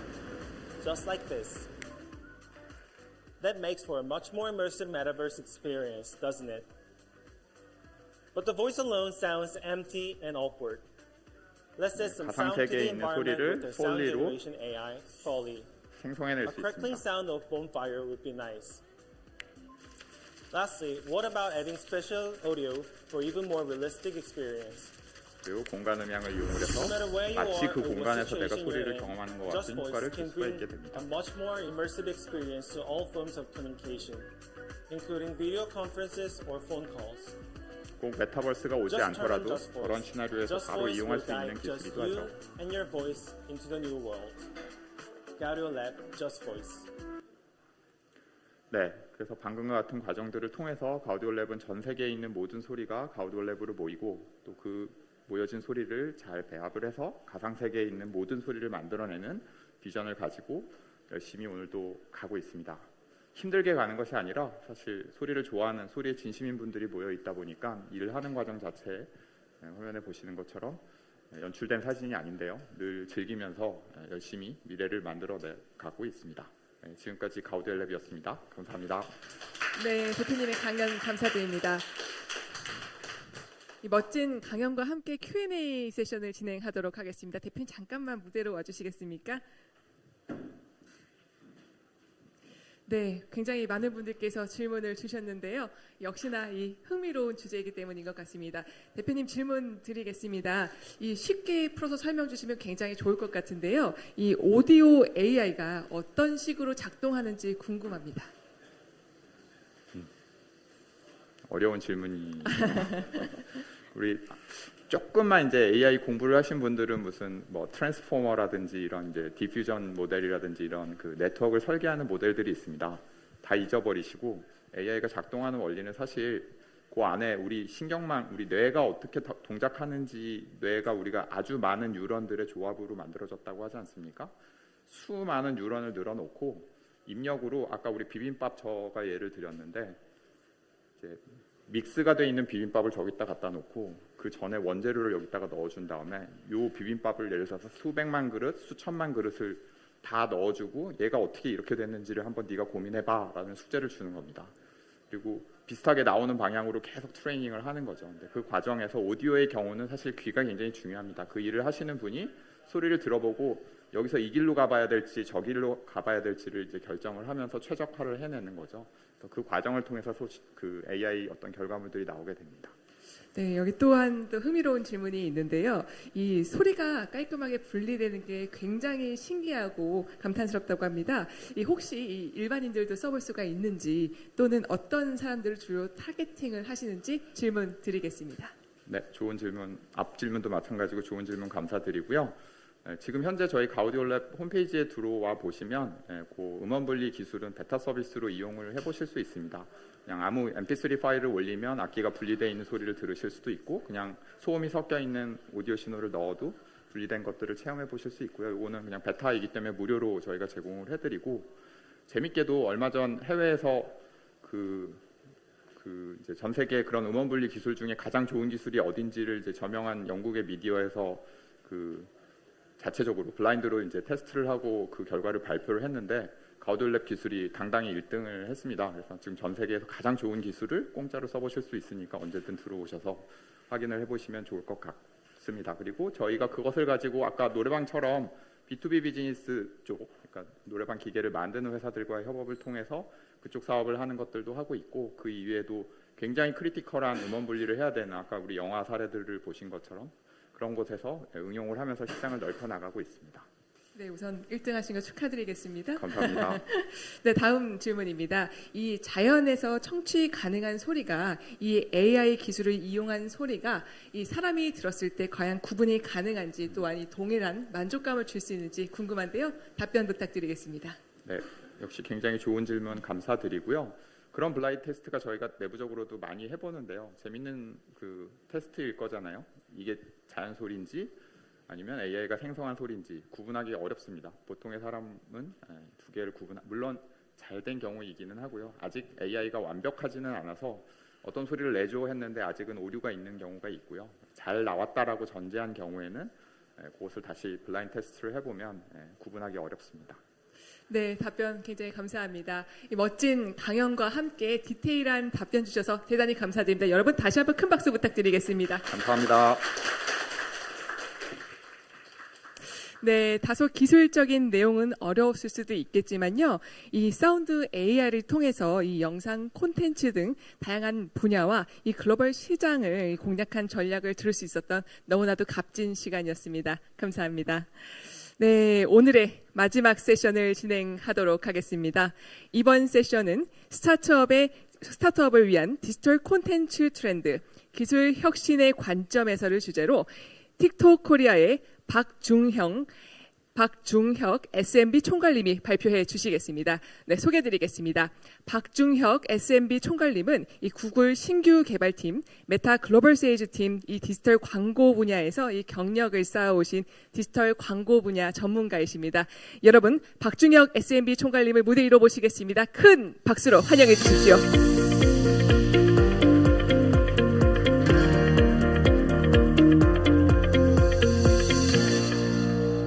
안녕하세요. 반갑습니다. 소개받은 박중혁입니다. 네, 사실 이렇게 좀 전체 사진을 보면은 그렇게 많이 이상한 사진은 아닌데 이렇게 아까 얼굴만 이렇게 딱 잡으니까 조금 더 재밌었던 사진인 것 같습니다. 네, 소개받은 대로 저는 틱톡에서 전체 SMB 광고주들의 광고 비즈니스를 서포트하기 위한 팀을 리딩하고 있고요. 오늘 너무 만나뵙게 돼서 반갑습니다. 저는 오늘 여러분들께 조금 마케팅, 디지털 마케팅에서 컨텐츠에 대한 주제로 이야기를 드릴까 하는데요.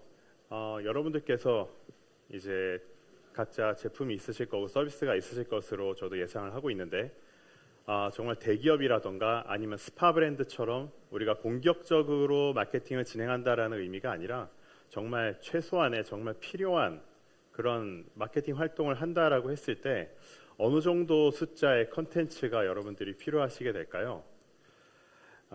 지금 보시는 자료는 제가 이제 외부 자료를 통해서 좀 모아온 그리고 또 제 개인적으로 경험을 하면서 모아온 한국에서 마케팅 활동이 필요한 시기들을 조금 정리를 해보았습니다. 너무 많죠. 너무 많은데 제가 또 그동안에 이제 광고주분들께 여러 시달리고 부탁받은 그런 시기들을 또 따로 조금 모아서 다시 좀 추려봤더니 이렇게 한 10개 정도가 정말 중요한 시기가 될 것 같아요. 뭐 5월에는 이제 가정의 달이다 보니까 뭐 어린이날이라던가 아니면 어버이날 그리고 뭐 겨울로 갈수록 최근에 이제 우리나라도 블랙 프라이데이를 굉장히 챙기고 있죠. 그리고 뭐 홀리데이 시즌도 있을 것 같고요. 추석에도 마찬가지로 굉장하게 마케팅 활동이 일어나고 있습니다. 그렇다면은 이러한 꼭 마케팅 활동이 필요한 그런 시기에 여러분들께서 마케팅 활동을 하셔야 될 텐데 관건은 그러면 이제 컨텐츠가 될 수 있을 것 같아요. 네, 그래서 제가 컨텐츠에 대해서 좀 말씀을 드리려고 하는데 이렇게 제가 지금 한 10개 정도의 그런 시즈널리티의 별표를 쳐놨었는데요. 뭐 여러분들께서 가지고 계신 제품이라든가 서비스에 따라서 시즈널리티가 좀 다를 수는 있겠지만 이 계절적으로 마케팅 활동을 진행해야 되는 그런 계절적인 요인의 숫자 그리고 거기에 곱해서 여러분들께서 가지고 계신 제품이라던가 서비스의 가지수가 또 이제 변수가 될 수 있을 것 같고요. 그 다음으로는 한국을 타겟팅 하실 수도 있고 아니면 한국 플러스 또 다른 국가를 타겟팅 하실 수 있고 여러 국가를 타겟팅 하실 수가 있겠죠. 거기에 다시 이제 언어마다 베리에이션을 하셔야 되고 마찬가지로 성별에 따라서 또 접근 방법이 굉장히 달라야 될 것 같습니다. 그리고 또 연령에 따라서도 타겟 연령에 따라서 커뮤니케이션 하는 방법이 굉장히 달라야겠죠. 이렇게 굉장히 많은 가지수가 변수로 있는데 그렇다면 이제 여러분들께서 어떻게 이렇게 수많은 마케팅의 이런 권한에서 우리 마케팅 캠페인을 위해서 컨텐츠를 잘 만드실 수 있을지 오늘은 조금 거기에 대한 힌트를 들어보려고 합니다. 오늘 제가 이제 그 전체적인 세션의 제목은 스타트업을 위한 디지털 마케팅 컨텐츠라고 하는 것이었고 부제로 기술 혁신의 관점이라고 써놓긴 했는데 제가 오늘의 전체 이제 아젠다를 잘 살펴보니까 가장 많이 등장하는 단어가 저희가 이제 오늘 스타트업콘의 이제 컨텐츠로 세상을 바꾸는 그런 띠임 아래에서 저희가 오늘 세션을 진행을 하고 있는데 가장 많이 등장하는 워딩이 AI더라고요. 그래서 저도 이제 AI 관련된 내용이 조금 많이 있습니다.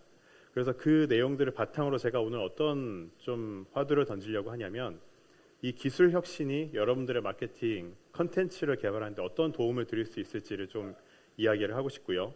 그래서 어떤 영상을 무슨 영상을 어떻게 만들어야 될지 그런 것들도 좀 더 같이 고민을 해보려고 합니다. 그리고 트렌드에 맞는 이건 이제 제가 아무래도 틱톡의 직원이다 보니까 틱톡 트렌드에 맞는 그런 영상을 제작하기 위한 가장 기본적인 팁을 좀 공유를 드릴 거고요. 그리고 굉장히 많은 분들이 모델도 없으시고 제작비도 부족하시고 이러실 텐데 어떻게 하면 이제 사람이 등장하는 그런 영상을 만드실 수 있을지 이런 것들도 같이 좀 고민을 해보겠습니다. 그래서 저도 이제 AI가 가져온 변화에 대해서 좀 얘기를 해보려고 하는데요. 솔직히 이 장표는 제가 준비를 하긴 했지만 여러분 솔직히 말씀드리면 저는 소개해 주셨듯이 구글에도 있었고 메타에도 있었고 지금 틱톡에 있긴 하지만 광고 분야에서 굉장히 오랜 시간 있었기 때문에 기술 관련된 부분에 대해서는 여기 계신 대부분의 분들이 저보다는 훨씬 더 고도의 지식을 갖고 계실 것으로 생각을 하고 있습니다. 제가 여기서 말씀드리고 싶은 내용은 지금 현재 우리가 활용할 수 있는 기술 개발의 이 단계, 그러니까 저희가 지금 오늘 굉장히 많이 얘기가 나오고 내일도 얘기가 많이 나오는 것으로 알고 있는데, 이 생성형 AI가 그러면 어떤 단계를 거쳐서 얼마나 고도화된 AI인가를 한번 말씀을 드리고 싶었어요. 우리가 예전에 이제 AI라고 하는 개념이 처음 나왔을 때부터 머신러닝, 그리고 딥러닝, 그리고 지금의 이제 생성형 AI까지 이르기까지 굉장히 기술 집약적으로 발전이 있었고, 그 집약된 발전을 통해서 지금 저희가 접할 수 있는 AI 툴들이 우리에게 굉장히 많이 도움을 주고 있습니다. 그래서 이 생성형 AI를 기반으로 여러분들께서 어떻게 마케팅 활동을 하실 수 있는지 그 힌트를 조금 드리겠습니다. 오늘 세션의 아젠다입니다. 제가 좀 아젠다 소개가 늦었는데요. 오늘 세션의 아젠다는 제가 챗 GPT의 도움을 받아서 좀 구성을 해봤습니다. 하지만 여러분들께서 지금 보시는 이제 질문에서도 보실 수 있듯이 질문을 좀 저 나름대로는 굉장히 세분화해서 질문을 했습니다. 제가 최근에 이제 이 일을 하면서 좀 얻게 된 가장 좀 운이 좋았던 부분들이 사회에서 마케팅을 오래 하신 분들이랑 많이 만날 수 있는 그런 기회가 있다는 것인데요. 그분들께 이런 AI에 대해서 어떻게 활용을 하고 계신지에 대해서 좀 여쭤봤을 때 공통적으로 하는 말이 질문을 잘할수록 AI는 원하는 답을 준다라는 점을 공통적으로 말씀을 하시더라고요. 그래서 저도 이건 이제 일회성으로 질문하고선 바로 이 아젠다를 뽑아낸 건 아니고요. 저도 질문에 질문을 거듭해서 여러분들께 보여드릴 만한 그런 만족스러운 결과물이 나왔을 때 이거를 스크린샷해서 가져왔습니다. 그래서 오늘 제가 이 순서대로 얼마나 잘 여러분들께 전달을 드릴지 한번 지켜보시는 것도 재밌으실 것 같습니다. 콘텐츠를 제작을 함에 있어서 사실은 저희가 이제 AI의 도움을 받기 전에 가장 먼저 이제 어떻게 콘텐츠를 만들 것인가를 좀 먼저 생각을 해봐야 될 것 같은데요. 먼저 어떤 콘텐츠를 만들 것인가에 대한 구상을 먼저 하셔야 되고요. 그리고 그런 구상이 끝나게 되면은 당연히 제작의 단계로 넘어가겠죠. 그래서 구상의 단계를 보시게 되면은 우리 제품, 우리 서비스에 대한 파악이 가장 우선시가 됩니다. 이건 당연한 얘기겠지만 사실 간과하시는 부분들이 꽤나 자주 있으세요. 그래서 그냥 팬시한 영상, 정말 멋진 배우 이런 것들 이전에 우리 제품이라던가 우리 서비스에 대해서 먼저 파악을 하셔야 될 것 같고요. 그리고 최근에 좋은 크리에이티브들에 대한 예시를 많이 보시고 또 개별 플랫폼들에서 여러분들께 제안드리는 그런 크리에이티브 팁들에 대해서도 많이 참고를 하셔야지만 최근의 트렌드에 맞는 그런 영상을 제작하실 수가 있습니다. 그리고 또한 최근에는 굉장히 많은 이제 음악적인 요소라던가 아니면 해시태그라던가 이런 것들이 캠페인 성공에 굉장히 큰 영향을 미치기 때문에 이런 부분들에 있어서도 학습이 필요하실 것으로 예상이 됩니다. 그리고 또 마지막으로 제가 한 줄 넣어온 게 AI를 활용을 해서 캠페인 영감을 얻는 것. 요거는 제가 이 다음 장표에서 조금 더 자세하게 공유를 드려보겠습니다. 이러한 과정들을 통해서 크리에이티브, 컨텐츠에 대한 구상이 끝나게 되면은 제작의 단계로 넘어가야 될 것 같은데요. 제작에 있어서는 직접 촬영을 하시거나 이건 지금 굉장히 대부분의 경우에 이렇게 진행을 하고 계시죠. 아니면 크리에이터에게 의뢰를 해서 크리에이터의 영상을 받거나 아니면 AI를 활용해서 영상을 제작하거나. 그래서 저는 오늘 이제 또 AI를 활용한 영상을 좀 팁을 드릴 텐데 이 부분도 뒤에서 말씀을 드리겠습니다. 제가 생성형 AI를 통해서 캠페인 구상을, 크리에이티브 구상을 도움을 받은 그런 영상이에요. 이거는 저희 틱톡의 크리에이티브 어시스턴트라고 하는 그런 툴입니다. 생성형 AI 기반이고요. 제가 이 생성형 AI 크리에이티브 어시스턴트에 주문을 한 내용은 일단은 안타깝게도 아직은 한국어를 지원하고 있지 않기 때문에 제가 영어로 질문을 했고요. 그래서 미국에 있는 중년 남성을 대상으로 홍삼 성분이 들어있는 그런 영양제를 팔고 싶다. 그런데 이 영양제는 그런 중년 남성들이 직접 구매를 할 수도 있지만 와이프분들이 또 대부분 이런 영양제를 구매를 해주시기 때문에 그러한 타겟도 고려를 했으면 좋겠고 또한 얼마 안 있으면 블랙 프라이데이 시즌이기 때문에 그런 시즈널리티도 염두에 두었으면 좋겠다. 그리고 이 제품의 가장 핵심 USP는 체온을 올려주는 효과가 있다라는 것이다라고 이렇게 좀 자세하게 제가 질문을 해봤습니다. 그랬더니 이 크리에이티브 어시스턴트라고 하는 생성형 AI가 저한테 캠페인 아이디어를 크게 3개를 주었습니다. 그래서 건강을 위한 선물, 그리고 당신의 이런 헬스를 직접 관리하세요라고 하는 부분, 그리고 블랙 프라이데이에 있는 이런 스페셜 딜, 이런 것들에 대해서 캠페인 아이디어를 줬고요. 그리고 이러한 본인의 이 AI가 제시한 이런 캠페인 아이디어를 차용한 비슷한 사례 영상을 또 이렇게 말미에 2개 정도 공유를 줬습니다. 그리고 마지막으로는 그래서 이러한 본인의 아이디어를 바탕으로 광고 크리에이티브를 제작을 한다라고 하면은 이러한 광고 플로우를 따르시면 됩니다라고 하는 키 비주얼, 그리고 영상 속에 어떤 텍스트가 들어가야 되는지에 대한 그런 제안, 그리고 영상을 어떻게 순서대로 제작을 해야 되는지에 대한 스크립트, 어떠한 이제 후킹적인 요소를 넣을 건지까지 제안을 해주고요. 그렇기 때문에 이런 것들을 기반으로 실행만 하면 되는 그런 세상이 온 것 같습니다. 그래서 물론 저희가 이제 전문적인 대행사분들에게 조언을 구해서 도움을 받아서 멋진 크리에이티브를 만드는 것도 정말 최선의 방법이 될 수 있겠지만 모두에게 그런 환경이 다 허락된 것이 아니기 때문에 저는 여러분들 스타트업 분들이나 아니면 SMB 분들께서 이러한 그 AI 툴을 지원을 받으셔서 이렇게 한번 캠페인 아이디어를 얻어보시는 것도 어떨까라는 생각이 듭니다. 저희 틱톡 영상을 많이 시청하신 분도 계시고 또 아니신 분들도 계실 것 같은데요. 저희 틱톡 크리에이티브의 소위 먹힌다라고 하는 그런 영상을 만들기 위해서는 몇 가지 팁이 있습니다.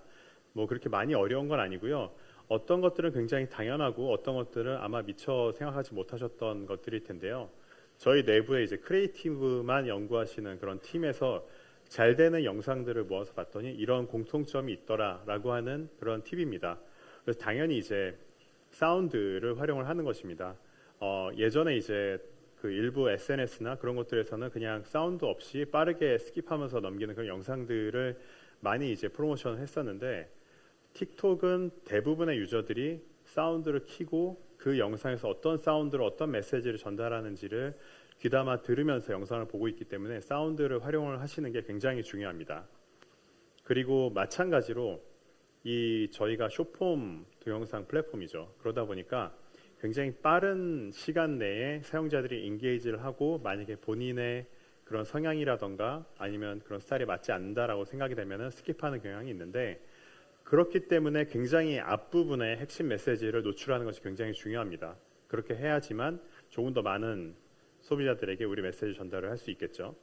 그리고 이런 제품만 등장한다거나 아니면 좀 추상적인 이미지만 등장한다거나 이런 것이 아니라 사람이 나와서 메시지를 전달을 하는 것이 굉장히 주목도가 높다라는 그런 연구가 있었습니다. 그리고 최신의 트렌드를 주목을 해서 예를 들어서 최근 이제 한류 열풍이 여전히 굉장히 뜨거운데 최신의 한류 열풍의 중심에 있는 그런 트렌드한 콘텐츠를 가져다가 일부 응용을 해서 거기에 있는 그런 밈을 따라하면서 콘텐츠를 만든다거나 하는 부분이 이런 최신 트렌드에 주목하는 그런 부분이 될 수도 있겠죠. 그리고 또 이런 이야기의 진실성, 너무 이제 허무맹랑하거나 혹은 이제 어떤 이야기를 하는지 모르겠거나 클리어하지 않은 경우 사용자들이 좀 주목도를 잃을 수가 있습니다. 그리고 마찬가지로 저희 매체 같은 경우에는 대부분 세로형으로 사용자들이 보고 있기 때문에 세로형에 맞는 그런 비율로 매체에 맞게 촬영하셔야 될 것 같고요. 비단 이 부분은 틱톡뿐만 아니라 여러 다른 플랫폼에도 공통적으로 해당하는 부분이 될 것 같습니다. 그리고 마찬가지로 컨텐츠를 제작을 할 때 유저와 직접 소통하는 것처럼 이야기를 하는 그런 부분들이 굉장히 중요할 수 있겠고, 그 다음에 우리가 이제 캠페인을 진행을 할 때 우리의 소중한 리소스를 들여서 제작한 컨텐츠이기 때문에 우리의 제품, 서비스를 알리고 특정 액션을 유도하는 그런 콜투 액션이라고 하는 CTA 버튼들을 적극적으로 활용을 하셔서 우리 자사의 홈페이지라던가 아니면 앱을 다운로드 받을 수 있는 곳이라던가 이런 곳들로 적절하게 이동할 수 있는 장치들을 꼭 마련하셔야 됩니다. 그리고 영상 내에 너무 컨텐츠에 텍스트가 많게 되면은 주목도가 좀 떨어질 수도 있기 때문에 이 부분도 염두에 두셔야 될 것 같고요. 그래서 이런 것들을 참고를 하셔서 영상을 만드시기를 추천을 드립니다. 제가 AI를 활용해서 만든 영상 하나 보여드릴 텐데요. 한번 어떤지 영상 한번 보시고 좀 나름대로 평가를 해주시면 좋을 것 같습니다.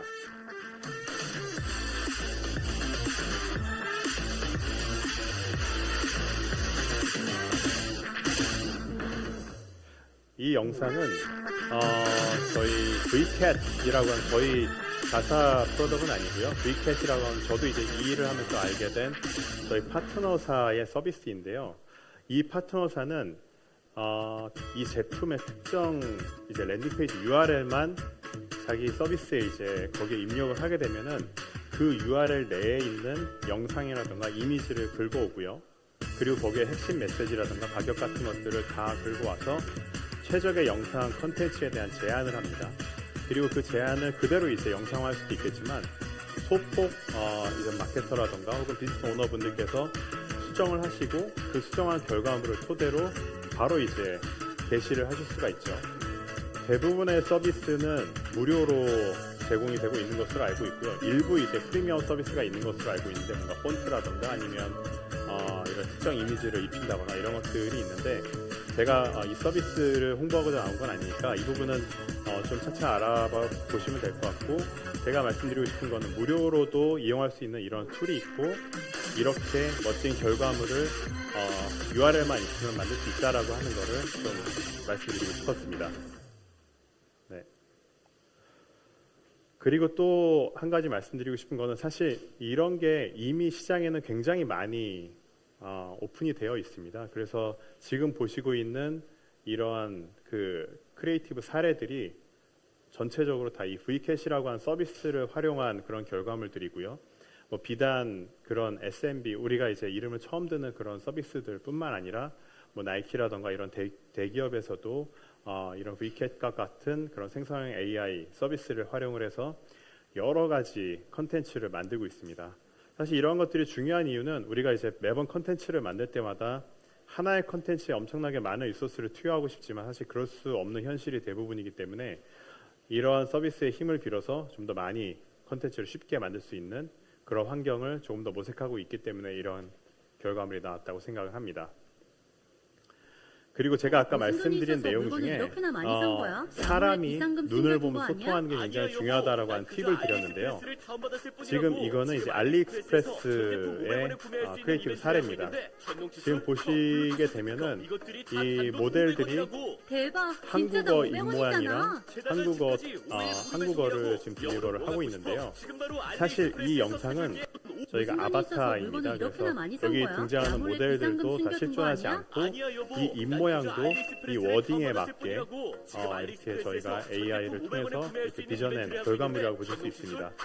그래서 이러한 AI를 활용을 하시게 되면은 정말 풍부하게 비단 한국뿐만 아니라 여러분들께서 갑자기 이제 아랍권이라던가 뭐 아프리카 혹은 뭐 남미 비영어권 국가의 이제 모델들을 구하기 힘든 그런 상황에서도 그런 언어들을 활용한 AI를 생성을 해서 그 나라를 위한 캠페인을 진행을 하시면서 그쪽 나라 언어로 메시지를 전달할 수 있는 장점이 있습니다.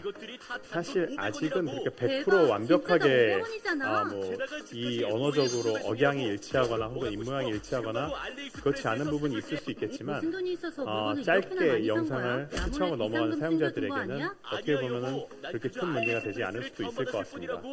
그리고 또한 이 하나하나 영상을 촬영하는 데 있어서 굉장히 오랜 시간이 실제적으로 걸릴 수 있을 것 같은데 이러한 그 AI 아바타 툴을 활용을 해서는 굉장히 짧은 시간 동안에 굉장히 많은 다양한 결과물들을 가져올 수 있다는 게 또 핵심 장점 중에 하나가 될 것 같습니다. 제가 이렇게 AI 관련해서 여러 메시지를 드렸고 또 여러분들께 무료 툴도 있고 또 앱 아바타도 있고 이런 것들을 말씀을 드렸는데 지금 보시는 이런 서비스들이 여기 계신 이제 많은 분들께서 이미 활용을 해보셨거나 혹은 말씀을 들어보신 적이 있을 거예요. 정말 예쁜 프로필 사진을 만들어준다거나 아니면은 하이틴 스타 미국 스타일로 하이틴 미국 이제 졸업 앨범 스타일의 사진을 만들어주는 그런 앱들이 굉장히 인기를 많이 얻고 있습니다. 이 말인즉슨 사실 뭐 제가 이거를 말씀을 드리지만 여러분 누구나 AI 서비스를 활용을 해서 충분히 우리의 이제 삶을 즐길 수 있다라고 하는 그런 말씀을 드리고 싶은데요. 여기에서 좀 파생되는 그런 좀 부작용들이 사실 있기는 합니다. 그 부작용에 대해서 조금 더 말씀을 드리고 싶은데요.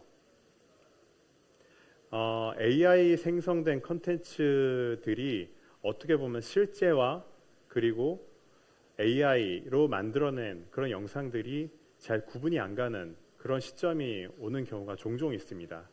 그런 경우 같은 경우에는 저희가 아무래도 크리에이터 분들께는 이 AI를 통해서 영상을 만들었을 때는 영상 내에 AI를 통해서 만들었다라고 하는 라벨을 붙여주십사 하고 저희 회사 차원에서는 부탁을 드리고 있긴 하지만 이게 이제 권고 사항일 뿐이고 또 필수 사항이 아니다 보니까 좀 여러 문제가 발생을 할 가능성도 있습니다. 예를 들면은 지금 다음 페이지와 같은 그런 영상이 있을 수가 있는데요.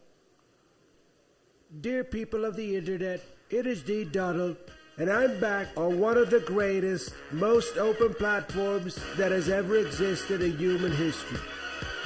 TikTok. It's the place to be 사실 free. I said 틱톡에 TikTok. 굉장히 안 좋은 감정을 갖고 있는 그런 미국 대통령께서 이렇게 틱톡 관련된 노래를 하면서 이렇게 춤추면서 영상이 있는데요. 사실 이거 같은 경우에는 저희 그 크리에이터 중에 한 분이 만들어낸 영상이 이렇게까지 할 수 있다라고 하는 걸 보여주기 위해서 만들었는데 여러분들께서 이렇게 보시는 것처럼 지금 이렇게 재미를 위해서 희화한 그런 동영상도 있지만 정말 실제와 똑같은 그런 마치 이제 유명 정치인이 경찰에 구속되는 듯한 그런 이미지, 사진 이미지를 AI로 만들어낸 경우도 있었고요. 그것들이 그리고 또 굉장히 좀 이슈가 된 적도 있었습니다. 그리고 또한 선거철에 예를 들어서 특정 이제 정치인을 모방을 해서 이런 딥페이크 영상을 만들었을 때 그게 이제 진실로 밝혀지기까지 그 거짓된 그런 뉴스라던가 혹은 잘못된 정보로 인해서 우리한테 큰 피해를 주거나 혹은 혼동을 줄 수 있기 때문에 이런 부분에 대해서 어느 정도 통찰력을 가지고 또 조심성을 가지고 이러한 툴을 활용을 할 필요가 있다라고 하는 거를 좀 여러분들께 메시지를 전달을 드리고 싶었습니다. 제가 오늘 여러 가지 말씀을 드렸는데요. 이런 AI 기술, 여러분들께서 스타트업으로서 혹은 SMB로서 AI 기술을 활용을 한다면 기술 혁신에 의해서 여러분들께서는 더욱더 많은 영상을 만드실 수 있고요. 그리고 또 더욱더 저렴하게 여러 영상들을 양산을 해내실 수가 있습니다. 그리고 또 예전에 이제 우리가 가내수공업처럼 만들었던 그런 영상들이랑 비교를 한다면은 조금 더 나은 퀄리티가 될 수 있을 가능성이 굉장히 높겠죠. 하지만 제가 좀 말씀드리고 싶은 부분은 책임감 있는 휴먼의 창의력입니다. 여기서 얘기하는 창의력은 정말 여러분들의 창의력을 말하는 것뿐만 아니라 어떻게 보면 기술을 조금 더 도덕적으로 책임감 있게 이용하는 그런 창의력을 또 같이 말씀을 드리고 싶습니다. 그리고 제가 아까 초반부에 제가 이 세션의 아젠다를 챗GPT로부터 요청할 때부터 보셨던 것처럼 개개인의 창의력이 결국에는 이 AI를 활용하는 또 경쟁력이 될 수 있을 것 같습니다. 이런 AI 툴들이 있다고 해서 모두가 다 같은 퀄리티의 컨텐츠를 만들어낼 수 있는 건 아니고요. 어떻게 질문을 다르게 하고 또 어떤 영상을 미리 구상을 해서 어떠한 결과물을 기대를 했을 때 AI는 거기에 부응해서 조금 더 그 내 결과물 기대치에 맞는 결과물을 만들어주기 때문에 여전히 휴먼의 그런 창의력은 굉장히 중요하고요. 앞으로도 이런 창의력 있게 AI를 잘 쓸 수 있냐 없냐가 굉장히 큰 경쟁력의 차이가 될 수 있을 것 같습니다. 네, 여러분들께 오늘 제가 기술 혁신의 관점에서 어떻게 하면 디지털 콘텐츠를 잘 만들 수 있을지에 대해서 좀 말씀을 드렸고요. 경청해 주셔서 너무 감사합니다. 네, 강연에 수고해 주신 총괄님 대단히 감사합니다. 감사합니다. 여러분 다시 한번 큰 박수 부탁드리겠습니다. 네, 이제 자리로 돌아가 주시면 감사드리겠습니다. 네, 오늘 이 강연을 통해서 이 콘텐츠와 기술의 결합이 이 어떤 인사이트와 기술 콘텐츠와의 전망 그리고 해외 진출에 이 원하는 기업들에게 어떤 도움과 그리고 유익한 디지털 마케팅 전략을 주셨는데요. 다시 한번 큰 박수로 감사의 말씀드리겠습니다. 네, 감사합니다. 네, 이것으로 오늘 준비된 1일차 컨퍼런스 세션은 모두 끝이 났습니다. 네, 글로벌 혁신가들의 인사이트 있는 좋은 세션들로 가득했는데요. 여러분들께도 모두 유익한 시간이 되셨기를 바라보겠습니다. 네, 다시 한번 참석해주신 모든 분들께 감사의 말씀을 드리고요. 잠시 후 4시부터 글로벌 경쟁 피칭 프로그램인 배틀필드가 이 네트워킹 프로그램이 진행이 될 예정입니다. 참가자분들께서는 마지막까지 자리를 지켜주시면 감사드리겠고요. 저는 그럼 4시에 배틀필드로 만나 뵙도록 하겠습니다. 여러분 잠시 후 4시에 찾아뵙겠습니다. 감사합니다.